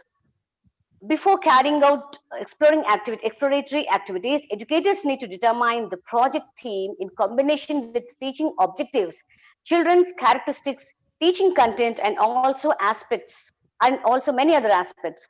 Teaching objectives should not meet only the should meet the three-dimensional objectives, that is, knowledge and skills, process and methods, aptitude and emotions according to variety of students of different stages. Establish environment. For example, teachers' positive attitude towards children, the harmonious learning community in peer groups, and the voluntary observance of orders and rules in the living environment, etc. So the creation of environment includes providing physical environment and psychological environment for children and arouse interest. Educators attract children's attraction and curiosity by asking or showing visual aids. Group cooperation investigation. The essence of STEAM education promote problem solving, while real problems are always complex and diverse, requiring learners to have a clear sense of purpose and cross-knowledge reserves in multiple fields and to cooperate with each other to solve various problems in learning. Therefore, cooperation and dialogue should be reflected in the design of STEAM education. Brainstorming. When the children have identified the task problem in the process of group cooperation, the educators can guide the children to brainstorm around the problem, but the teacher should not set limits on the children's ideas, but only ask them to express all the ideas they come up with. Although some ideas seem impossible, the expression process of children in a process of thinking and divergent thinking, which is a key step to improve children's understanding of problems and problem solving. Hands-on activities. The process of children's hands-on exploration is actually a process of constantly trying to solve problems. At this time, teachers should encourage children to take the initiative and try to solve problems through peer learning and cooperation. Interactive sharing. It is an important step. On the one hand, by showing their work, the children share the design and the children share their design and ideas with other groups, which exercises their language expression and communication skills. On the other hand, children expand their new ideas to solve problems by listening and learning the ideas of other group works, reflection and improvement. The educators clearly put forward the goals to be achieved, but they have no specific requirements for the process of solving problems for children. Educators observe and capture valuable feedback information from children to further improve the activity plan so as to optimize the theme of the STEAM activity. For example, how to build a bridge. We can see bridges everywhere. When children travel from one place to another, they find bridges and they feel happy how they might have been constructed. So the teacher has given a project, how to build a bridge. The children need some of the materials like building blocks, plastic sticks, ice cream sticks, mineral water bottle, tape, glue, etc. And the objectives have to be achieved through STEAM. Science. And coming to the science, children need to explore what kind of bridge structure should be more stable, how to decrease the weight of the bridge, etc. Technology. What are the structural components of a bridge? Engineering. Children can design an ideal structure through painting, etc. Art. Coming to arts, the bridge designed by children is beautiful and appropriate with color collocation. Mathematics, children can calculate how many pieces of material are used, compare the role of different sizes of blocks in building shapes and building bridges. Finally, they identify the different shapes of materials which are included: square, circle, cylinder, sphere, etc. So here I would like to conclude that our government, Niti Aayog, Atal Innovative Mission, and many projects have been installed, and we are even blessed with Atal Tinkering Lab in our school, and it's a great privilege to get the opportunity and be one of the panelists and join this webinar. And I would like to conclude that interdisciplinary integration can effectively cultivate children's approaches to learning, which includes curiosity, interest, initiative, persistence, attentiveness, and creativity. Furthermore, this will promote children learn and construct knowledge. STEAM should be promoted in school education to meet the 21st century skills in our country. Thank you, Gulshan sir, and one and all for giving me this wonderful opportunity. And it's a great privilege to be with one and all. Thank you once again, sir. Thank you, Ms. Pratibha, to come back in time and give us this message that you are already prepared. Thank you, sir. Thank you, sir. Dr. Gulshan ji, I just wanted to pardon us that we are taking extra 2 minutes. Yes, sir. Because of all the technical issues. As I promised in the beginning that we will hand over the baton in time. Because of some technical issues, we have overshot by 2 minutes. Now it is 3 minutes. Thank you very much. All yours now. I would like to anything from your side, if you want to conclude? I mean, sir, I just wanted to conclude all the 4 ladies who have run the race. It will be a repetition, and I always tell my management that teachers has to be given opportunity for training. I always keep telling them with a joke, if you had a monkey, by giving peanuts you'll only get monkeys. If you want proper creative thinking people in your school, you have to shell out a lot of money, and my school is doing it. I think on a later platform I will be able to narrate what SCAD is doing. SCAD stands for Social Change and Development.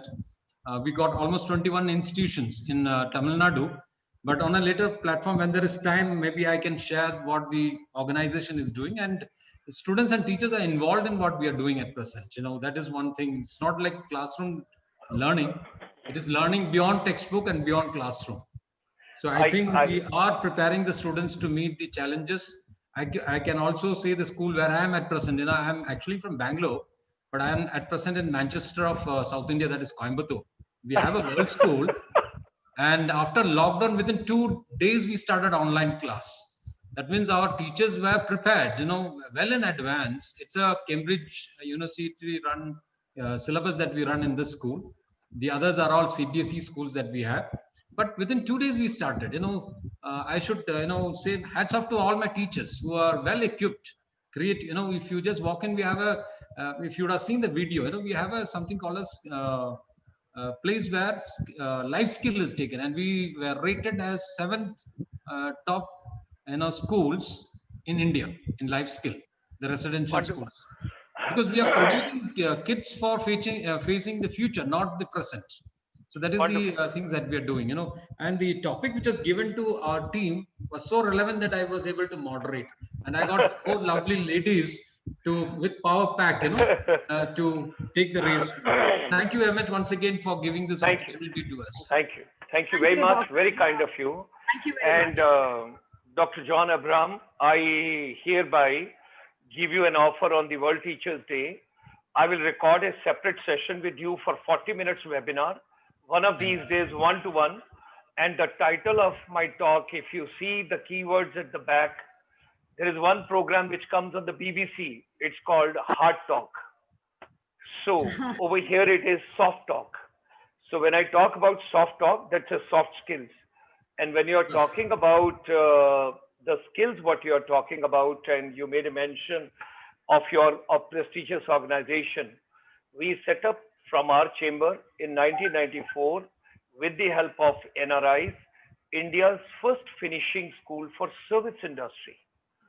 And 36,000 children have been given free education till date by our chamber, with lots of help and not a single rupee being charged from any student. Some of the stories we will share with you, and your mind will be, you would say, my heart, my soul, my mind, and my spirit, I have to give back to the society. I have not to take anything from anybody. My own army pension, which I get, I'm not in a position to spend because I don't drink. I'm a vegetarian. I take only one meals, no breakfast, no dinner, only lunch, and sleeping at 9 o'clock and getting up at 3:30 and early in the morning talking to the stars and finding only one solution and asking, who am I? Why I have come here? What am I doing? What do you expect out of me? This solution I'm trying to find out for last 47 years. And I spent last 42 years coming from the armed forces, associated with the northeast part of India, dealing with the tribal youth. So there are so many unveiling we will do one-to-one. When we will do a soft talk, and I hereby offer you, and we will have a 40-minute session with you. You're a wonderful moderator, orator, and particularly I will never forget what your son told you, Pa, let's remove some air from here and we can fix it. So that was something lovely, which you gave. Presence of mind, the kids, really. Now, all the people, those are watching world over in different countries, different time zones, before we go for our lunch in India and before you go for your evening tea in ASEAN countries, because my president is watching from Bangkok, my future president, further designated, is watching from Kuala Lumpur, my ex-president is watching from Singapore, and at the same time, some of my predecessors, because those were looking after this particular chamber, because I will be giving it up in 2025. So those were taking care of, they are watching this program from New Zealand, Australia, and Fiji. So I'm grateful to all of them. One question I would like to leave with all of you. If you find a solution, please educate. Number one, art is the base of life. Without art, there is nothing in life. When you talk about science, commerce, and other kind of things and all that, I think the whole universe rests on art. And when you talk about art, art has got various forms. And when we are talking about various forms, last 8 years, I'm working on music therapy. And when I'm talking about music therapy, I am convinced inside my soul, there is nothing else which can make you more humble, more powerful, more energetic, more positive, more creative, more dynamic if you enjoy music. Either you sing or you listen or you do humming, and you will never harm anybody on this planet if you are a music lover, because music is something which life should be musical. Life purpose should be music, and make your life so soothing, musical, happy, that everything should go so beautiful. And since morning, it was worth listening. You all are my teachers. I want to be a very humble student for all of you, and I want to learn from each one of you. If you ever find, I am discovering for last 8 years, I have not found out. Tansen ने राग दीपक जब गाया था, Those don't understand Hindi, I'm sorry, but I will try and translate in a fractured Punjabi English. So when I talk about the Tansen, when he sung Rag Deepak, based a song on Rag Deepak, what was that music? What exactly was that? That there was a lighting of the lamps. Was it symbolic? Was it realistic? Did it really happen? Because I'm watching in lot of hospitals, there is a music being played in the evening.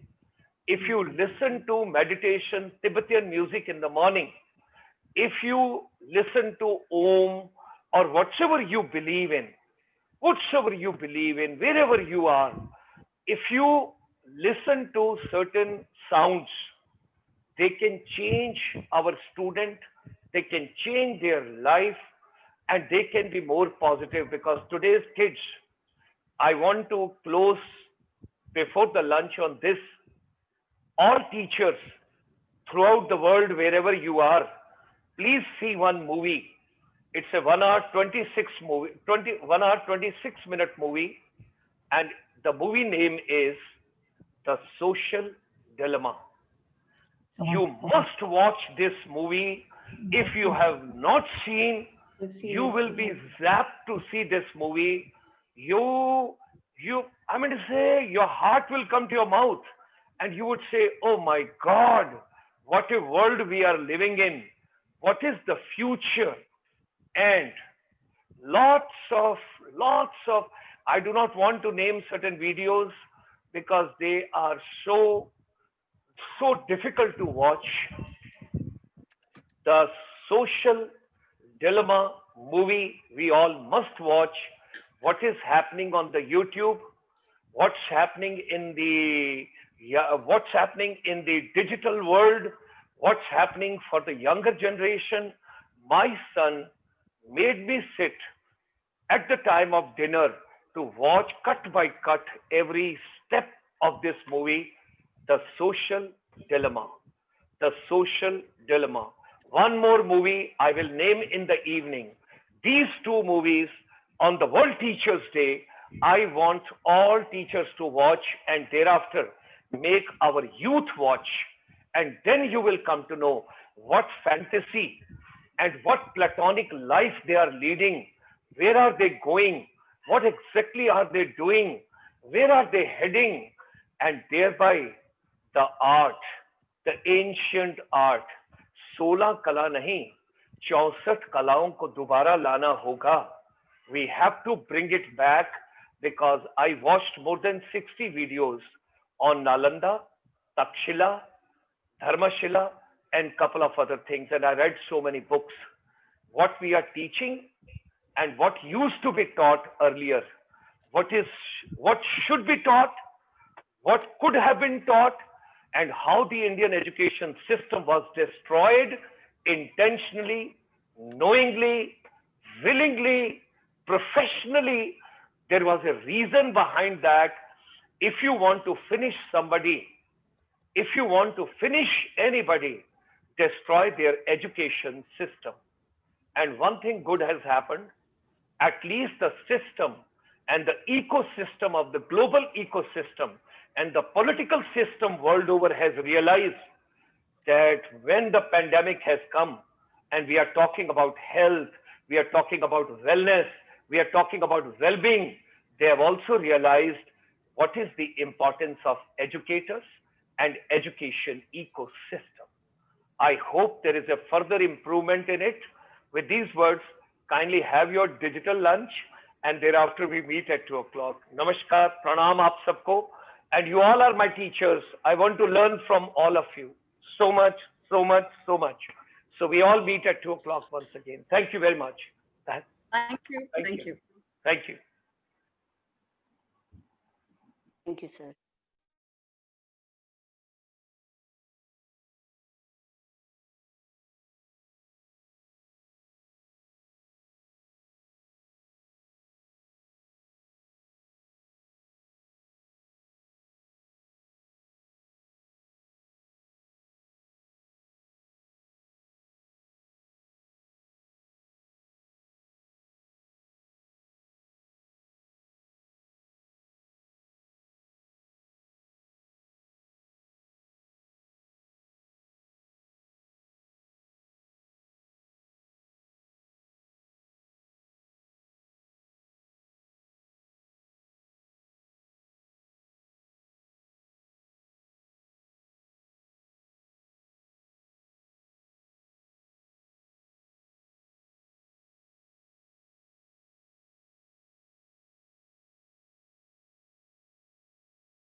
Hello.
So welcome back, ladies and gentlemen. We hope, Mr. Charles, hearty welcome to you. Hi, how are you? It's a pleasure. Dr. It's a Gulshan. pleasure to have you. Pleasure to have you with us. Good to see you again. So yeah. So we have been joined by Mr. Vipin Agarwal also. Hi, Mr. Mr. Vipin VP. Agarwal, yeah, Mr. Vipin Agarwal is also an entrepreneur, and he's also from the same session, our artificial intelligence and data. So hearty welcome to you also, Mr. Vipin. And there's one more gentleman who has to join. I think we will take on. We'll take Vipin, and we will take Charles, and one more person has to join. He is Karthik. Karthik. We got to have Karthik with us.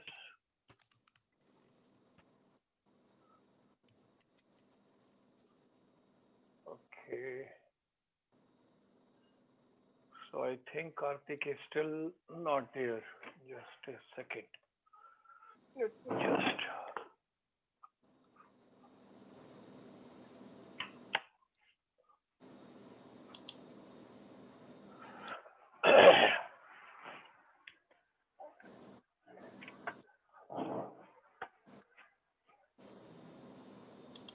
Let me try once more if he has come.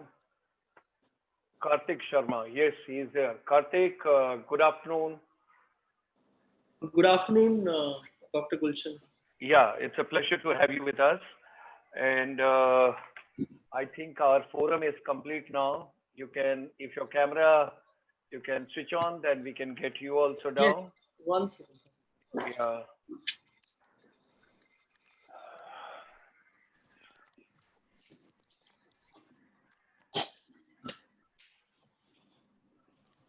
So, ladies and gentlemen, welcome back to you after lunch. So, morning we had 3 panel discussions and deliberations that was focused on school education, and where we tried to cover all aspects related to school education in India. On World Teachers Day, once again, we extend you a very warm and a very hearty welcome to all of you. And let me get Mr. Karthik also right over here. So, yes, it's a pleasure, ladies and gentlemen. We have got Mr. Vipin Agarwal, we have got Mr. Karthik Sharma, and we have got Mr. Charles Cheong from Singapore. He was yesterday also with us in the India-ASEAN series when we had all the 10 countries together: Myanmar, Cambodia, Laos, Singapore, Malaysia, Thailand, Indonesia, Philippines, Brunei, Vietnam. And he gave a wonderful input yesterday, and we requested him, of course, with regard to other tasks, what we have taken. Now we are coming on to today, basically artificial intelligence, and we will talk about the data, how it could personalize the higher education, and that is the total focus what we have got. I also feel like recapitulating because my past president, he is watching this program from Europe, And my present president is watching it from Thailand. My future president is watching, designated one from Malaysia, Kuala Lumpur. And of course, before that, my Singapore president, Karan Singh Thakral, is also in the program. He is there on the YouTube. And then we have got people from Australia, we have got from New Zealand, and we have got a couple of other places what we have got. So it's a long journey, and it's a wonderful deliberation since morning. Now I've got this golden triangle right over here, Mr. Karthik, Mr. Charles, and Mr. Vipin, and I would like three of them, let them take us artificial way into the new arena, to the new world, to the new tomorrow, and what exactly is the future and how it's going to be. Let me start evening with Karthik. From Karthik, we go to Vipin, and once Mr. Charles, you have heard both of them, then you will be able to give us something from Singapore. And then finally, we will do the caking, icing on the cake, and finally we will take on. With these words, ladies and gentlemen, let's have Karthik in the main foray, and I remove myself from here. Okay. Yes, Mr. Karthik, let's start with you, and thereafter, Mr. Vipin. 6 to 7 minutes you can dedicate, you can devote whatever you want to talk. Take us to the different arena, different world, different zones, different timings, because people from different continents are as a part of this program. Please go ahead. Thanks, Dr. Gulshan. In fact, I was told my role is to be the moderator, and you have sort of you are the moderator. I have handed over to you. Already taken up my role, it seems. See, elder brothers always take a role. The thing is, because mine is a little larger role, so I was supposed to introduce all three of you. Oh. Now there are three people moderating because it will take hardly any time. We have got a limited time. So let's get into I'm starting with you, going to Vipin, and thereafter to Mr. Charles. So, pleasure to be here, Dr. Gulshan. Yeah, please. Privilege and honor to be here, and good to also connect with Mr. Vipin and Mr. Charles. I'm sure they'll add a lot of value to the conversation. See, my background primarily is from technology. That's where I come from.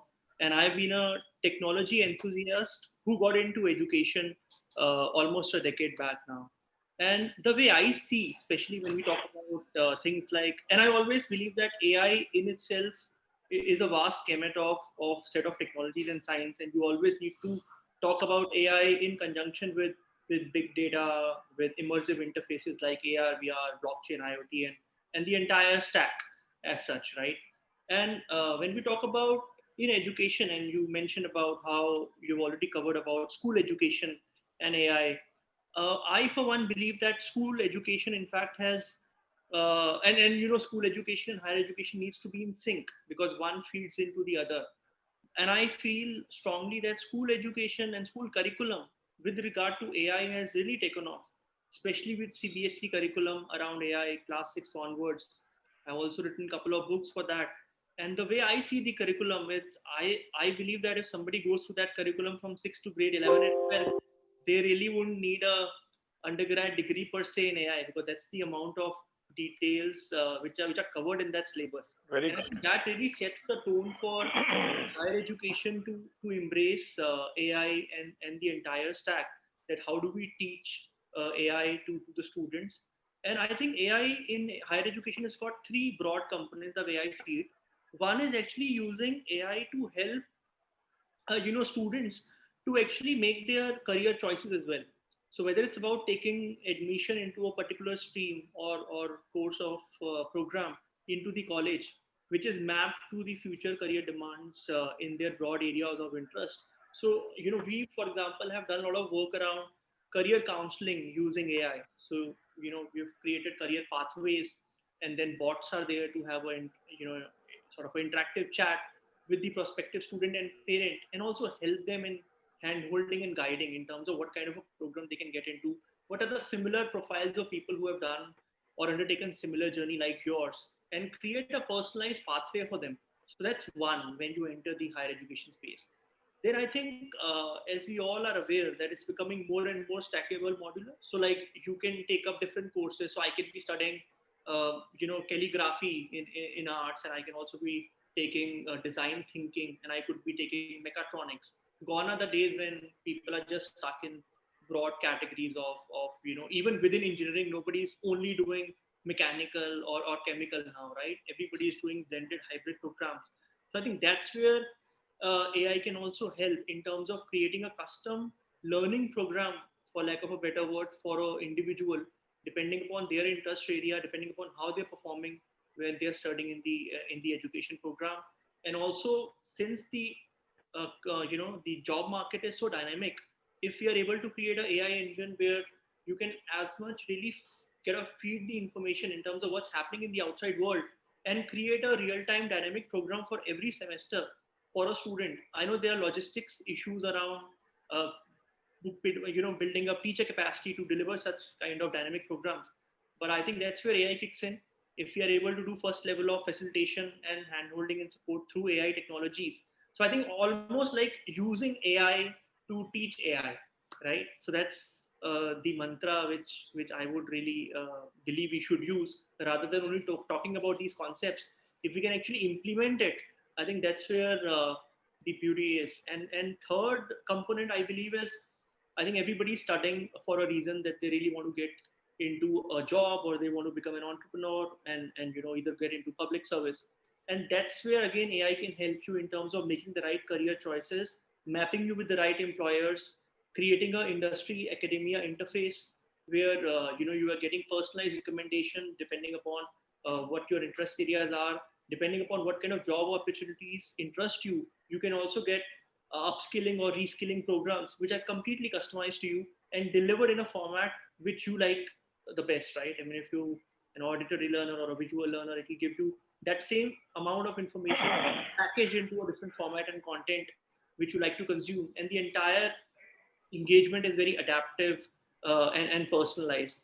And I think so that's the using AI part of it. And I think purely in terms of using, I mean, AI programs in higher education institutions, I believe that we really need to set up smart AI labs, which are cloud enabled in the educational institutions, be it physical, be it virtual. And I think actually teach them on top of these learning labs, because otherwise AI as a concept is extremely difficult and abstract for many teachers as well. That if you just teach them with the traditional e-learning modules or just creating videos, I don't think they work in AI.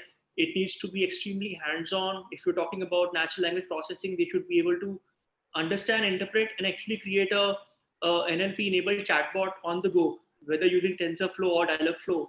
I think if we are able to enable that bit of hands-on learning through a virtual learning lab, I think that's going to be very powerful if we really want to create people who are empowered with AI learning and they don't have just theoretical knowledge.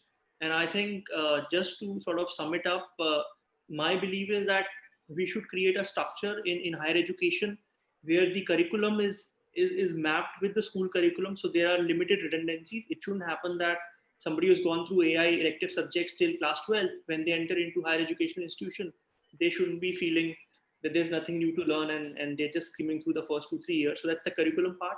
Second is creating these learning infrastructures and labs to actually help them learn on the go. And third is actually using AI to teach AI, giving them personalized recommendation, creating bots for teaching assistant, university assistant kind of roles, and facilitation and support for the students, and also giving them a clear roadmap and a pathway towards the career choices of their interest, which are changing ever so rapidly. But AI can actually help through navigate all these data points and give them a secure learning trail in terms of where they want to pursue their career. So that's my 2 cents, Dr. Gulshan. Wonderful, wonderful. So, ladies and gentlemen, that's Mr. Karthik Sharma, artificial intelligence practitioner and thought leader, founder, Agnisho India. And we have got 2 other eminent panelists with us, Mr. Vipin Agrawal, founder, managing partner at globallaunch.partner, and Mr. Charles Cheong, he's the CEO, AIFA Singapore. And now I request Mr. Karthik to take journey forward. Thanks, Dr. Gulshan. I would first like to get a sense from Vipin, because I was just reading through that. Vipin, you've been an entrepreneur as well, and you've been a venture capitalist as well. So you got a very mixed sort of a background, and I just wanted to get a sense from you in terms of the employer side of the things, and how you see innovation, coming out of higher educational institutions. There's a big talk, especially in the West, where they really want to create universities as hubs of just creating university spin-outs and tailoring the curriculum with the intent of creating startups and skilled people rather than just degree holders. So what are your views in terms of how feasible is that in Indian context with the kind of challenges we already have? So I think, wearing your both entrepreneur and ex-VC cap, if you can just give us a bit of a perspective.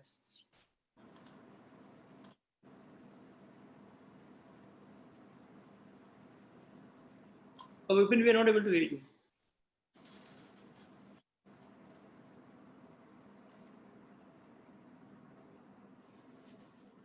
No. Your mic, I think. Yeah. Is it better now? Yeah, you're 200% fine now. Karthik can also hear. Mr. Charles can also hear in Singapore. I moved. Yeah. Got it. Sure. So I'll talk from 2-3 perspectives. I think Karthik, you walked us through the perspective of a student or a person who's studying in one of these academic institutions, willing to go further in his career, his or her career, and then learning AI.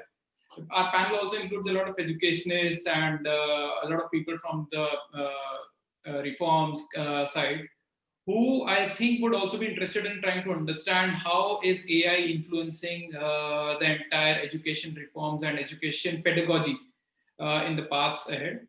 And then, of course, from the VC angle, in terms of how we sort of can make money doing all of this profitably. Talking on the student side, I think you have already covered in depth around the different changes that are going to come and have already started coming into the education dynamics in India as well as across the world. A lot of AI-driven personalization products are now available across the world for people to use to personalize their entire study experience. From the educator's perspective, from the perspective of people who are the administrators of different colleges and institutions, I think AI plays a very important part, can play an important part. I won't say it has already started making a huge dent in terms of how we can influence and improve education outcomes for students. To give a very simple example, platforms which are like school management platforms allow, as of date, allow mostly administrators to observe and then derive inferences themselves. Inferences such as teacher attendance records, student performance record as they progress through a semester or through different class groups. Students progress in different outcomes which are may or may not be linked to each other, like students' performance in sports activities when it is correlated to his performance in the academic training that he's undergoing in the class. Through AI-based platforms, what can be easily done, and which is where a lot of new age platforms are now coming up. They are calling themselves operating systems of schools and different branding, etc., that they're doing around it. It is an attempt being made to ensure that all the administrators, academicians are also able to automatically receive a lot of insights from the student and academic behavior, which people in the school might have missed if they were trying to derive influences from the reports that they received. From the regulator's perspective, from the perspective of different governance institutions, AI can also play a very interesting part in terms of them being able to derive macro insights. I can clearly see Rishikesh, who's joined us from METI, Ministry of Electronics. Rishi and I worked together earlier. But from the governance side, a lot of very useful insights can be derived using artificial intelligence around how education reforms are being implemented and their outcomes sort of influencing people en masse across different geographies. How is the percolation of student scores changing with different time zones as well as with different times of the year? what are the different impacts of local political or governance outcomes that are happening. I think AI can very quickly help us without going through reams and reams of data or graphs, understand all of these things. AI is definitely going to be the change. It is inevitable in some senses that AI will dominate. Very quickly touching upon the VC ecosystem in all of this, I think VCs are very well aware of the impact that technology is leading or creating in the education domain, and which is where we have seen so much more money, interest, everything happening in the edtech domain specifically over the last 12 to 18 months, not just in India, but across the world. Right. Mr. Karthik. Yeah. Go ahead. I completely hear you, Vipin, and I think that's actually the need of the hour. And it's so interesting when I speak to a lot of, and again, not so much from higher education, but many school students actually, they reach out to me and they have created their own chatbot and they are themselves doing AI innovation on the fly. And I think that's the kind of ecosystem we really need to support and provide to them, where they have the, call it framework, OS, or these kind of newish technologies that are coming up. We are basically giving them a platform where they can actually learn on their own and create something which the industry wants to sort of use or buy, right? I mean, you keep hearing of these stories of a 12-year-old, 13-year-old being hired by IBM, Watson, or Microsoft as a consultant, or they are working for them. I think these stories should not be like surprising or shocking. I mean, the moment they stop becoming surprising and shocking, that's when we've done a good job. That is normal, right? I mean, you do a good job, you learn, and you create something which is meaningful enough for industry to use. And I think that's where we should be aiming, that these stories should not be news. They should be like part of the life. Yeah. So now I'm going to go to Mr. Charles. Mr. Charles, we've talked about various aspects of AI. But I think for what we have discussed in Singapore, we have worked with several universities in Malaysia, help universities, Asia Pacific universities, where we have a few events with. We talk about how we can help the students of accounting and finance students to be able to automate the process in auditing, in accounting. And that is one big thing that they have been asking, because the fear is that if there's an AI, the accounting students may not be able to find a job when they graduate.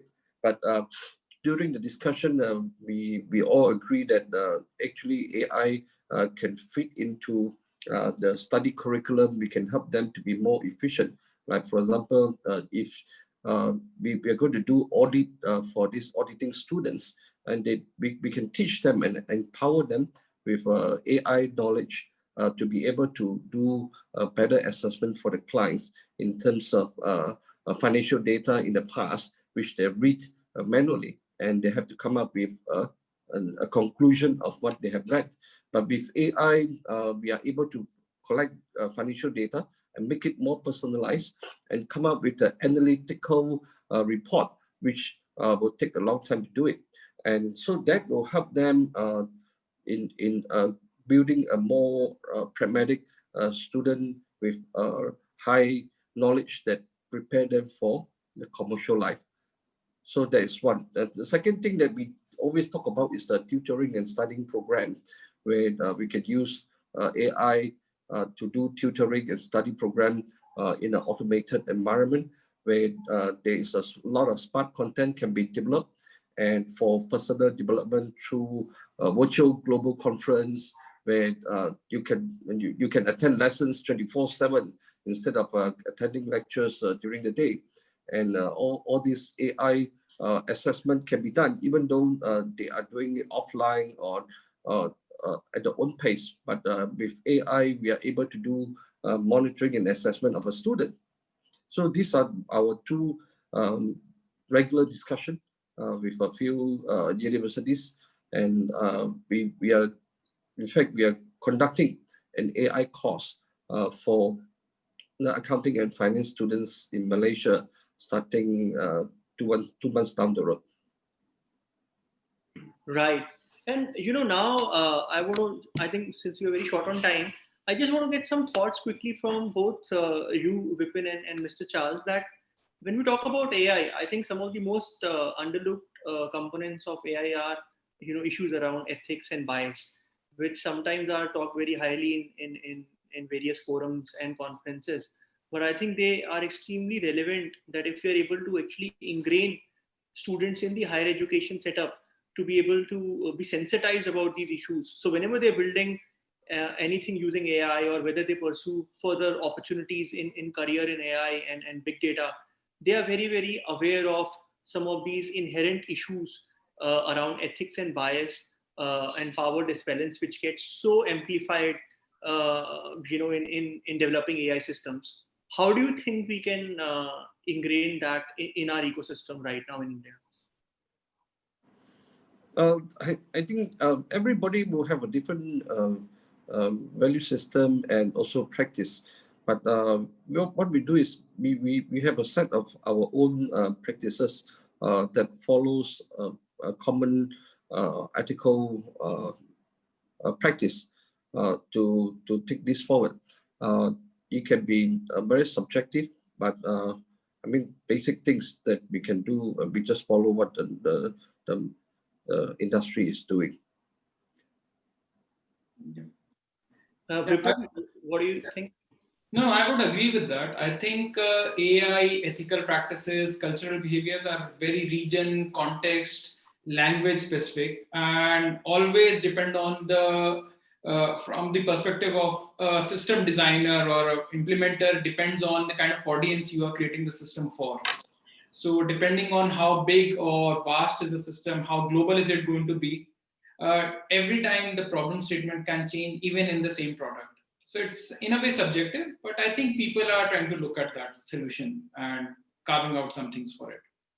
Right. Just last final thought around, do you think we've already started this journey of AI in higher education institutions before doing proper capacity planning around teachers, and facilitators who can actually teach AI? Do you think we've literally put the cart before the horse?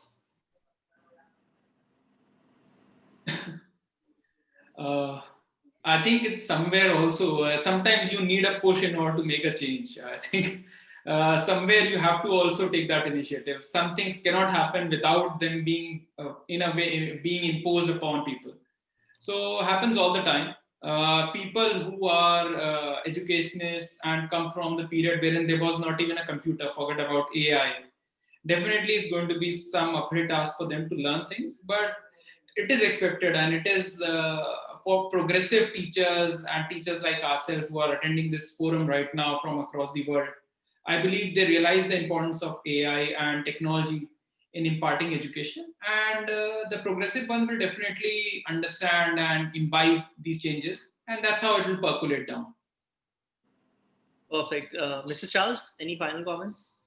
I think we just got to go with the flow, and for the educators, they are always a new case, and just be adventurous to try out new things, even like if you have not done before, but I think it's worth trying. When we worked with one of the universities, we saw that they are so eager to learn the best practice from the commercial world, and they came to us and they said they want to collaborate with us. And it happens that those ideas, some of the practice that we do are not new to us, but it's new to them. And when we do a session with them, they say, okay, we thought that it was very normal to have this practice of doing machine learning, and also in the automation of the auditing systems. And we introduced to them, they say they find that is well adapted in their environment.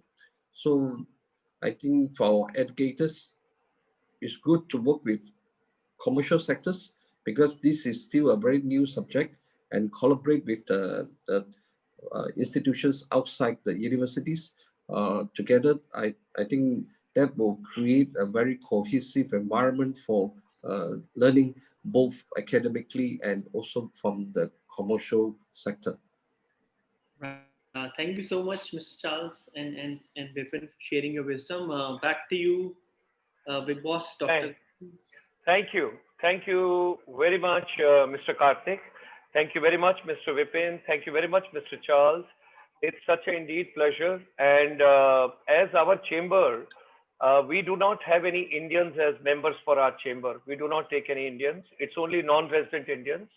Silicon Valley, we are deeply with all the people over there.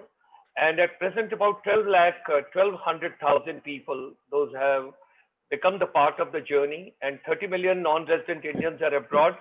We are bringing up a pool now from the world over. Day before yesterday, we had the panel discussion, which was live 9:30 p.m. in the night time from Canada, from Europe and United States together, where basically we discussed and we are taking the future journey.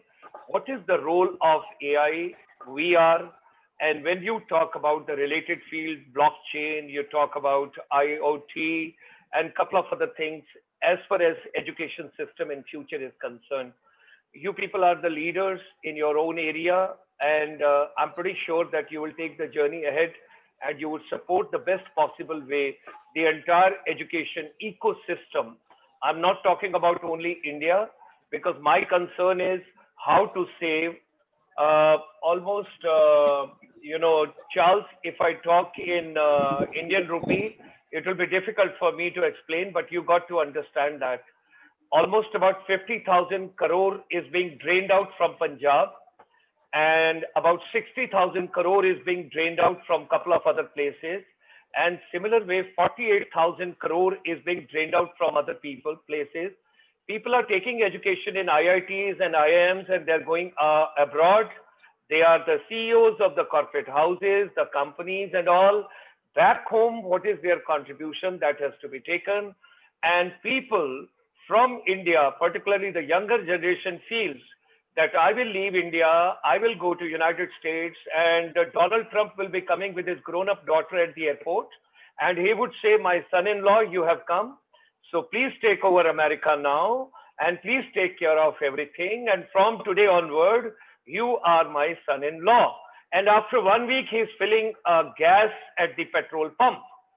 So with that kind of a scenario, the mindset of the children, I think we got to somewhere hold on to our children. We got to give them the right inputs, what exactly is required. And this particular pandemic has removed the complete system and all the blockages. Because today, when you talk about the education system has become transparent, and teachers are, like Karthik was mentioning, first the teachers got to be empowered. Where have we done the complete homework? What kind of an artificial intelligence to be brought into our education system? What exactly has to be done? How it has to be done? Which way it has to be done? All that we will be taking further. So thank you very much for joining us. It's indeed great pleasure to have you people with us. Mr. Karthik, Mr. Charles, and Mr. Vipin, thank you for joining. Great regards to all of you. God bless all of you. Thank you very much. Thanks for coming on the World Teachers Day. So let's move on, ladies and gentlemen, further. Thank you. Thank you. Charles, now all are doing namaste world over, because nobody is shaking hands. Everybody is saying namaste, namaste. Everybody is saying namaste. Okay, Namaste. thank you. Thank you. Thank you. Thank you. So ladies and gentlemen, let me just further go on to, and I bring you, because we have got the next panel discussion, and that is going to be on integrating skill development with the higher education. And we are 9 minutes behind the schedule. And over here, Devendra Pathak ji, I got to locate him. Mr. Devendra Pathak ji, where is Devendra Pathak ji? Because he's the one who has to basically lead the panel. And then we have got Devendra Pathak ji. Are you there? Mr. Professor Dr. Devendra Pathak ji? I don't see him. Okay. Anyway, I have got my panel over here. Mr. Rishikesh Patankar is over here. So thank you for joining. Thank you. And it's a pleasure to have you. Then we have got, ladies and gentlemen, with us Professor Y.S. Sidagowda. Let me just see. Yes. Yes, yes, I'm here. Yes, I'm yes, here. I can see you. I can see you. You're taking a lot of precautions. You're traveling in the vehicle, I think. Yes, yes, yes. Ah, okay, okay. Hearty welcome to you. Then we have got Dr. G Chakraborty. Yes, sir. Dr. G Chakraborty. Yes, sir. Are you there? Is this the one? Yes, sir. It's GS, Dr. GS. Yes, sir. Yeah. So we are having Dr. G Chakraborty and then Dr. Bala Gowda. Dr. Bala Gowda. Sir. Yes, sir. I'm here. Good afternoon, sir. Yeah, you are. Good afternoon, sir. I'm just locating you. You are also there. Okay. So good afternoon. Hearty welcome to my panel. And thank you. Let me make a call once again in a public whether Professor Dr. Devendra Pathak ji is there. If he is not there, we will go ahead with the panel discussion. And ladies and gentlemen, hearty welcome to all of you on World Teachers Day. And post lunch, this is the session after artificial intelligence, which is dedicated to higher education. And I would request each one of you to share your, quick vision on fostering critical thinking and analytical skills through hands-on learning, expanding knowledge and understanding of a chosen field outside of the classroom, and skills for employability and practical training through a concept. So it is something very interesting, like it happens for the children also exam. Today it's a teachers and professors and vice chancellors exam. So they are going to sum up and they are going to give us the complete inputs, their valuable inputs in 5 to 6 minutes each, and they will talk to all of us. Let us start with Mr. Rishikesh Patankar. He is the Chief Operating Officer, Education, Skill Development, CSE Academy, CSE E-Governance Services, and SPV under Ministry of Electronics and IT, Government of India. Rishikesh Patankar ji, you kindly share your vision for 5 minutes, and thereafter then we go to the next speaker. Rishikesh Patankar ji, you can unmute your mic. Yeah. Please go ahead. Good afternoon, all, and I'm thankful to the organizers for inviting me and share the e-dais on this prestigious event, World Teachers Day. And I congratulate each one of you, hearty World Teachers Day. In fact, skill development and higher education goes hand in hand. And as our Honorable Prime Minister has also spoken, skill development is a very important aspect. During the National Policy in Education event, which just happened a fortnight ago, he said that learners should focus on learning instead of studying. And overall, the national education policy is based on critical thinking rather than curriculum. So the topic of today's seminar is apt with what the government of India is also thinking, that critical thinking rather than curriculum is most important. And a special focus should be on passion, practicality, and performance. So I think these are the critical facts where we have to give emphasis on practicals. We have to give emphasis on passion as well as performance. So good afternoon, all. I am Rishikesh, and I work with the organization called CSE E-Governance Services India Limited. We are into education and skill development in a large way, but I'll just give you a brief intro of what CSE is all about. CSEs are basically part of the Digital India program. We are under the Ministry of Electronics and IT, and most of the e-governance services delivered throughout the country is through the common service centers, as they are called. We also have a CSR arm, which is called as CSC Academy. In fact, if you see, the most important aspect is the digital India and the digital inclusion which is happening. In fact, India is amongst the top 2 countries globally on many dimensions of digital adoption as such. We are number 1 in terms of unique digital identity. We are number 1 in terms of large number of Android app downloads.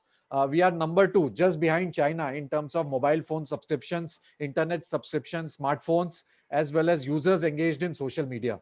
So if we see this digital adoption, we see that India is growing tremendously in terms of digital, and a lot of school education as well as higher education students are actually now online and are getting classes online, taking their exams, evaluations online. And many universities, in fact, have moved on to online curriculum, online learning, online training, and even assessments have gone online. So I think a lot of changes have happened post-COVID, and we are very fortunate that based on the infrastructure which is available in the country, we are forging ahead in terms of higher education, and our students in the higher education domain as well as in the school will surely come out of this and move forward.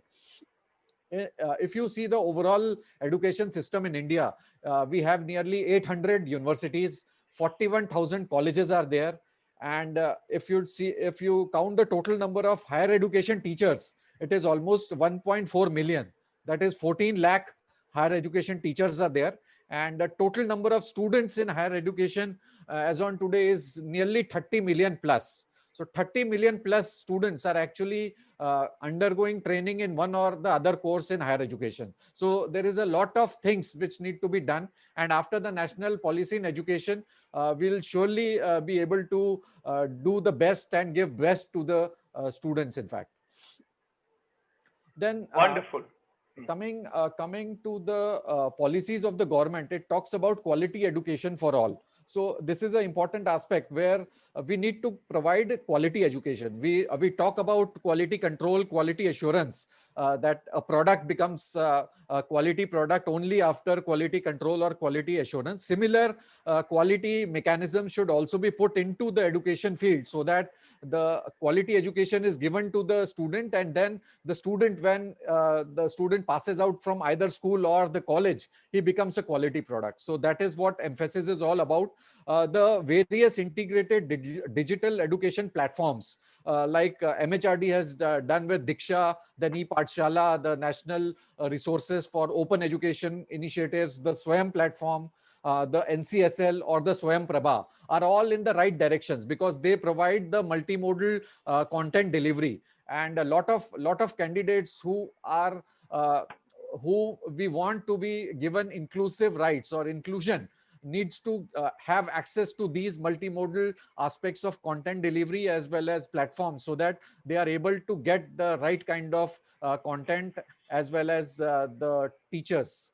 So that is the most important. The next point is the digital content delivery and higher education. So digital content delivery becomes important because in today's day, our internet is not that fast. And in the rural areas, especially in villages and gram panchayats, the connection is not that good. But the BharatNet project, the National Optical Fiber Network, will surely provide good access and good connectivity to the students in the rural colleges who are working there, as well as the faculty, so that they have access to the quality content and good multimedia content in local language. So that is the most important aspect. Point well taken, Rishikesh, because we have got a little paucity of time. If you can just I'll just summarize. Conclude. Yes. The other important aspect is I'll just share 2-3 points actually. One is what MHRD has done actually. So there are now you can actually enroll in 2 different courses at the same time. I think that is a revolution where person pursuing an engineering degree can actually focus on art subject as well and take up an art subject as part of his engineering, his or her engineering degree. I think that is a wonderful aspect. The other is basically education has to be fast forward mode in order to bring about a quantum jump in the economy. and we need to use the technologies in order to do that. And lastly, learning can be self-learning. It may be augmented learning, and maybe a co-learning spaces and emerging technology experiences centers need to be established, where group of learners can actually broadly pursue similar goals and can learn from each other. I think that is the way forward. Thank you, sir. Thank you. Thank you very much, Rishikesh Patankarji. Thank you. So, in the absence of Honorable Professor Dr. Devendra Pathakji, I took the lead and I just started the. No, your mic is mute, sir. Your mic is mute. So, now you have come. So, I would request you kindly unmute your mic. Kindly unmute your mic.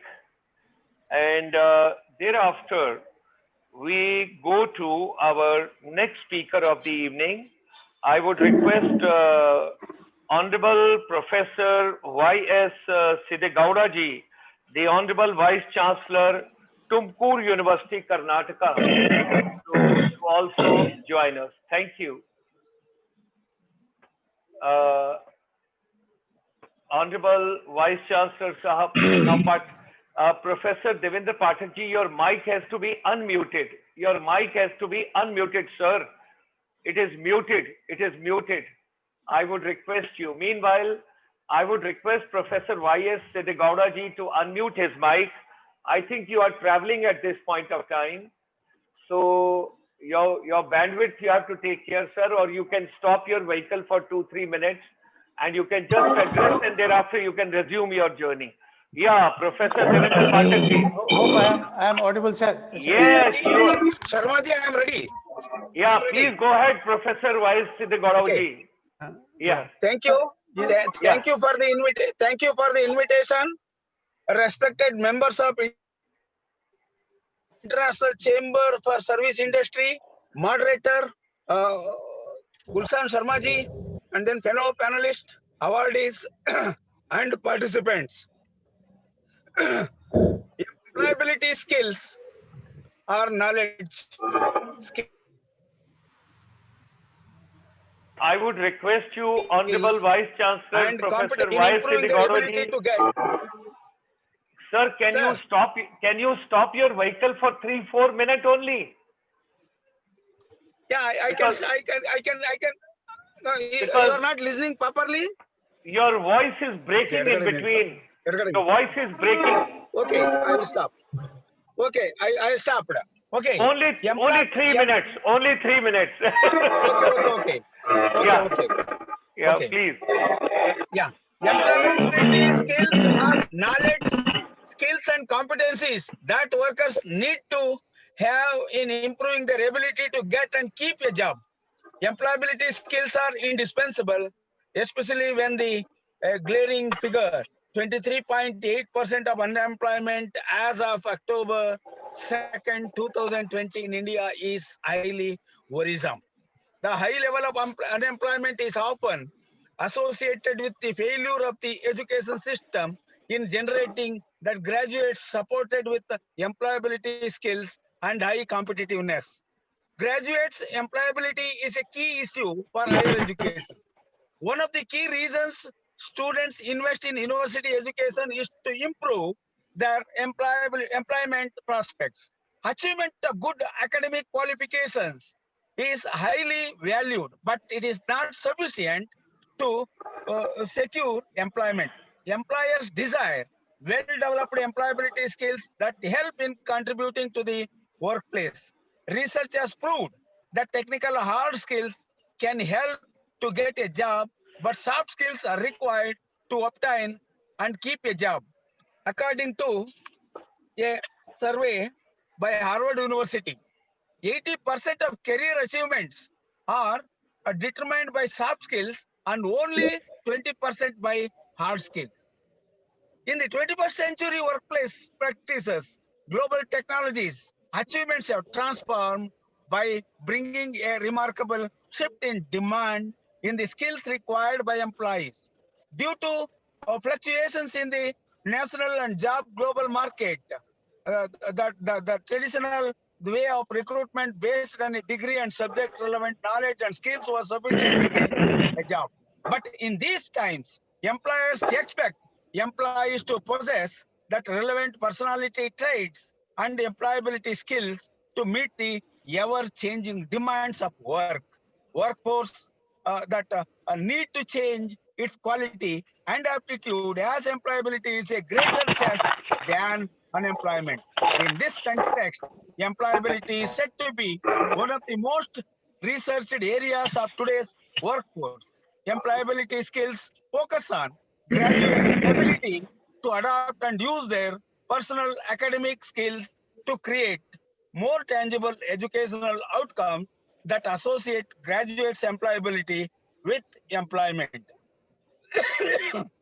The current trend of placing increased emphasis on skills dictates that the higher education curricula should enhance business-ready graduates able to make a dynamic start and rapidly adapt to change. It becomes increasingly important for employees and job seekers to equip themselves with the relevant skills and competencies along with education to remain in a competitive workforce. It's a giant responsibility of both the academia and industry to help equip graduates. 85% of researchers believe that employees believe that the quality of the workforce can be improved by including employability skills in the curricula. It is Point well imperative. taken. Point well taken, sir. Point well taken. Yeah, thank you. It is Point well imperative. taken. It is imperative to develop methodological and social skills, the top 3 skills that are highly needed in the future that include cognitive abilities, complex problem solving skills, and system skills. The World Economic Forum has stated that in 2020, the competitive world will be determined by soft skills and the technological skills. The most required employability skills that component by the employer are problem solving skills, team working, communication, and the usage of technology to be integrated in the instructional process. Because of the significance of employability skills, the education system need to apply these skills in every learning process. Employees and students have become partners in the development of a skilled workforce. Educators are working towards the development of a system, especially in business schools, which are using that peer evaluation system. Group projects in business schools help students to develop interpersonal problem solving and team working skills along with the application of technical knowledge. Experimental sir. learning projects enhance students. Another 3 minutes, can you? Sir, point well taken. Point well taken. We hope and we wish you a safe journey. Travel safely. Take care of your health. You have taken proper precautions. Thank you for stopping your vehicle and thank you for being with us. Thank you. Thank you. Thank you. Yeah. Thank you. Thank you very much. Thank you very sir. much. Thank you, sir. Have a safe journey. Professor Thank you. Devendra Pathak ji. Thank you. Bye. Bye. Bye. Please. Very good afternoon to all of you. Yes. Respected Gulshan Sharma ji and respected panelists. It's a privilege for me to be amidst such a talented personalities.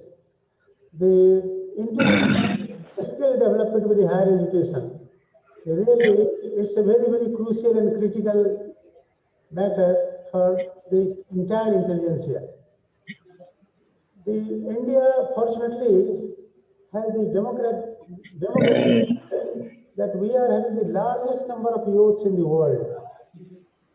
But unfortunately, and as our colleague has already told, that more than 30 million, exactly 36 million students are there now in the education. But out of these 36 million students, when the rate of employability, if you just check up, then really it's a very deplorable situation. What exactly is the reason? Why this situation? After 34 years, a new education policy has come, but in 34 years, we all are definitely responsible. We are the custodian of the higher education. So in that one, the efficacy of the output and the value for the money. A parent wants a value for the money. And the student wants the efficacy of the output, that whatever we have given them, enabled them, empowered them, we have taught them, that should be readily handy to them so that they can get a job. But then there have been not only a mismatch, many cases there have been a misfit. So this skill development, the main reason is that we have not been able to coordinate. There has not been any coherence, there has not been any relation with the real skill that a student has to be empowered. All these things have been simply, probably we have been only harping upon just distributing the degree, and they all have got the BTech, MTech, PhD and all big degrees, but somehow the industry requirement, so that probably we have not really given proper attention. So here is the time now that the skill has to be integrated, but how this is really a serious question, that how it can be integrated. What I feel personally, because over the so many years that I have been there, unless and until, number one, the curricula is designed in consonance with the requirement of the industry, number one, because the industry experts, they should come and they should only say reorient, re-engineer, recast, and reframe the curricula, that what exactly we have to teach to the students, number one. Number two, unless and until it is mingled, it is really collaborated with the training. All the courses, it has to be industry integrated. I mean industry integrated, supposing it may be corporate integrated, and others say any other institutional integrated. But this should be a part of now, say, BTech in our 4 years course, or MTech our 2 years course. In 4 years course, except the internship for 6 or 8 weeks, or the project that we have given, dissertation and thesis, a student is not exposed, he doesn't have any idea that what exactly is the requirement of the industry. So in that probably trained, I feel probably that we have been really, there has been such a widening gap now, a waning gap, that it has created all the problems. So number two, this industry integration, it has to be there. The third aspect is there, that we have not been given that much emphasis on the practical aspects. Because here now also in most of the, I can say, 80% of our faculty members, they probably are not adept in the experimentation in the practical themselves. What to talk of, say, the students. And unfortunately, we don't have that much of facilities also in many of the universities and colleges. So these are the another bottleneck that has a different dimension. But at the same time, all along that only the political, the weightage that we have been giving, that a complete shift has to be really brought about. And this has to be completely, rather the practical orientation should be more. I can say rather it should be almost, if not 80-20, it must be 70-30. 30% only should be the theoretical aspect, and the 70% should be practical aspect. The national education policy in this regard definitely is a revolutionary change, and the multidisciplinary, our colleague has already pointed out, the multidisciplinary, the subjects that are also included, that also definitely will widen their horizon, that will add to their synthetic vision, and that also will help them to learn something which probably they are not learning in their main course frame. But then the national education policy, one more thing, that now just say all those who are say diploma holders, they are able to get the job early. They are almost, there is almost a 7% employment in the case of our diploma holders. But once it comes in the say higher education like BTech or even our MBA, so the plight is very, very pathetic. So that's the main reason that they don't have any practical aspect. They have not been exposed to the practical things. So in the NEP now, this time, so they are now, so this 4 years degree course that is being implemented, 1 year, say that if he can leave the course after 1 year, then also he gets the certificate. Then if he lives after 2 years, then also he gets the diploma. 3rd year he gets the degree. And only when he wants to go for the higher education, then only he continues for the 4th year. The other option that the NEP has given, that they can even rejoin, even they can go for the training for 1 or 2 years, and again they can come and they can complete the course. So these probably will be able to bridge the gap, and I feel in this direction, if these things are really implemented, and one more thing I feel, the collaboratively in our university, in any Vice Chancellor Sahab, I didn't want to disturb in between. Your audio is badly disturbed. I'm sorry. I didn't want to disturb in between. Your audio is not reaching people at all. At all? Yes, your audio is giving lot of difficulty. People are not able to hear properly. 1 minute, sir. I will correct it. Immediately I will correct it. If you want to test it around, meanwhile we can just finish with both the speakers. Kindly have it tested. Kindly have it tested, because audio is very important. Audio is very important. I'm sorry, because whatever I am speaking now. Audio. No. Is it can better? it be? Now it is better. Now it is better. Yes. Yes. So really, whatever. No. Already said. It has been recorded in the YouTube. It has gone, but there was a distortion and disturbance in between. Now you were giving the final point. Please come on that. Yeah. Please come on that. Now that finally, what I say to all my colleagues, I will request that let us actually have a relook on our curriculum, the design of the curriculum, the delivery of the curriculum. So this is more important. And now the National Skill Development Corporation, National Vocational Development Corporation, they have come with a variety of programs that really are very suited to the undergraduates and even the postgraduates. Only thing probably we are actually still not very comfortable with the vocational program, that we feel probably that program is inferior. but what I feel probably, those programs only are the most superior programs, and they only will bring about a change which is required for our socio-economic development and emancipation of other students. Because students at large, they are really suffering. Every year, we are adding to the liability of the nation, and they are of no worth only because they have not been, say, used to any vocational program. In this vocational program now, the credit transfer also is permissible.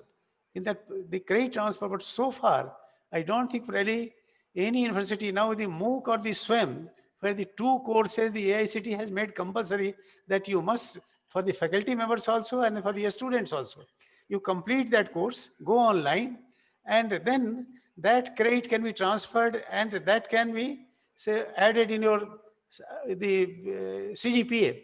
But these parts also I have seen many of the universities probably they have not been implemented. So these 2 things that the NEPA that is insisting upon, although choice-based credit system that is there already, they're in vogue, but frankly speaking, we have not been able to implement in the letter and spirit. And the other programs, the multidisciplinary courses, the faculty that is going to give a person of the electrical engineering, he also can go for carpentry, he also go for microprocessor, or he also can go for the anything that probably he likes it. The last point that I would like to make, that the Industrial Revolution 4.0, under that, we are having now so many options are there about artificial intelligence, Internet of Things. Then we are having the robotics are there, the drive sensors, and the machine learning, the CNC learning, and so many other things are there, the blockchain for the management students, the cloud computing. These things probably really should be added in the courses compulsorily, and this on the ritual, the earlier courses that we are having, like say the strength of material and the soil testing, all these things, that can be only a two credit course or a very small credit course, but the rest of the things probably which are the latest thing, these things should be added, and then only we will be able to take care of the requirement of the 21st century, and we will be able to prepare our students who will be really fitting in the bracket which is very much required, and that jacket has to be really made ready by us. That only is my entire emphasis, is that a skill development is of the utmost importance, and we as a teacher, we must now take it as a place that a skill development will be our top priority. This either say by revolutionizing the theoretical aspects of the curricula, or adding more and more of the practical aspects and more adding of all the latest developments that are taking place. Thank you. Thank you very much, Honorable Vice Chancellor Saab. Actually, you were to moderate this particular session. Yeah. लेकिन आप time से नहीं आए तो मैंने कहा समय तो बचाना है. Thank you, sir. Thank you, sir. You have done my work. we have got two more speakers. Dr. G. Chakrabarti, Principal, Parul Institute of Pharmacy and Research, Parul University, Gujarat. Please go ahead. Unmute your mic. Unmute your mic, please. Yes, sir. Very good afternoon to everyone present here, the dignitaries, the organizers of GESS. I just wanted to make a very short thing, because as the time is very specific and important to us, which has been laid on us. That is, I just want to say that when we go for a skill development, which we opt in higher education, so during this process of development, we have to look into the two major aspects. Number one, the students who are coming to universities or the institutions. As per the 12th regulation plan, which we are into it by the UGC, and we also had the new education policy, which are coming into existence day by day.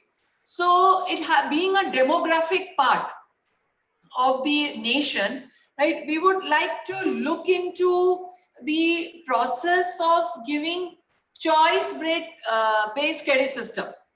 Now, as we have looked into the NEP 2020, now it is a bit obvious that we cannot have very specific nowadays, as we have done our studies in the older time, that we were very specific to one particular program. But as on day by day, we were increasing our both technical skills as well as our academic skills. From the academic background, what we felt is that we were lacking behind some of these skills. Though in our curriculum, we have the training part, we have the project making and all, but slowly in some way, this process is getting diminished. Now, as we were doing projects in the year 90s and all, I don't think that now people or the students are taking that seriousness about project. It is just a curriculum which has to be done. It is just based on the marks which has to be obtained, and they forget it out. So I think this is to be done very effectively. That is a skill based, and we are in a demographic dividend manner actually.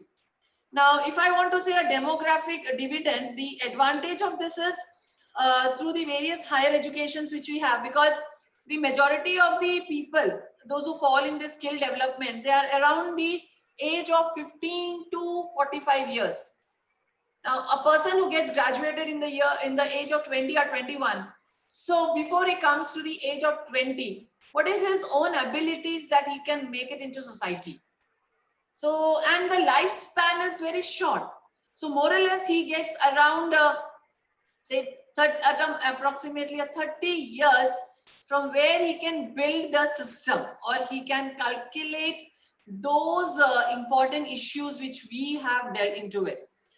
The second point which I would like to highlight is the policy which has come named Kaushal, that is knowledge acquisition and upgradation of skilled human abilities and livelihood. Now, how do we relate these skill abilities and livelihood? Both are different as when we talk about terms, but when we talk about functioning, both are same. I cannot say that a person who is just a mention, he is not having skill. He is having his own skill, his own understanding. That is why he is building the blocks. And due to that skills, he is earning that particular livelihood. Okay, thank you. Thank you. Point well taken. You can conclude. You can take one more minute. Please go ahead. Sure, absolutely. Yeah. So to the conclusion, I will just highlight the three major parts which we want to focus. Number one, that we should have finishing schools, number one. Then we should be judged on the outcome-based assessment. And we should have skill basket, which is for the choice-based credit system in the general education pattern, which is very simple. If we will have a multidisciplinary, multivariate and multitasking individuals, which are required in this current scenario, sir. So I'll not take much of the time which is given to me. I am summarizing this whole thing, sir. Wonderful, wonderful. Thank you very much. On behalf of Professor Pathak Saab, I convey my deep thanks to you. Thank you very much for joining today, because I'm just a borrower moderator. So I do understand, but this is a high responsibility when you have the time constraint and this. So I would request now Dr. Balagowda J. Patil ji, Principal, Basav Engineering School of Technology, Bijapur, Karnataka, to kindly share his vision with all of us. Please. Yeah. Sir, Good afternoon. you have to make your camera a little bit, sir, up.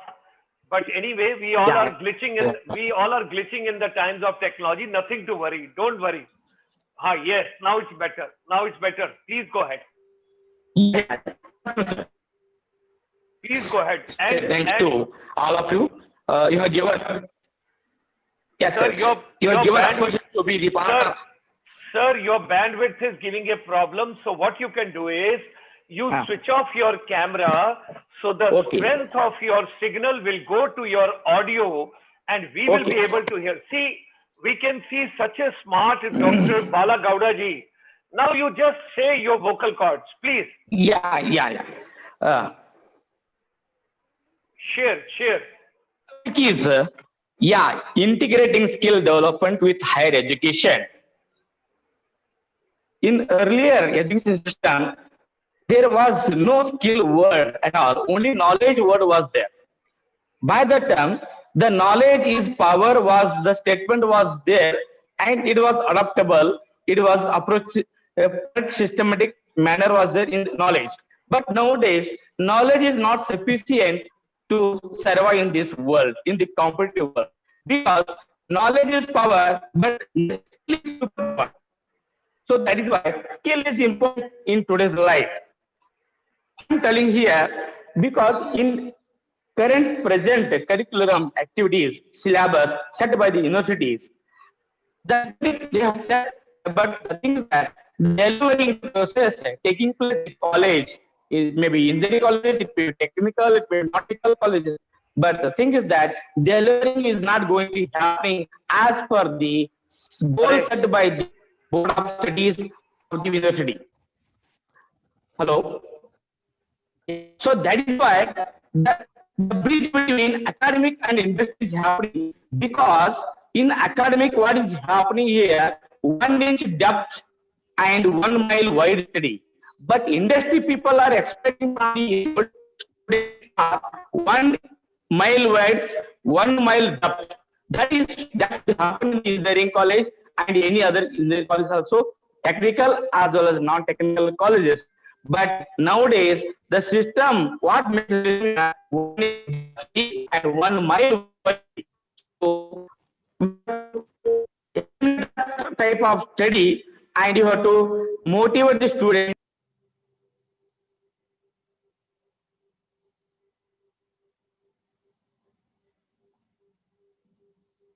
I think we lost your signal, so I get back to Professor Devendra Pathak ji to conclude this particular session.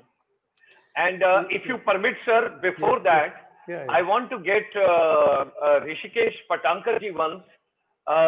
He's from the government. So I just want to know one thing from you. Is there any particular app which takes on the entire higher education system? Is there any one particular app? Because we don't want to talk so many, different channels and all. Is there any one particular app that if I go on that, I would be in a position to understand what are the government education policies? I'm not talking about school education, higher education. If I know, I would be very happy. Because school education, there are so many apps which are there. E-Pathshala, Swayam, ye, wo, bahut sara hai. I'm not talking about that. If there is one app you can talk about, which gives me the complete perspective, because abroad, when I'm dealing with the NRIs, they all ask me, देखो, ज़्यादा चीजें हमको, वो लोग मुझे कहते हैं NRIs, ज़्यादा चीजें मत बताओ. एक चीज बताओ यार, हम अपने मोबाइल पे देख लें कि तुम्हारा हायर एजुकेशन हमको समझ आ जाएगा. So if there is any one app you would like to recommend, कि Dr. Sharma kindly recommend this app world over to everybody, we will recommend that. Because so many policies, so many things are coming up. By the time you search, I will take a permission from the head of the and the moderator of this session, Professor Devendra Pathak ji, because let him have 2-3 minutes and I can get back to you, Rishikesh ji. आप तब तक अपना homework कर लीजिए और finally audience को एक ऐसा ऐप दे दीजिए या कोई वेबसाइट दे दीजिए, कोई दिक्कत नहीं है, आप ले लीजिए. So Professor Devendra Pathak ji, Honorable Vice Chancellor. Yes, sir. So please, sir. Am I audible to all? Absolutely, perfectly fine. I wish I would have interrupted you earlier. Oh. So really, it has been a very, very informative and pleasant session. What I feel really, all the intellectuals gathered here, one thing in common they have agreed that a skill deficit is a real challenge. How the skill deficit all along we have not been really very, very serious about it, and we have been ignoring. So that part, really the new education policy, definitely it has some, say, ingredients where they are trying now to bring and now to having the main focus on the skill development. Although the national education policy, whatever we have got, because policy as such now, it is a mixture of all the right from the lower primary to secondary to senior secondary to higher education, everything really in one box, they have given us everything. But then still when we dissect that and when we see that, especially for the higher education, one thing very, very particularly they have now come out, that the skill development and the critical thinking of the students, unless until the critical thinking is developed, the students or even the teachers, both they have to, first of all, more than the students, the teachers, they will have to really unlearn so many things, because we are used to so many, say, our old and classical school of thought, that really it has to be really be said now. And we have to now, say, anchor ourselves on the new paradigm, and that paradigm calls for that we must have the more and more integration for the skill development of the students. The other aspect of it is that they have now given complete freedom for a complete, say, recharge or reorientation, or completely to reignite the entire curriculum system. That earlier it was not there. Earlier, probably, even those, probably, especially the government universities, even it was 10 years, 15 years, 20 years, absolutely there was no modification in the syllabus. But now, so the Board of Studies meeting, invariably they have made it mandatory that every 6 months before the semester starts, the Board of Studies meeting has to be there. And there not only the outcome-based learning, the objective and the outcome of the learning, what is going to be the learning outcome, they have to have that whatever the local needs are there, the state needs are whatever the development that have taken place. A new, say, the highway, if it is now passing through that particular state. So in that way, what are all the possibilities that how many dhabas can be set up, how many motels can be built, and how many, so many other, say, things can be there, how many things will be now the electrical car charging stations can we now say there. So now the curriculum, it has mandated that all the local needs and the needs of the state, needs of the nation, and the global perspective also will have to be taken account. And this has to be updated every 6 months. Not that really once we have taken the 4 years course, then for 4 years that is, say, completely fixed. So this is really a very radical development, and I'm sure it is going to be implemented very soon. And we are already now into it, and we definitely will see to it that from 2021, at least the education completely has a different look, and which will really meet the expectations of not only the industry, of the entire stakeholders, our students, our parents, of our society. So probably if Dr. Parasarji is ready with the... Thank you. Then thank you, Honorable Vice Chancellor. Yeah, Patankaji, are we ready? Yes, sir. Yeah, tell me, are you giving app or are you giving website? No, I'm giving a general perspective, because there's no one solution actually, sir. No. No problem. What I can do, I can invite you separately for a 40-minute session on higher education exclusively, where you hold your presentation, you give your presentation, because see, I am dealing with almost 12 lakh non-resident Indians directly. Those are interested to empower Indian education system. But before helping, they want to know what government is doing and what exactly is happening, what all is going on. So the thing is, day before yesterday night, we had a panel discussion from 9:30 p.m. to 12:30 p.m. because I thought, let it be odd time for me, but I wanted to facilitate Americans, Canadians, and Europeans. And I told all the NRIs, you come, you share your perspective. It was on higher education. And finally, it was a great learning for me what exactly India can give to the world if we really want to become a Vishwa Guru once again, what we used to be. Vishwa Guru अपने आप से नहीं बनेगा, उसके लिए क्या करना पड़ेगा, कैसे करना पड़ेगा, क्या चीजें हैं, बहुत सारा. So that was the basic perspective. I thought that in case I will have a separate session with you, no worries on that, because every day, ladies and gentlemen, 5 to 6 p.m. in the evening, every day, like Dr. Chakrabarti was talking about finishing school, you go to the ICSI website, on the front page, home page, when you just put www.icsiindia.in, you will find the finishing school dropout, capacity building for teachers, capacity building for youth, youth empowerment program. And so well said by Professor Pathak Sahab, the Honorable Vice Chancellor, that capacity building for teachers is more important before you think about even capacity building of students and the youth. That is something very important. This morning, before lunch, I shared with all my participants, I gave one movie, and those of us, those are in education. If you do not watch this movie, you are committing a sin. Let me tell you that. There is a movie you must see, your teachers also must see, your students also must see. If you want to save your young generation from a disaster in future, the movie has come. It's a new movie. It's available on the Netflix. It's called The Social Dilemma. We must see this movie, The Social Dilemma. And before I close today's program in the evening, I will tell you one more movie. These two movies will bring revolution, because today children are living in a virtual world. They are cut off from their parents. They are cut off. हम किस दुनिया में हैं, वो किस दुनिया में है. हम कौन सी एजुकेशन की बात कर रहे हैं, वो कौन सी एजुकेशन ले रहे हैं. कोई किसी के साथ बैठ नहीं रहा. I travel in flight, I travel in train, I travel in bus. A youngster is not interested to talk to me because he thinks it's a wastage of time to talk to this old man. Because there is a digital divide.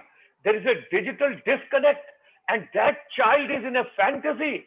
और वो child, अगर उसका एक कहीं WhatsApp ना आए, या कोई उसको Instagram पे कोई पोस्ट ना आए, या Facebook पे पोस्ट ना आए, तो वो अपने मोबाइल की तरफ को बार बार देखता है कि वो क्यों नहीं आया, उसका रिएक्शन क्यों नहीं हुआ. And what these digital companies are doing, it's an eye-opening for all of us, those are in education system. Ladies and gentlemen, you must watch. मुझे कोई पैसे नहीं मिले उनसे, ना मैं उनकी मार्केटिंग कर रहा हूँ, लेकिन मैं तो अपने बच्चों को बचा रहा हूँ. The movie name is Social Dilemma. It was released on 26th January 2020, and this came to India a little later. I was shown by my son. He told, Dad, you will get a dinner after you watch this movie. And when I watched that particular movie, you can't imagine what I'm passing through. I want every teacher in India should know about this movie. And अगर हमने बच्चों को अब नहीं संभाला, ये बच्चे हमसे इतनी दूर हो जाएंगे, इन बच्चों को कभी आप वापस लेकर ही नहीं आ पाओगे. ये सब मिथ्या रह जाएगा जो कुछ आज हम सोच रहे हैं. ये सब एक भ्रम रह जाएगा, क्योंकि वो वेदों की बात, वो उपनिषदों की बात, वो हेरिटेज की बात, वो एंशिएंट इंडिया की बात, वो विश्व गुरु की बात, वो सब किताबों में रह जाएगी. So thereby we got to understand, we must see a movie called The Social Dilemma. That is, and it is basically कि बच्चे किस फैंटेसी में हैं. बच्चे आज मोबाइल फोन से एक मिनट दूर नहीं होना चाहते. बच्चे किस दुनिया में जी रहे हैं, बच्चे कैसे अपने माँ बाप से डिस्कनेक्ट हो रहे हैं. This is a horrifying and alarming movie. और जो सोशल मीडिया कंपनीज हैं वो आपके ब्रेन के न्यूरो सिस्टम को किस तरीके से हाईजैक कर रही हैं कि प्रोफेसर पाठक साहब को कौन सी किताब पसंद है, तो इनके मोबाइल पे हर आधे घंटे के बाद ऐसी किताबों के नाम आएंगे जिससे ये हिप्नोटाइज होंगे कि मुझे ये किताब खरीदनी ही खरीदनी है, ये पढ़नी ही पढ़नी है, ये देखनी ही देखनी है। There is a pattern being followed for the marketing with the brain. It's a beautiful movie which gives you a lot of perspective of insight. Okay, ladies and gentlemen, all of us, those are joining, because it's a 5 minutes up my time. So with these words, my deepest regards and thanks to Honorable Vice Chancellor Sahab, Devinder Pathak ji, Rishikesh Patankar ji, and Honorable Vice Chancellor Sahab, Professor Y.S. Sidhe Gowda ji, and Dr. G. Chakrabarti ji, and Dr. Bala Gowda J. Patil ji.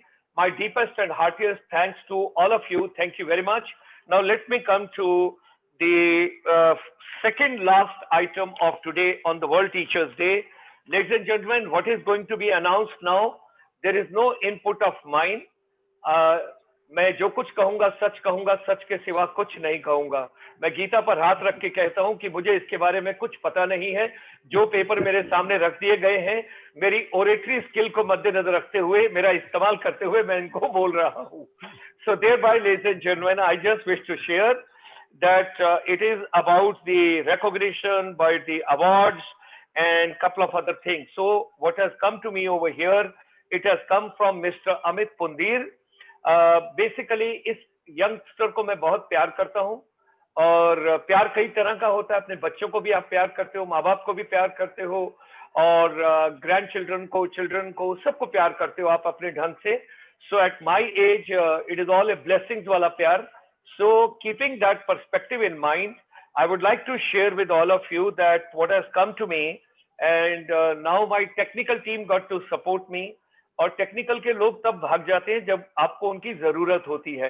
That time they would not be available. वो कहीं left होंगे, कहीं right होंगे, आप उनको ढूंढते होंगे। जैसे ऑनरेबल वाइस चांसलर साहब ढूंढ रहे थे वो ऑडियो वाले को कि कहाँ पर है वो ऑडियो वाले को, उसको बुलाओ। उसी तरीके से मैं भी अपने डिजिटल वाले को ढूंढ रहा हूँ। तो जहां भी तुम छुपे हो, सामने आओ, लोगों को बताओ और अगले कार्यक्रम को लेके चलो। Let's save the time.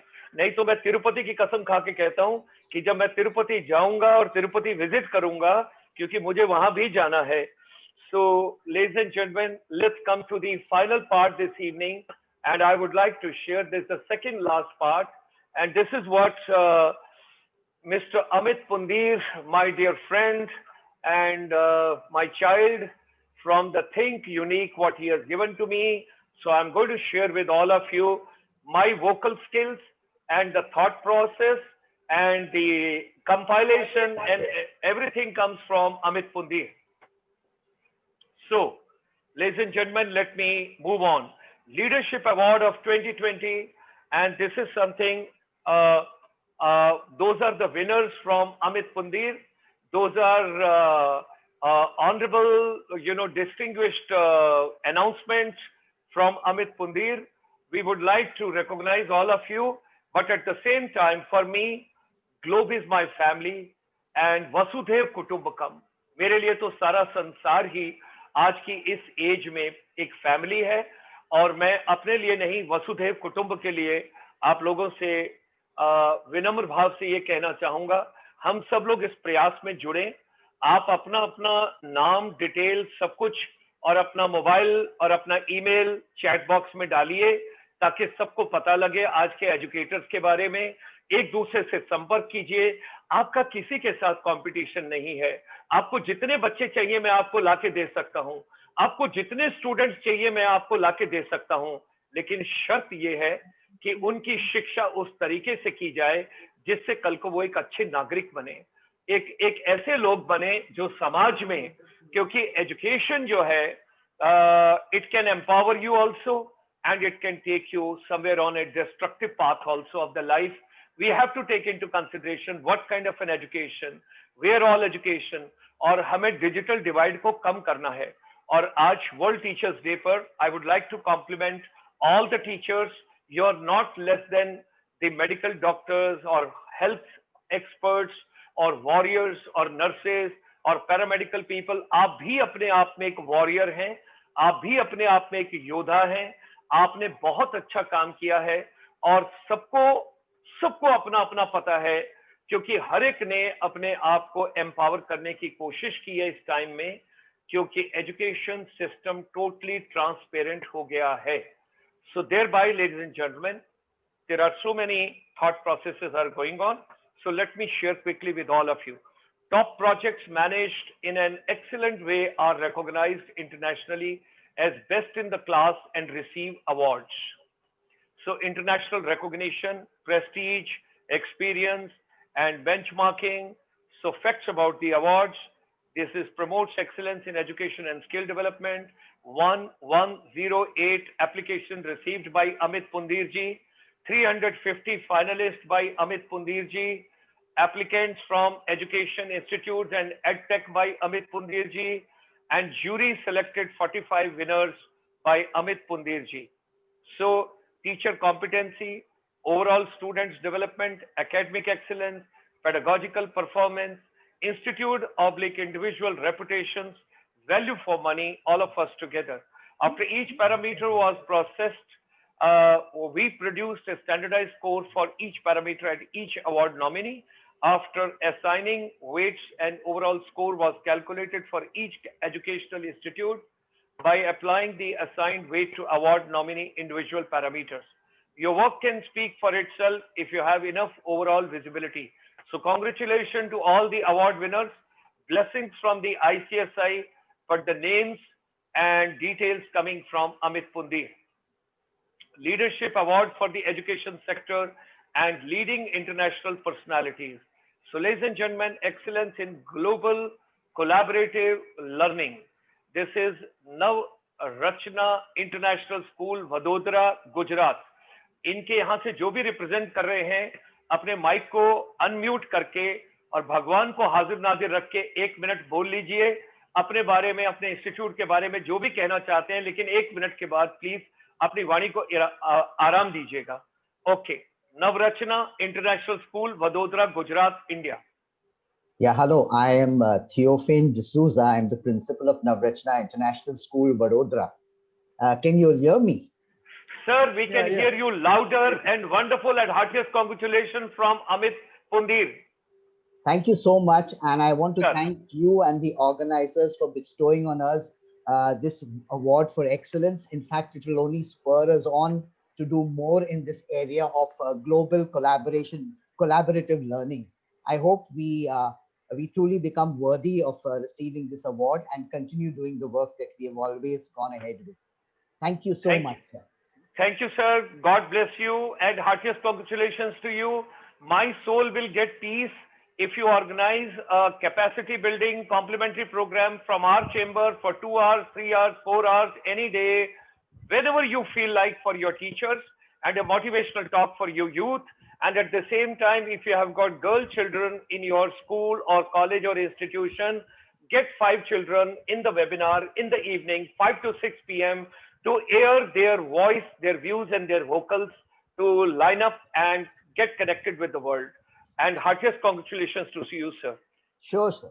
I will come back to you through an email. Thank you, sir. Yeah. Kindly post your detail in the chat box, sir, so that I can get connected. I will come with my humble request to you. I have already done so. Thank you, sir. Thank you, sir. Best use of digital technology. Sure. Delhi School of Excellence, Hyderabad, Telangana, India. Male or female, ladies and gentlemen, whosoever is representing, kindly speak for a minute. Heartiest congratulations to you. Kindly unmute you. I'm here, sir. Good afternoon, Dr. Gulshan, sir, and good afternoon to all the panelists. I'm feeling very happy and thrilled. Thank you so much for selecting my school as one of the award winners. Gulshan, sir, before I conclude my talk about the award, I would definitely like to know the secret of your energy, because I am seeing you have been continuously speaking.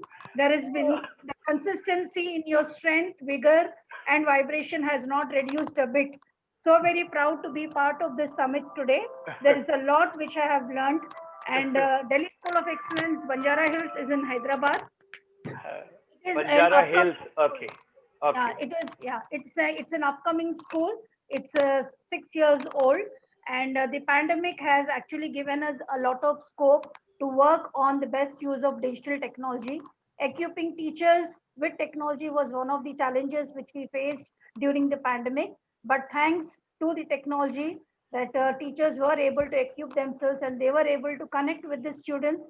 A virtual strong bond has been created now, and I'm sure, with technology, we have way ahead to go. Let me offer my sincere appreciation and the deepest gratitude to the summit for organizing such a wonderful program. The takeaways are invaluable. The takeaways are precious. And I was actually blessed to be part of this wonderful organization, sir. Wonderful summit, wonderful conclave. Thank you to all the panelists. There is a lot to learn from each one of you. Today, when I look at these wonderful speakers who spoke today, it definitely says that yes, learning is a continuous process. Blessed to be part of this conclave. Gulshan sir, thank you so much, sir. Thank you.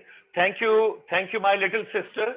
I would request all the participants kindly give your name also, like initially from the Vadodara we got it, because it would help us to recognize you better. Kindly post your detail in the chat box. Now my soul would be happy because when you talk about Banjara Hills, you are taking me back in my journey somewhere 27 years back. I had gone to Taj Hotel to do the film shooting with Anil Kapoor and Madhuri Dixit from the Ministry of Tourism, Government of India. The movie was Pukar and Panchagutta and Kakadia, Hotel Kakadia. So all the places, beautiful. Telangana is beautiful. Hyderabad is beautiful. And my memory lane also goes back. While being with the Ministry of Tourism, we installed sound and light show at Golconda Fort. So it's a lovely place. It's a wonderful place. I look forward to interact with your teachers and your students. Thank you so much, sir. So Please next bring, time, yes, please bring more and more youth and more Yes, and more sir. teachers every day, 5 p.m. in the evening in the webinar. No logging in. See the YouTube. Yes, So sir. heartiest congratulations. Thank you, sister. Yes, sir. Next So, time you're in Hyderabad, walk few Yes. steps from the hotel and you will find my school, sir. Thank you, sister. Thank you. So best use of digital technology, Srivastava, Vishwanathan, Vivekananda, Vidyalaya, Senior Secondary School, Chittalapakam, Chennai, Tamil Nadu. Great. So whosoever is representing this organization, prestigious, heartiest congratulations, and kindly speak for a minute, please. Okay, let's go to the next one. Excellence in STEAM education. Yes, it was a great learning for me also, and the wonderful panel discussion today from STEM we came to STEAM. और बहुत सारी भाप निकली यहाँ पर. Vidya Devi, Jindal School, Delhi Road, Hisar, Haryana. Whosoever has joined us, you can speak about a minute or so and share your name, vision, details. Okay, next. Excellence in STEAM education. This is Jiva Public School, Faridabad, Haryana, India. Anybody? Heartiest congratulations. Okay, next. You are very nice people. You are not taking my time. Excellence in teaching pedagogy. It is Banyan Tree School, Sector 48B, Chandigarh. Wow. Okay, anybody from here? Okay, heartiest congratulations to you. And excellence in teaching pedagogy. This is Asheville World School, Mohap, Mumbai, Maharashtra, India. Is there anybody from Asheville World School? Yes, sir. I am very much here. Heartiest congratulations. Please address yourself, name yourself, and then. Hello. Now our management is also there. Sarita Tiwari. Somebody can speak. Whosoever wants, heartiest congratulations. So this school is in the rural area, and it is a CBSE school. Okay. We are trying our best to make this school, having all the facilities which are given to the urban area schools. Thank you very much, sir. Sarita Tiwari ji is there. Ma'am, how far is it from How far is it from the main Mumbai, or when you say rural areas, so how far are you? I think it is at least 40-50 kilometers away 40, from 50 there. kilometers. But So rural area children needs more hand holding. I give you an offer. Any day you need your teacher empowerment program, I will do personally, separately for your children and for your teachers. Sir, it is, welcome, and we are going to take help from you. Nothing can be better than having you as a, our all digital, sister, all digital. Thank you very much. All digital. Okay, should we proceed? Sir, if I can just interrupt you, Please. Sudeshna Sharma, Principal, Banyan Tree School, Chandigarh. I'm sorry I did not unmute myself. No worries. Introduce. So heartiest congratulations to you, and heartiest congratulations to Mr. Brar, the Director Education, and heartiest congratulations to my friend Arun Gupta, Secretary Education. Please go ahead.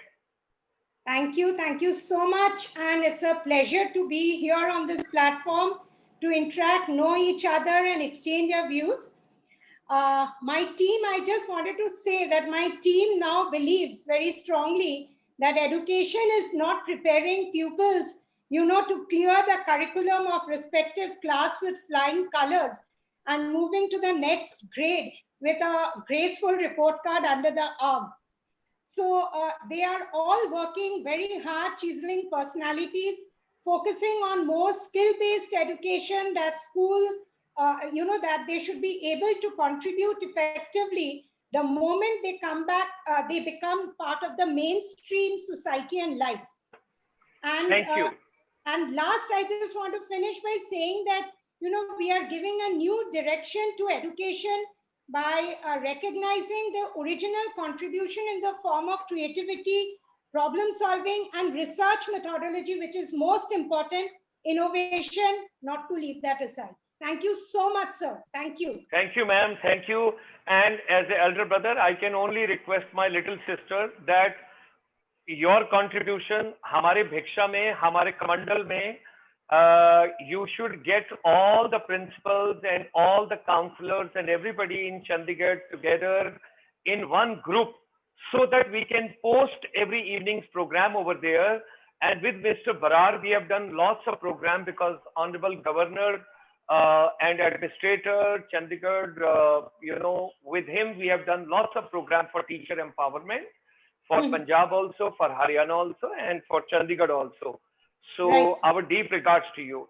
So excellence in teaching pedagogy, Vriksha Global School, Namakkal, Tamil Nadu, India. If somebody is there, kindly let's hear your thought process for a minute and introduce yourself, please. Please. Yes, good afternoon to one and all present here. It is I would like to thank on behalf of my management that this award has been given to you. Yes, given to us. Yes, we do believe that the holistic personality development of a child, and we believe that to instill the ability to learn, inquire, think and understand are some of the inbuilt things which are to be inculcated in the current students, not only getting into this classrooms, learning via your teachers teaching, all that is purana ho gaya, I think, all those things. So we need to equip with what the students of today want, what the kids of today need. On that basis, we are adapting to day-to-day activities. We are adapting to the latest technology. We are trying our level best to give the 110%, as you say, sir, that jitna abhi do kam hai actually, lekin jitna humse ho padta hai, utna hum kar rahe hain. Thank you so much for the recognition given, sir. Thank you so much, sir. Thank you. God bless all of you. God bless all of you. हमको तमिलनाडु के साथ जोड़िए, तमिलनाडु के साथ जोड़िए, हमको तमिलनाडु के साथ जुड़ना है. Sure, sir. Sure. All the time. It's a welcoming place. You are most welcome to our. God bless. God bless, sister. Thank God you. Thank you so much, sir. Thank you. Excellence in teaching pedagogy. This is Vibgyor High, Kolhapur, Maharashtra, India. Heartiest congratulations if somebody is there from this organization. Okay, let's go to the next one. Innovation and excellence in rural education.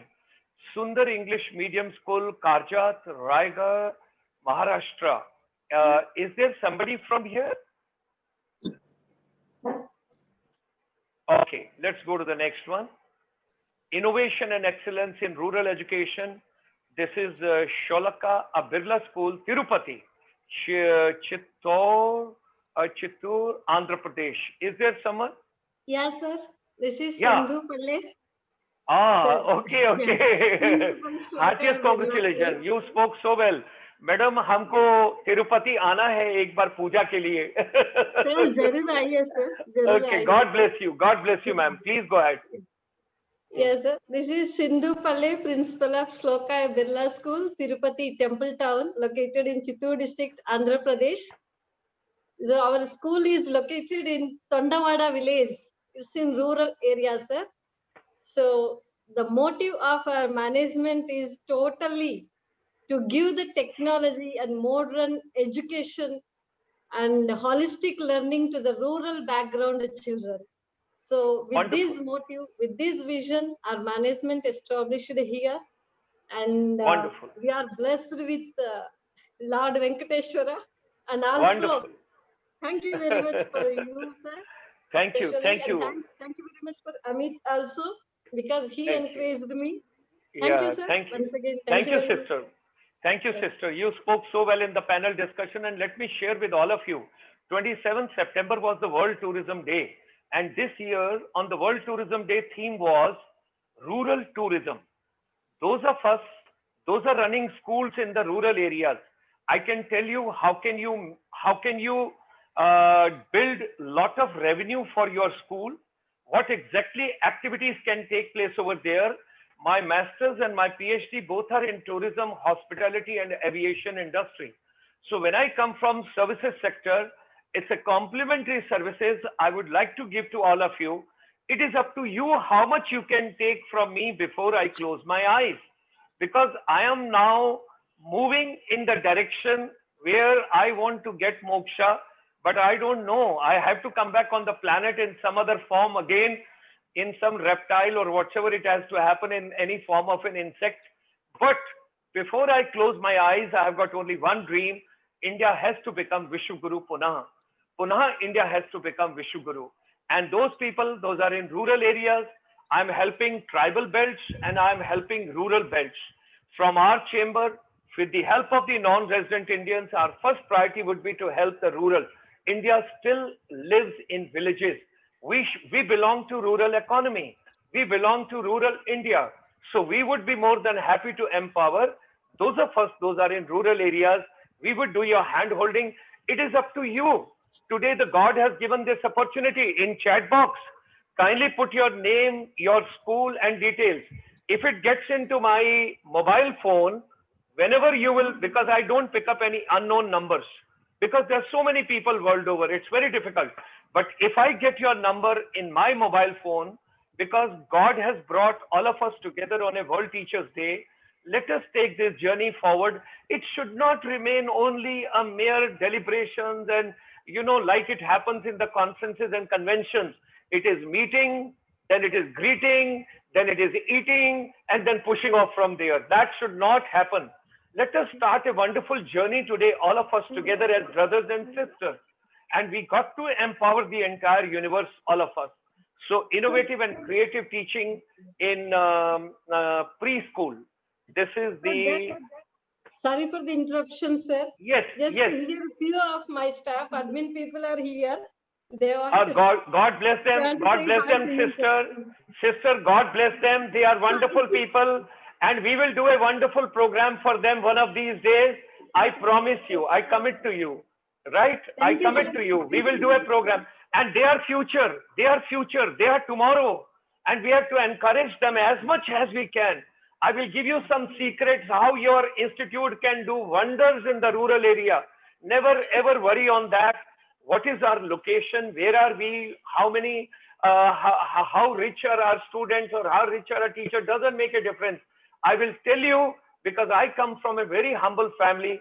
If I could reach over here, anybody out of all of us, those are watching this particular program, I pinched some time myself. How it happened that I traveled 119 countries. How it happened that I traveled in a business class. How it happened that the person who did his 8th class in one short and one shirt, and I used to take a tuition in the evening to survive with my family so that my father has not to pay for my education. When I joined the army, I wanted to retire as a lieutenant general. Destiny had something else in the storage for me. I became the casualty, medical category down, master's, PhD, going to Ministry of Tourism, drafting India's first MBA tourism, setting up first institute for tourism in India. And with Bangalore, I've got a lot of emotional bond because I set up for Army Hotel Management Institute in Bangalore. There's so much we all can do. And today, for the last 6 years, I have dedicated the entire energy for Northeast part of India. So what I'm telling all of you is, let's do together something. Okay, innovative and creative teaching initiative in the preschool. You're forcing me to speak, Mr. Gulshan Sharma, because I did my master's in tourism, and I think we should have a chat about that because Sure, sir. We will, sir. We will, sir. Sir, I dream tourism. I think tourism. I sleep tourism. I get up tourism. It is right in my soul. We will talk about it, sir. Also, in the IGNOU master's program, I designed it way back in '99. Bye. I'm so happy, sir. I left Ministry of Tourism in 1993, sir. And with the IGNOU and the College of Vocational Studies, there used to be a lady called Meena Singh. I don't know, sir, what all. And I set up IITTM, Indian Institute of Travel and Tourism Management, for the Ministry of Tourism, Government of India, Gwalior, Bhubaneswar. Then I set up IITTM, Lucknow. Then I started MBA Tourism, Kurukshetra, Jodhpur, Shimla. Then there is one place, I don't know, in Tiruvananthapuram, there's Tamil Nadu. There is a beautiful place called Kottayalam in Tamil Nadu. I used to go there only for the holy bath, standing under that waterfall. So much is going in the history. Okay. Well, Anybody sir, from Kerala? Anybody from Kerala? Okay. So, innovative and creative teaching initiative in the preschool. It is Bloomingdale International School, Junnar, Pune, Maharashtra. If anybody is there from this prestigious institution, I would request you to speak for a minute, please. A very happy noon, sir. I'm very much overwhelmed. I hope God I'm bless, audible. Yeah. Yes, Usha ma'am. Yes, Oh, sir, you were the part of the deliberations. Yes. Yes. Yeah, Thank you please so go much, ahead, ma'am. sir. Please go ahead. My heartfelt gratitude to the committee I hope Dr. Yes, sir. John Abraham is not there to stop you. Please go ahead. Hello. Yes, please go ahead, ma'am. Yes, sir. My heartfelt gratitude to the program committee, especially to you, sir, most energetic person, and Amit, sir, for having selecting Bloomingdale International School for the best initiatives we have been taking to develop the students in an overall way. I would even like to thank our lovely management lady, Mrs. Gauri Benke ma'am, who has given me free hand to work, which always gives and doubles up my energy. I also would like to appreciate my teachers who have been a great support to me. I extend my heartfelt thank you.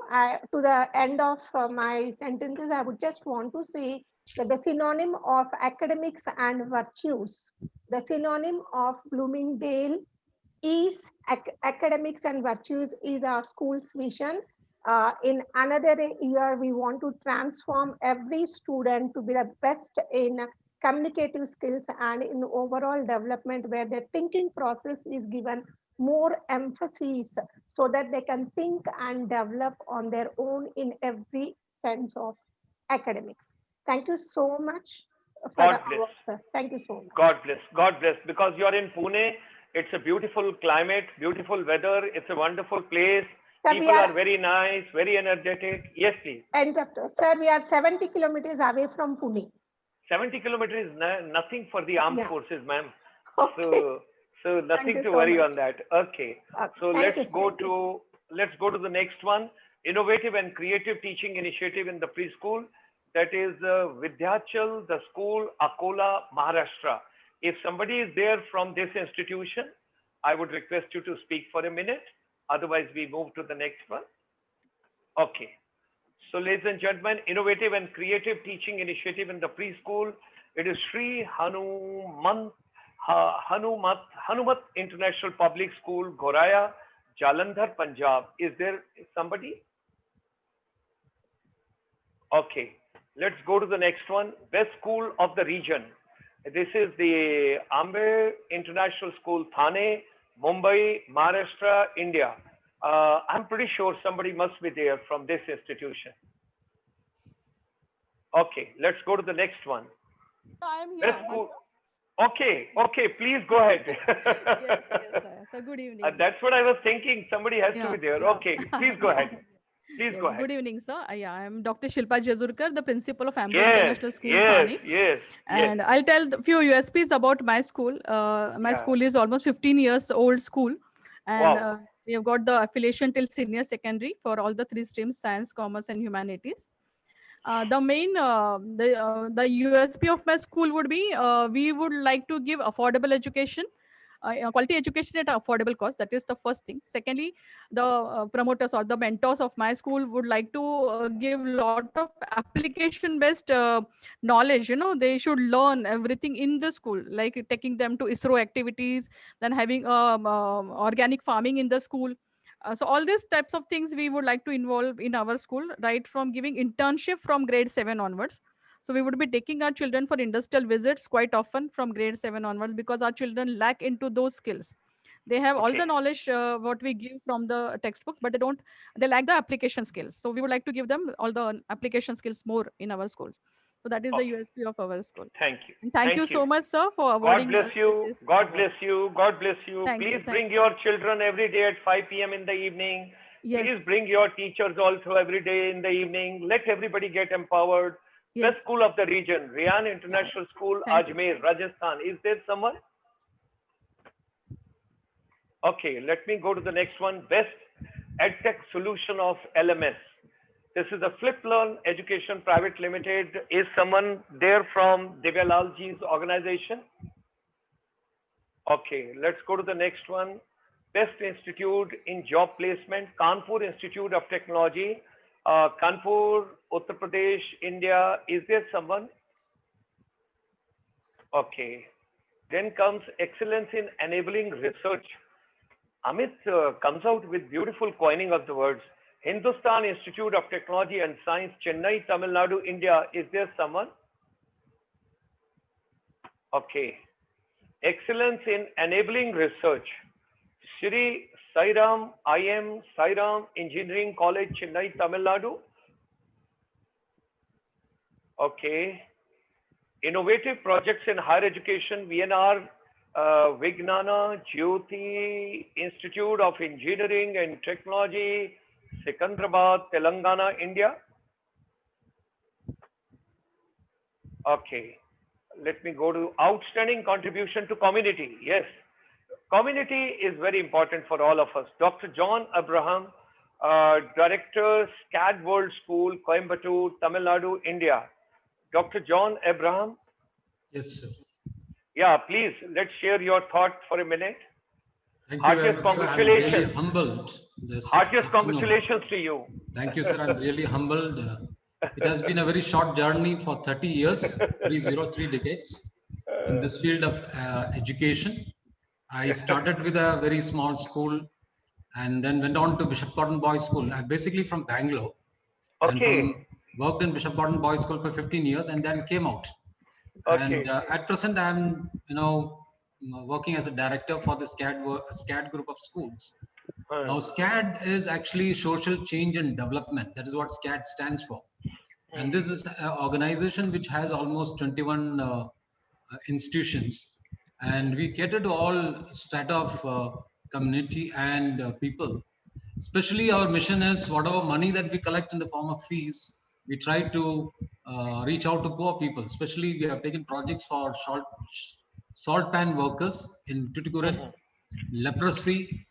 And we also have a school which caters to, physically challenged, what we say, differently abled children. Around 90 students are there.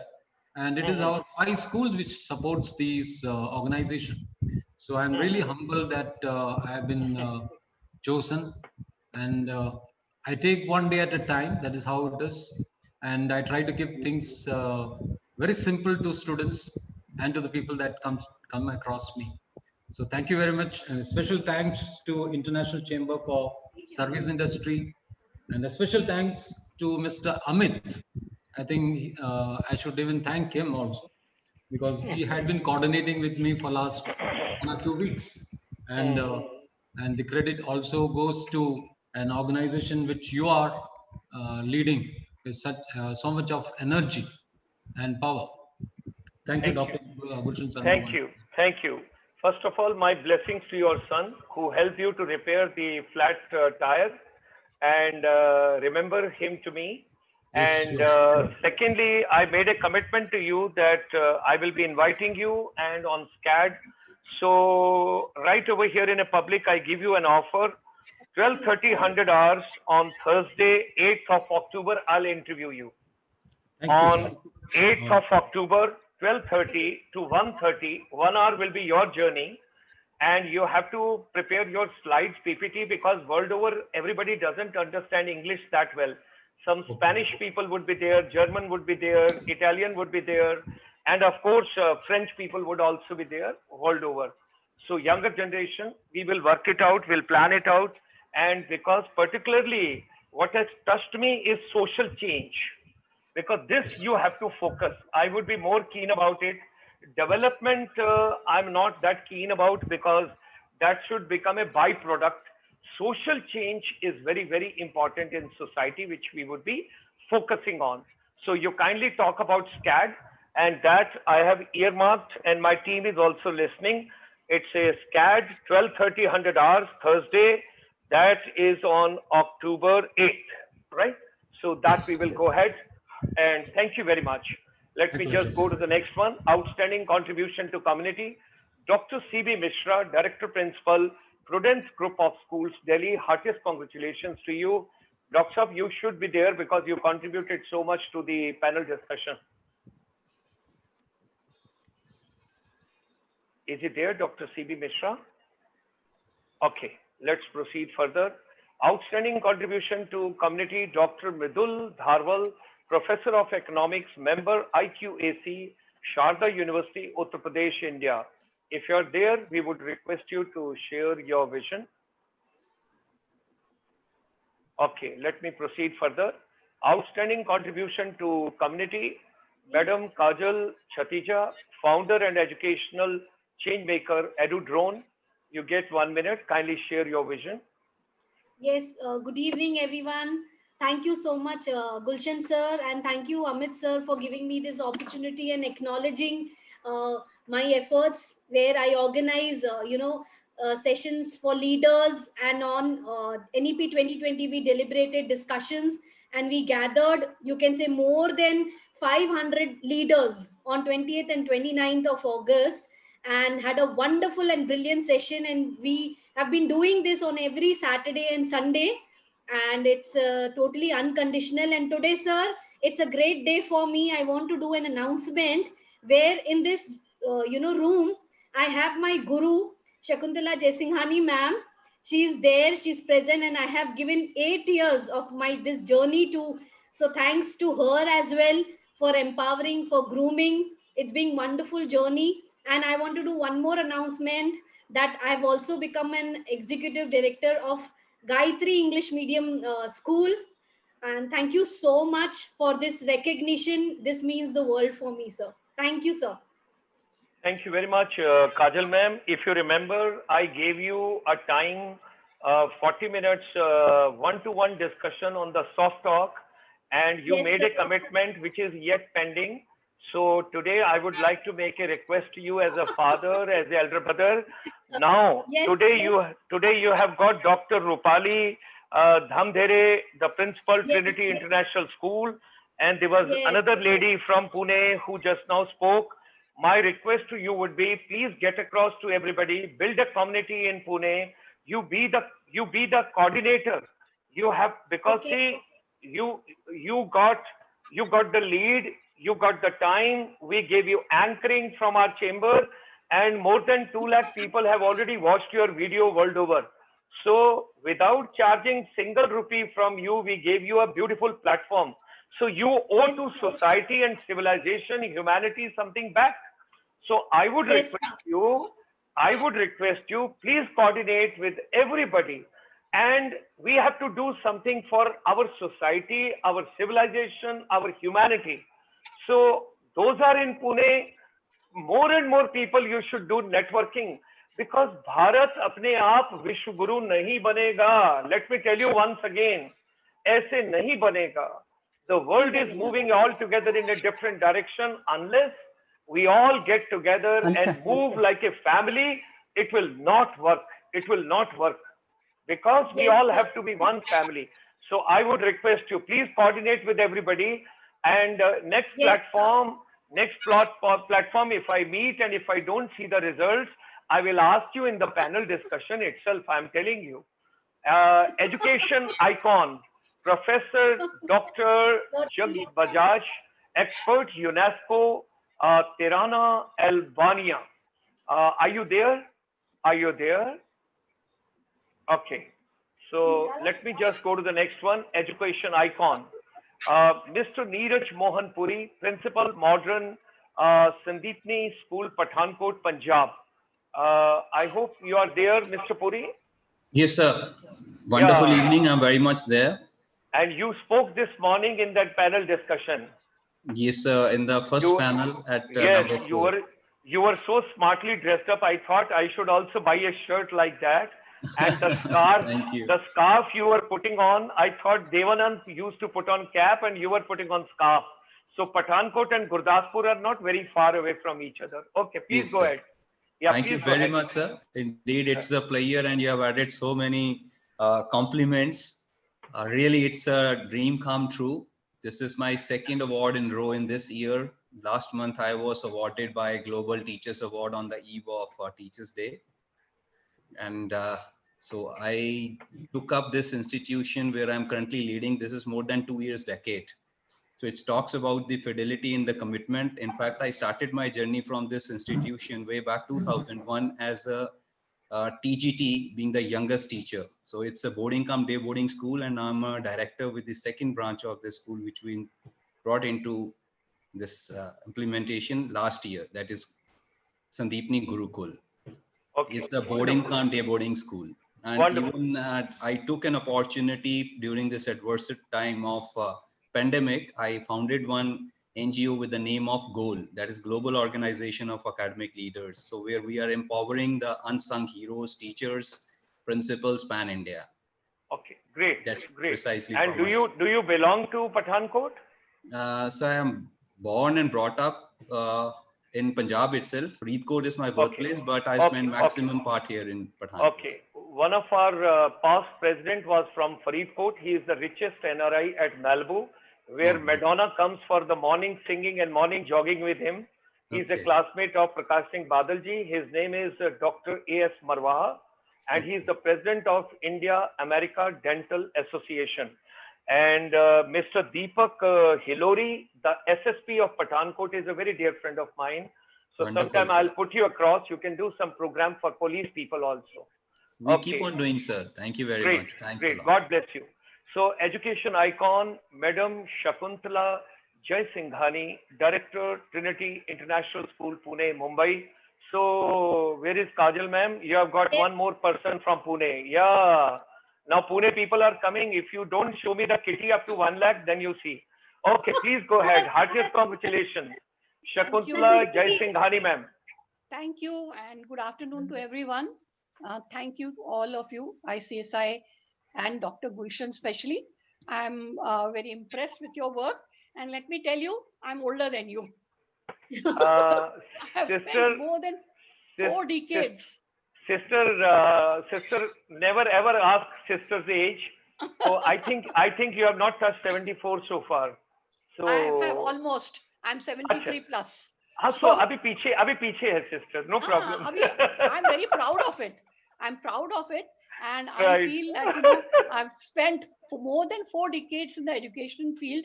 And, I have to adjust and readjust my lens throughout this journey. And let me tell you, even when I was a teacher in the 1980s, I used to always start my teaching from one point, and that is, what do children need? What do the student need? Today we call it child-centric. That word was not coined at that time. And I used to do a lot of things which were like, I used to teach biology. I remember teaching evolution of, Darwin's evolution in the form of a story to my 10th class students. I used to tell them, close your book. I'm going to tell you a story. And I gave them the full story of the beacon, how he went and how he found the evidences. And for my space chapter, I used to take them to the planetarium. And there used to be actually what we call now experiential learning. All these new terms have been coined now, but that's how I started my journey. And today, with all the resources available, I'm able to bring in so many innovations. This school, the Trinity School, started by me only 5 years back as a founder principal. Now Dr. Rupali Dharmdare is the principal. I'm the director, and I'm now totally focusing on all the new good practices. And I do need time to talk about them. Something which I introduced called the corridor. We used to use even the corridors. We call them the learning corridors, where learning was not a compulsion, but a joy, but a choice, where children could do so many things which were extended out of their classrooms. I must tell you about it's a wonderful innovation. And one more thing that we started was subject classrooms. Instead of teachers going to different classes, children move from one class to the other. They get that space in between, to move from, say, an English to a math class. They need that 5 minutes place. When they go out into the corridor, they go on to their lockers and take out their books. And in that time, they even have a little chat with their peers and then go to the classroom, next classroom, all fresh, to ready to take on the next subject. And each subject room is so designed that the whole environment speaks of that subject. A lot of things that I would like to discuss, but now we have no time. Some other time, Dr. Gulshan, I agree with you. We should not leave it at this, and we should take it further. Thank you very much. Thank you, sister. Thank you. God bless you. Kajal ma'am, are you on the listening wheel? Yes, sir. Okay. Kindly slate her and kindly slot her for 9th of October, Friday at 12:30 for interaction with me. And the only thing which appealed me when she told children, close your books and talk to me. That is the discussion I'm going to have with her. Children, close your books and talk to me. No books, nothing. Yes, children, absolutely. just close your books and talk to me. So 9th of October, Friday, 12:30, 12:30. And Ajay, my director technical, and Chitra ma'am, my DDG, you both are listening. So kindly, because with my memory, it shouldn't happen that I make a commitment and thereafter I become a defaulter. So please take care of that in the best possible way. And we will get you, man. And when you told Dr. Rupali, your principal, wonderful lady, she did a commendable job this morning. My blessings and my compliments to her. And she's a Nirma girl at the age of 15 years. Okay. No, and do you know that Kajal is one of my mentorees?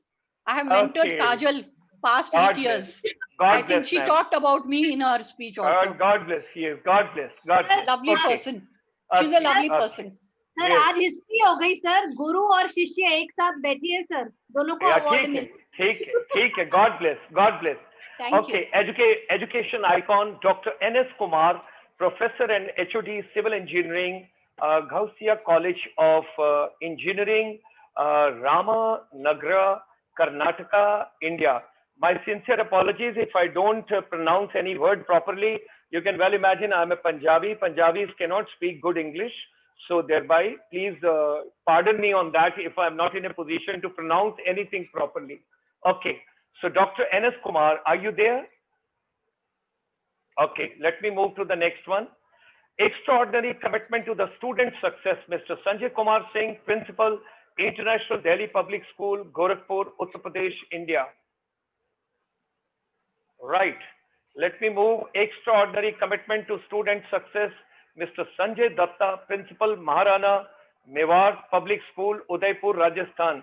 मैंने आपसे कहा था संजय दत्ता जी हम बहुत जल्द दोबारा फिर एक बार मिलेंगे और देखिए आज वर्ल्ड टीचर्स डे पर हम फिर दोबारा मिल गए because that day itself I spotted you और आपके जो सेकंड थे वो मेरे साथ प्रोग्राम में आ गए और आप रह गए थे। आज आप फिर दोबारा जुड़ गए और आप मेरे साथ, are you there Sanjay Datta ji? Very much there. Okay, 19 तारीख को दोपहर को 12:30 बजे, 19th of October is my next slot. I will have you with me, Mr. Sanjay Datta. Mr. Sanjay Datta. Okay. Ajay, you got to note down. Okay. Fine. Sanjay Datta ji. Okay. Fine. Kajal ma'am, you can also note down. You can give to Chitra ma'am later on. Yes, sir. Okay. Right. Mr. Sanjay Datta, kindly have, although you are the moderator this morning, you spoke enough. I also spoke enough. फिर भी 1 minute आप जरूर बोलिए. No, but then the institutions that I represent presently is what I'd like to talk about. And there are 2 educational institutions being run by the royal family of Mewar. One, we are operating out of the city palace of Udaipur, which is called Marana Mewar Public School, which is what I'm representing here. And then we have another Vidya Mandir. The great thing about the institutions is that they have inherited what was started almost 150 years ago. So education has been around in Udaipur. The initiatives have been there, and from 1800s they have been running schools which were then taken over by the government, which still run. And these particular institutions run since 1974 and are part of the charitable foundation and its efforts. The last 10 years I have been serving on this, and before that there is a journey that we shall talk about. The date that you gave, that is the 19th of October and 30. God bless you. God bless you. Common interest of tourism then. God bless you. God bless you. Thank you. And let me move to Education Rising Star of the Year. Madam C. Pratibha ji. Yes, she was there. Shaloka, CBSE School, Jat Cherla, Mahabuba Nagar, Telangana, India. Ma'am, are you there? Yes, sir. Good evening, sister. Good evening. Hearty welcome. Good evening, sir, once again. Yeah. And good evening to all the other panel members. Congratulations. Thank you, sir. Thank you once again. I am receiving this award I'm excited. There are no words to speak. First of all, I would like to thank my parents who have brought up in such an environment. My father, he worked in a bank, State Bank of Hyderabad. We were moving from one place to another place, and all this what I have urged in my life, especially in my childhood, it all added up to my life. So I thank to my parents, and I thank Swami Vivekananda because I'm a devotee of Swami Vivekananda. I just follow the principles, what he has said. And apart from that, coming to the school, I represent Shloka School as a principal, and I'm thankful to all my team members, all the staff members, teaching staff, non-teaching staff, and every member, and especially students, parents who are being collaborating in all the activities so far we have been conducting. And I thank all the staff members once again. And every Saturday we conduct multiple programs, sir. Saturday it's more than teaching, it's co-curricular activities and debates, elocution to all the grades. Even pre-primary also do participate in seminars. So my thought is to make every child to possess good life skills and good character. And these students, right now, these students, individual child is going to make a family, and the entire community, society, and states, and entire country and world, they are going to represent. And we have to take it as a challenge. Every teacher, whichever school they might be working, wherever they might be working, we shall make it a point that we will uplift every child in all sectors, in all promotions. Thank you for promoting me for the Education Rising Star of the Year. Thank you once again, sir. Where exactly are you located in Telangana, ma'am? Where our exactly school, yes, sir. Our school is located 80 kilometers away from Hyderabad, sir. Okay, it is located in a rural area, and it's a big task. It's just a new don't worry, school. Don't worry, we will help you. We will help you. It's just a 5-year-old school. It's just a baby for me. Great. We will help you. It's a good task. And I love to be in the school from morning till evening. Great. God bless you, ma'am. Enjoying the work. Thank you, You sir. mentioned about Swami Vivekananda ji. I just wish to share with you that every Friday evening we have got a program on Swami Vivekananda at 5 p.m. Last week we had Swamiji from Chicago. Before that we had from Boston. Before that we had from California. And next week is Swami Sarvapriya Nandaji from New York. He's coming. So, 11th of September 1893, 127 years back, Chicago, sisters and brothers of the universe. And that was Swami Vivekananda ji. Okay, so heartiest congratulations to you. Thank you. Thank you, So, sir. ladies and Thank you gentlemen, once again. Education Rising Star of the Year, Monica Kapoor, Vagat Pace Global School, that is at Vasai, Khanewade, Mumbai, Maharashtra. Monica Kapoor, ma'am, are you there? We didn't see you. Okay. Best Principal Award, Dr. K. Sujata, Principal, Shri Suswani, Matha Jain Vidyalaya, Pulian Thop, Chennai, Tamil Nadu. Are you there? Okay. So, ladies and gentlemen, Best Principal Award, Mr. Anil Mukhija, Principal, Raj International School, Rewari, Haryana. Are you there? Okay. Let me go. Best Principal Award, Dr. Ishwari Prabhakar, Principal, Delhi Public School, Anandapuram, Vishakhapatnam, Andhra Pradesh. Dr. Ishwari Prabhakarji, are you there?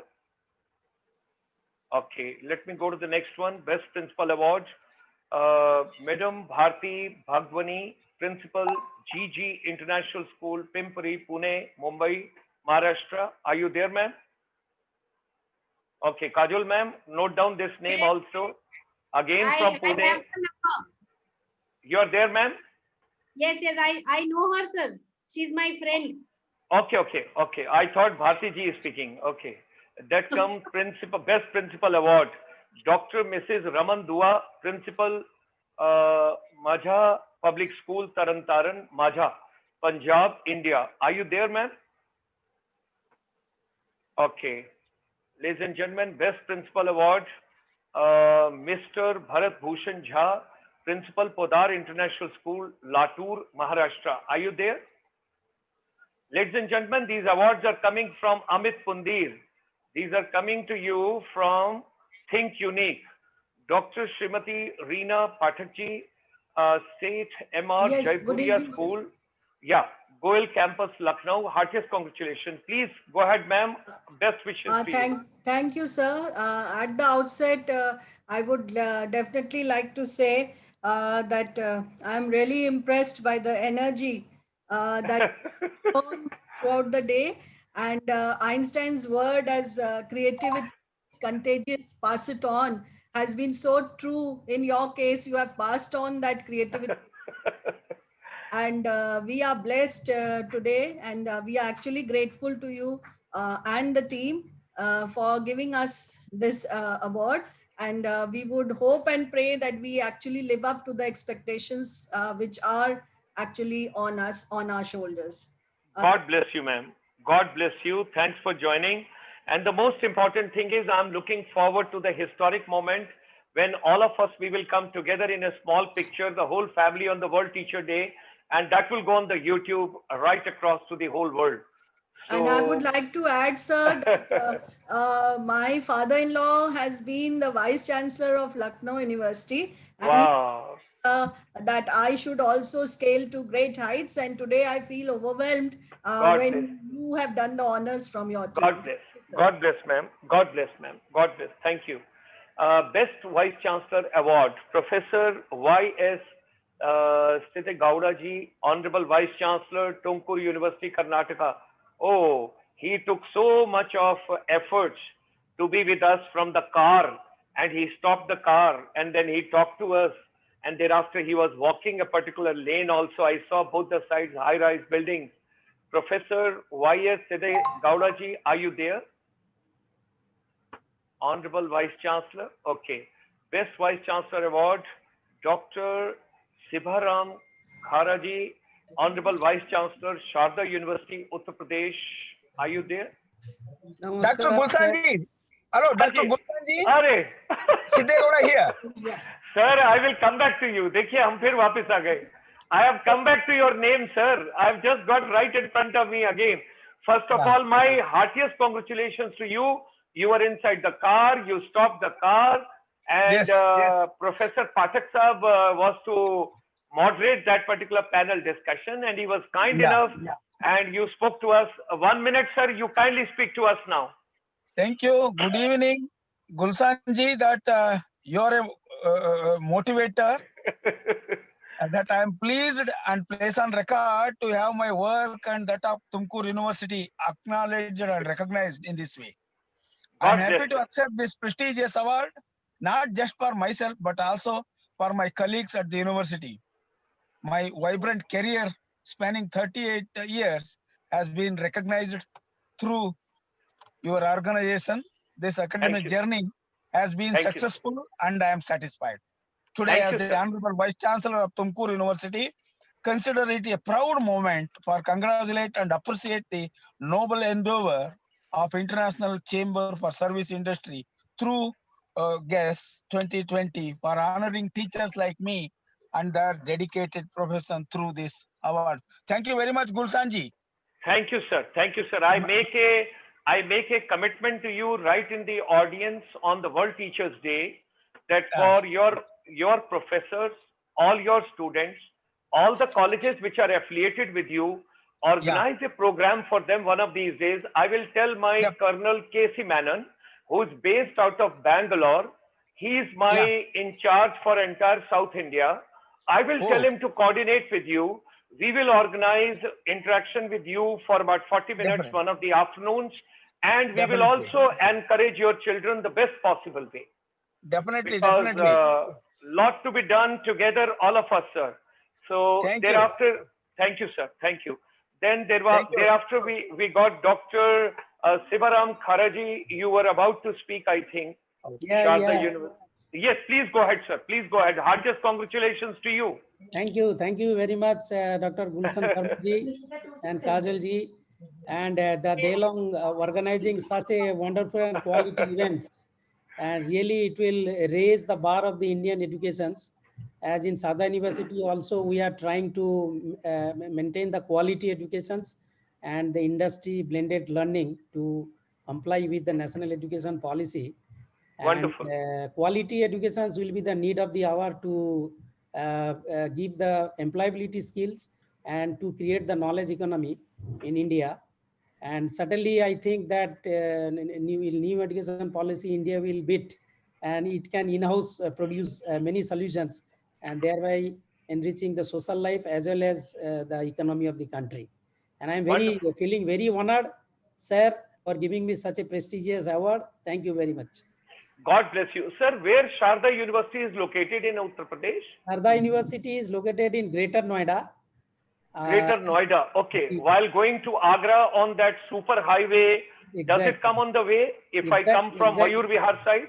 After Mayur Vihar, it is almost 17-18 kilometers. Okay. And Greater Noida, from Greater Noida, exit is there. You will move towards Agra. Wonderful. Wonderful. Thank you, sir. Thank you. Thank you. Wonderful. Now, ladies and gentlemen, Best Vice Chancellor Award, Emeritus Professor Dr. Devendra Pathak ji, the Honorable Vice Chancellor, Uttaranchal University, Dehradun. Somebody will ask, how I have got a special bond with Dehradun. Ladies and gentlemen, your first salary, your first rank, your first uniform, 1973 when I got commissioned into the Indian Army, that was Chetwood Hall when I talk about Dehradun. And when I talk about that particular place, so that is next to my soul and spirit. So great Professor Dr. Devendra Pathak ji, Uttaranchal University. This is also named as Deva Bhumi. I think like Himachal Pradesh, Uttarakhand, Uttaranchal also calls that it's a Deva Bhumi.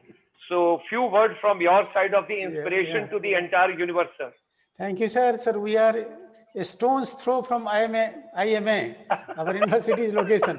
So I look forward to next time, whenever you happen to visit to Dehradun, Kindly let me know. I will bring Lieutenant General Commandant of the Indian Military Academy to your campus. Wonderful. It will be really great obligation to me. Thank you, sir. Thank you, sir. Very kind of you. So, ladies and gentlemen, that is the finale. Now, somebody asked me, what is the secret of your remaining healthy, happy, and what is that happiness? Let me share now with all of you. Let me get my entire family together, and we got to change to the gallery view. If all of us we are together over here, we can switch on our cameras, because globally when the video will go, I want it should capture in a way that world over everybody is in a position to see, and this particular historic moment on the World Teacher Day, it should go in a way that all of us we are together like a family from India.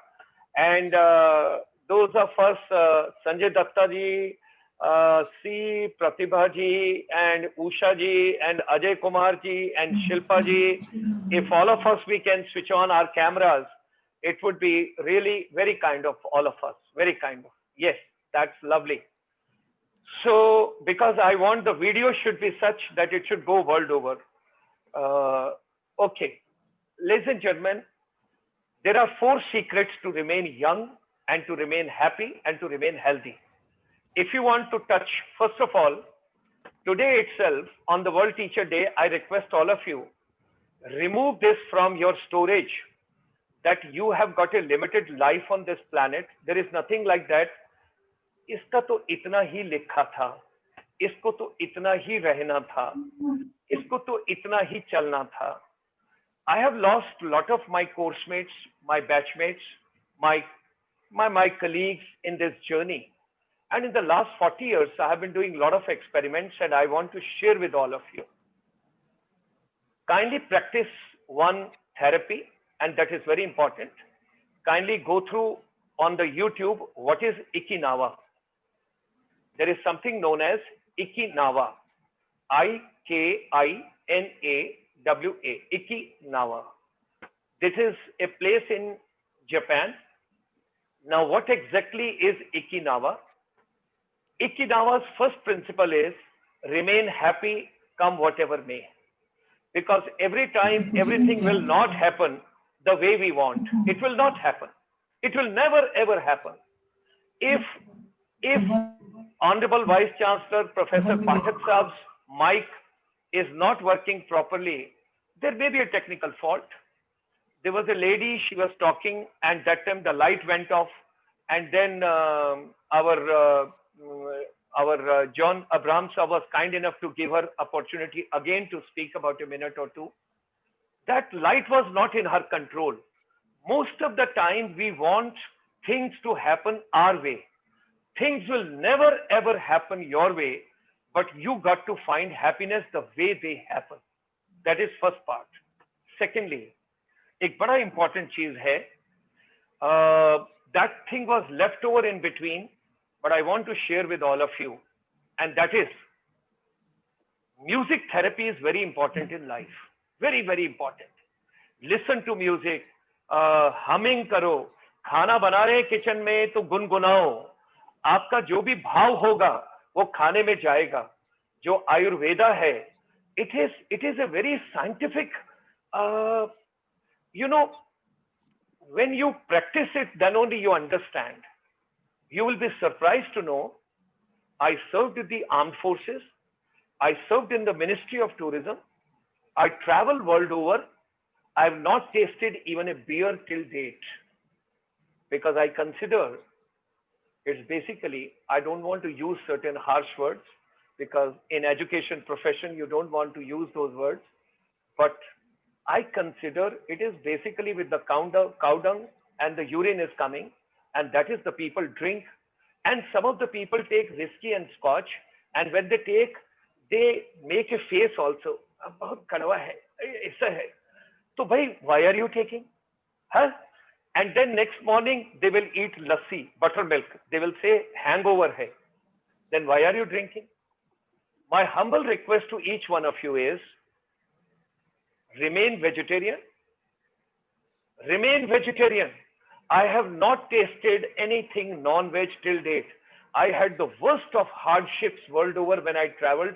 उस समय vegetarian खाना नहीं मिलता था. I used to survive on rice and milk.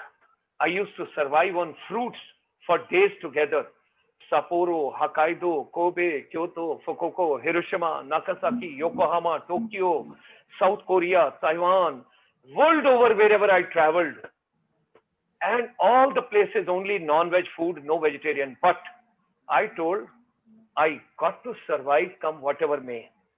And what you eat, that is the way your body reacts. There is a girl called Subha Jain. This name you can write down somewhere. Subha Jain. She has got four videos. She has got 4 videos, 9 minutes each. After seeing those 4 videos, your profile towards life will change. You will start thinking altogether different. So my request to you is, first of all, everything is not within your control. There is something within your control. There is something outside your control. What is within your control, try and make it the best. What is not within your control, don't cry on that. Don't cry on that.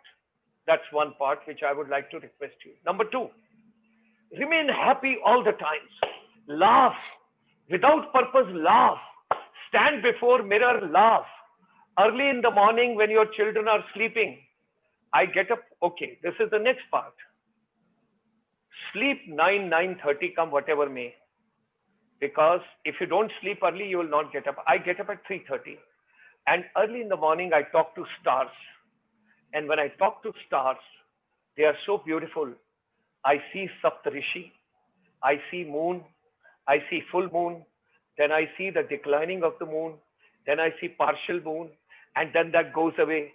And another very important thing, if you want to remain energetic whole day, early in the morning, 5 minutes, only 5 minutes, not more than that, when the sun is rising, and the yellow portion of the sun is there, not white portion. The yellow portion of the sun, you have to absorb in your body. Stand at a place when the sun is rising, it should get inside your body. That is your vitamin D. Most of the doctors and surgeons, they have a deficiency of the vitamin D today, because of which their bones and their cartridges and everything has got a problem.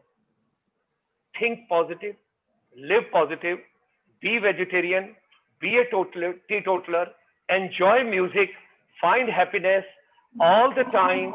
And this world, day before yesterday, somebody asked a question, very interesting question. He told me, this body, what you are carrying, this body, what you are carrying, you have given the name to this body.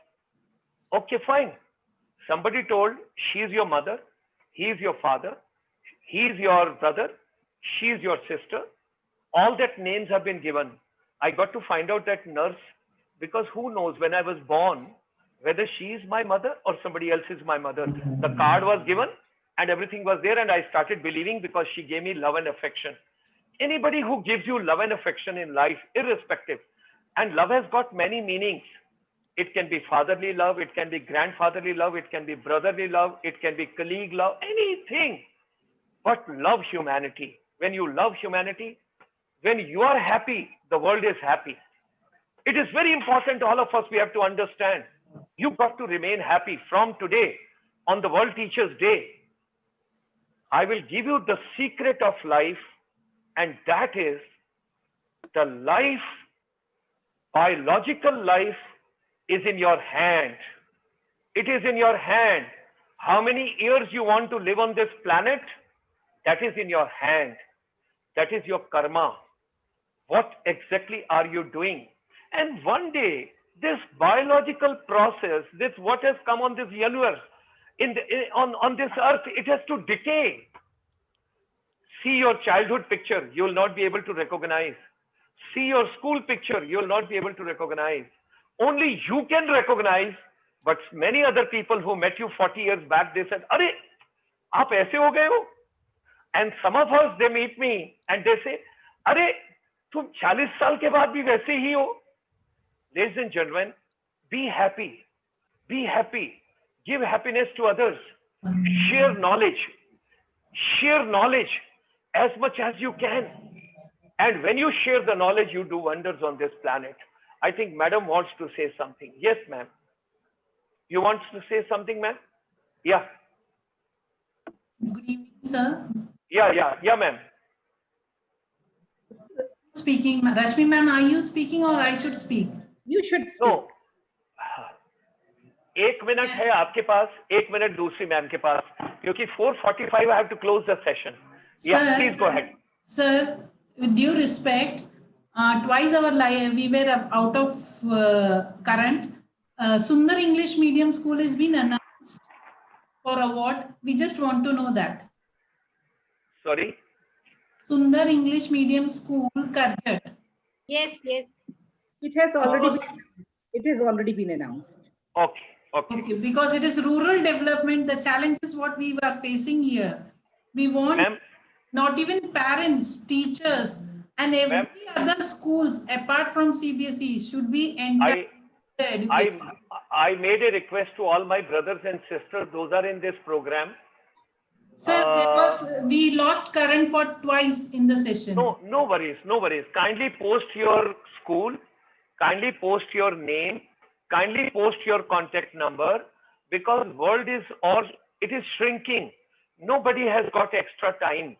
So whatever time is there on this planet, all of us, we have to get together and we have to do networking. This is something very important, and that's what I have been telling everybody. Wherever you are, start bringing your people at 5 p.m. And I'm not telling that you log in. Don't wait for any password or any Zoom word or ID or password. Nothing is required. Come straightway on the webinar, that is on the YouTube channel, Dr. Gulshan Sharma. At 5 o'clock, I'm starting today a program from the Middle East, 5 to 6 p.m. That's why I told you 4:45, because 15 minutes I have to give rest to my vocal cords. 5 o'clock again, I'll be coming back for the program. What I want to share is, age is a biological number. Today, me and my little younger sister, Shakuntala ma'am, we both have to take it. It is a biological number. It doesn't make a difference.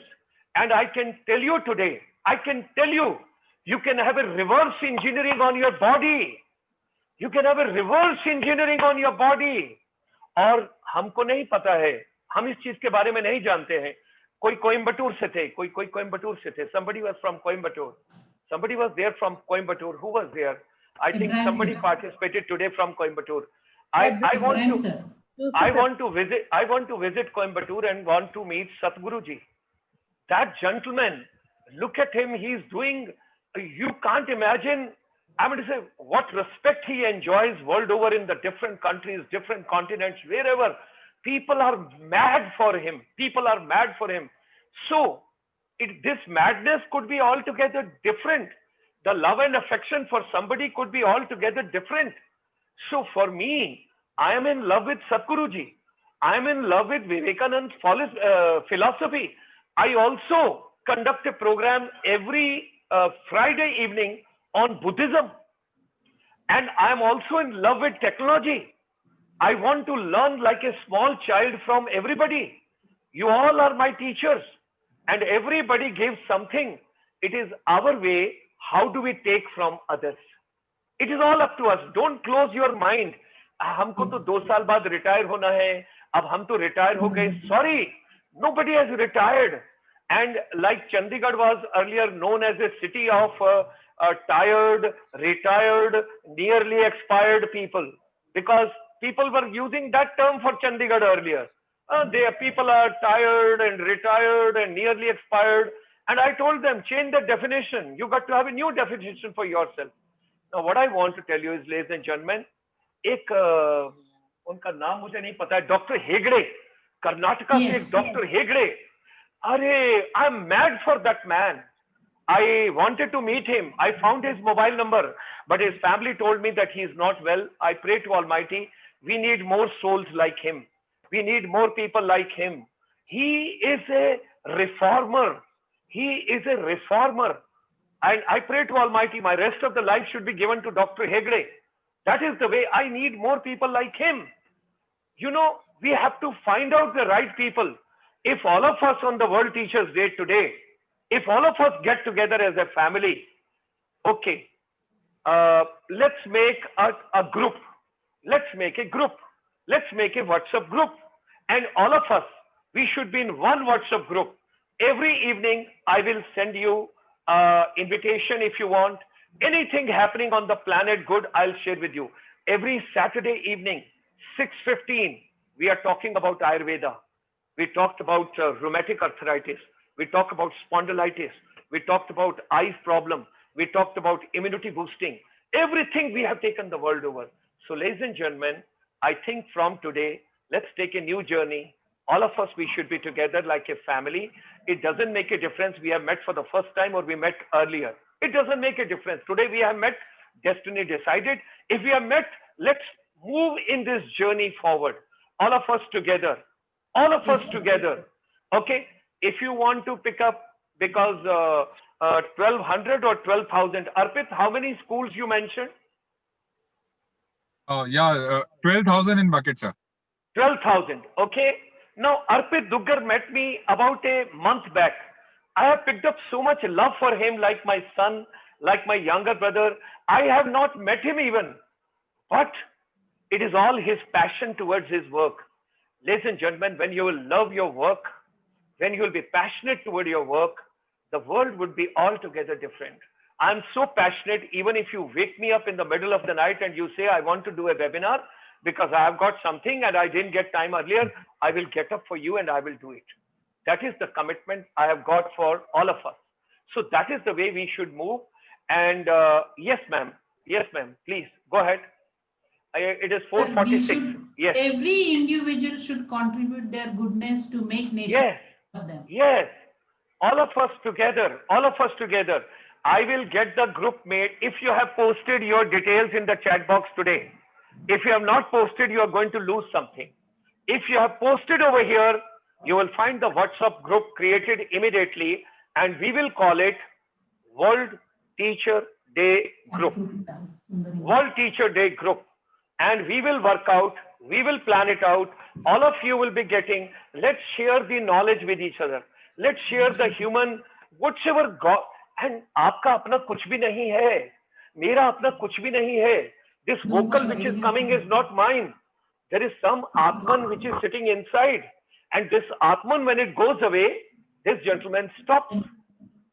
So ये शरीर तो मेरा नहीं है. This is not my body. This is not my constitution. इसको हमको powder लगा के बहुत अच्छे से नहीं रखना है. इसका इस्तेमाल करना है. जितना इस्तेमाल करोगे उतना अच्छा रहेगा. जितना इस्तेमाल करोगे. This body basically should be utilized for global humanity. And the last word from Dr. Rashmi Tyagi. Yes. Thank you. Okay. Sir, I don't know how much blessed I'm feeling and what a bliss I'm feeling, sir. I don't know. Sir, आपसे हमें मिलने का मौका मिला. शायद हमने कुछ अच्छे कर्म किए हैं और शायद हमारी आगे की जिंदगी भी मैं तो हर एक को अपना फैमिली का मेंबर समझता हूँ. You all are my brothers and sisters, and all of us together we have to take on this journey ahead. With these words, ladies and gentlemen, I'm closing this session because I got to go to Doha, Qatar now. My program is starting at 5 o'clock over there. Come on the YouTube channel at 5 p.m. and let us listen to school education empowerment coming all the way from the Middle East this evening. All the best. God bless all of us. Wishing you all a wonderful, wonderful World Teachers Day and green morning, green afternoon, green evening, wherever you are. And it's such a pleasure to have all of you.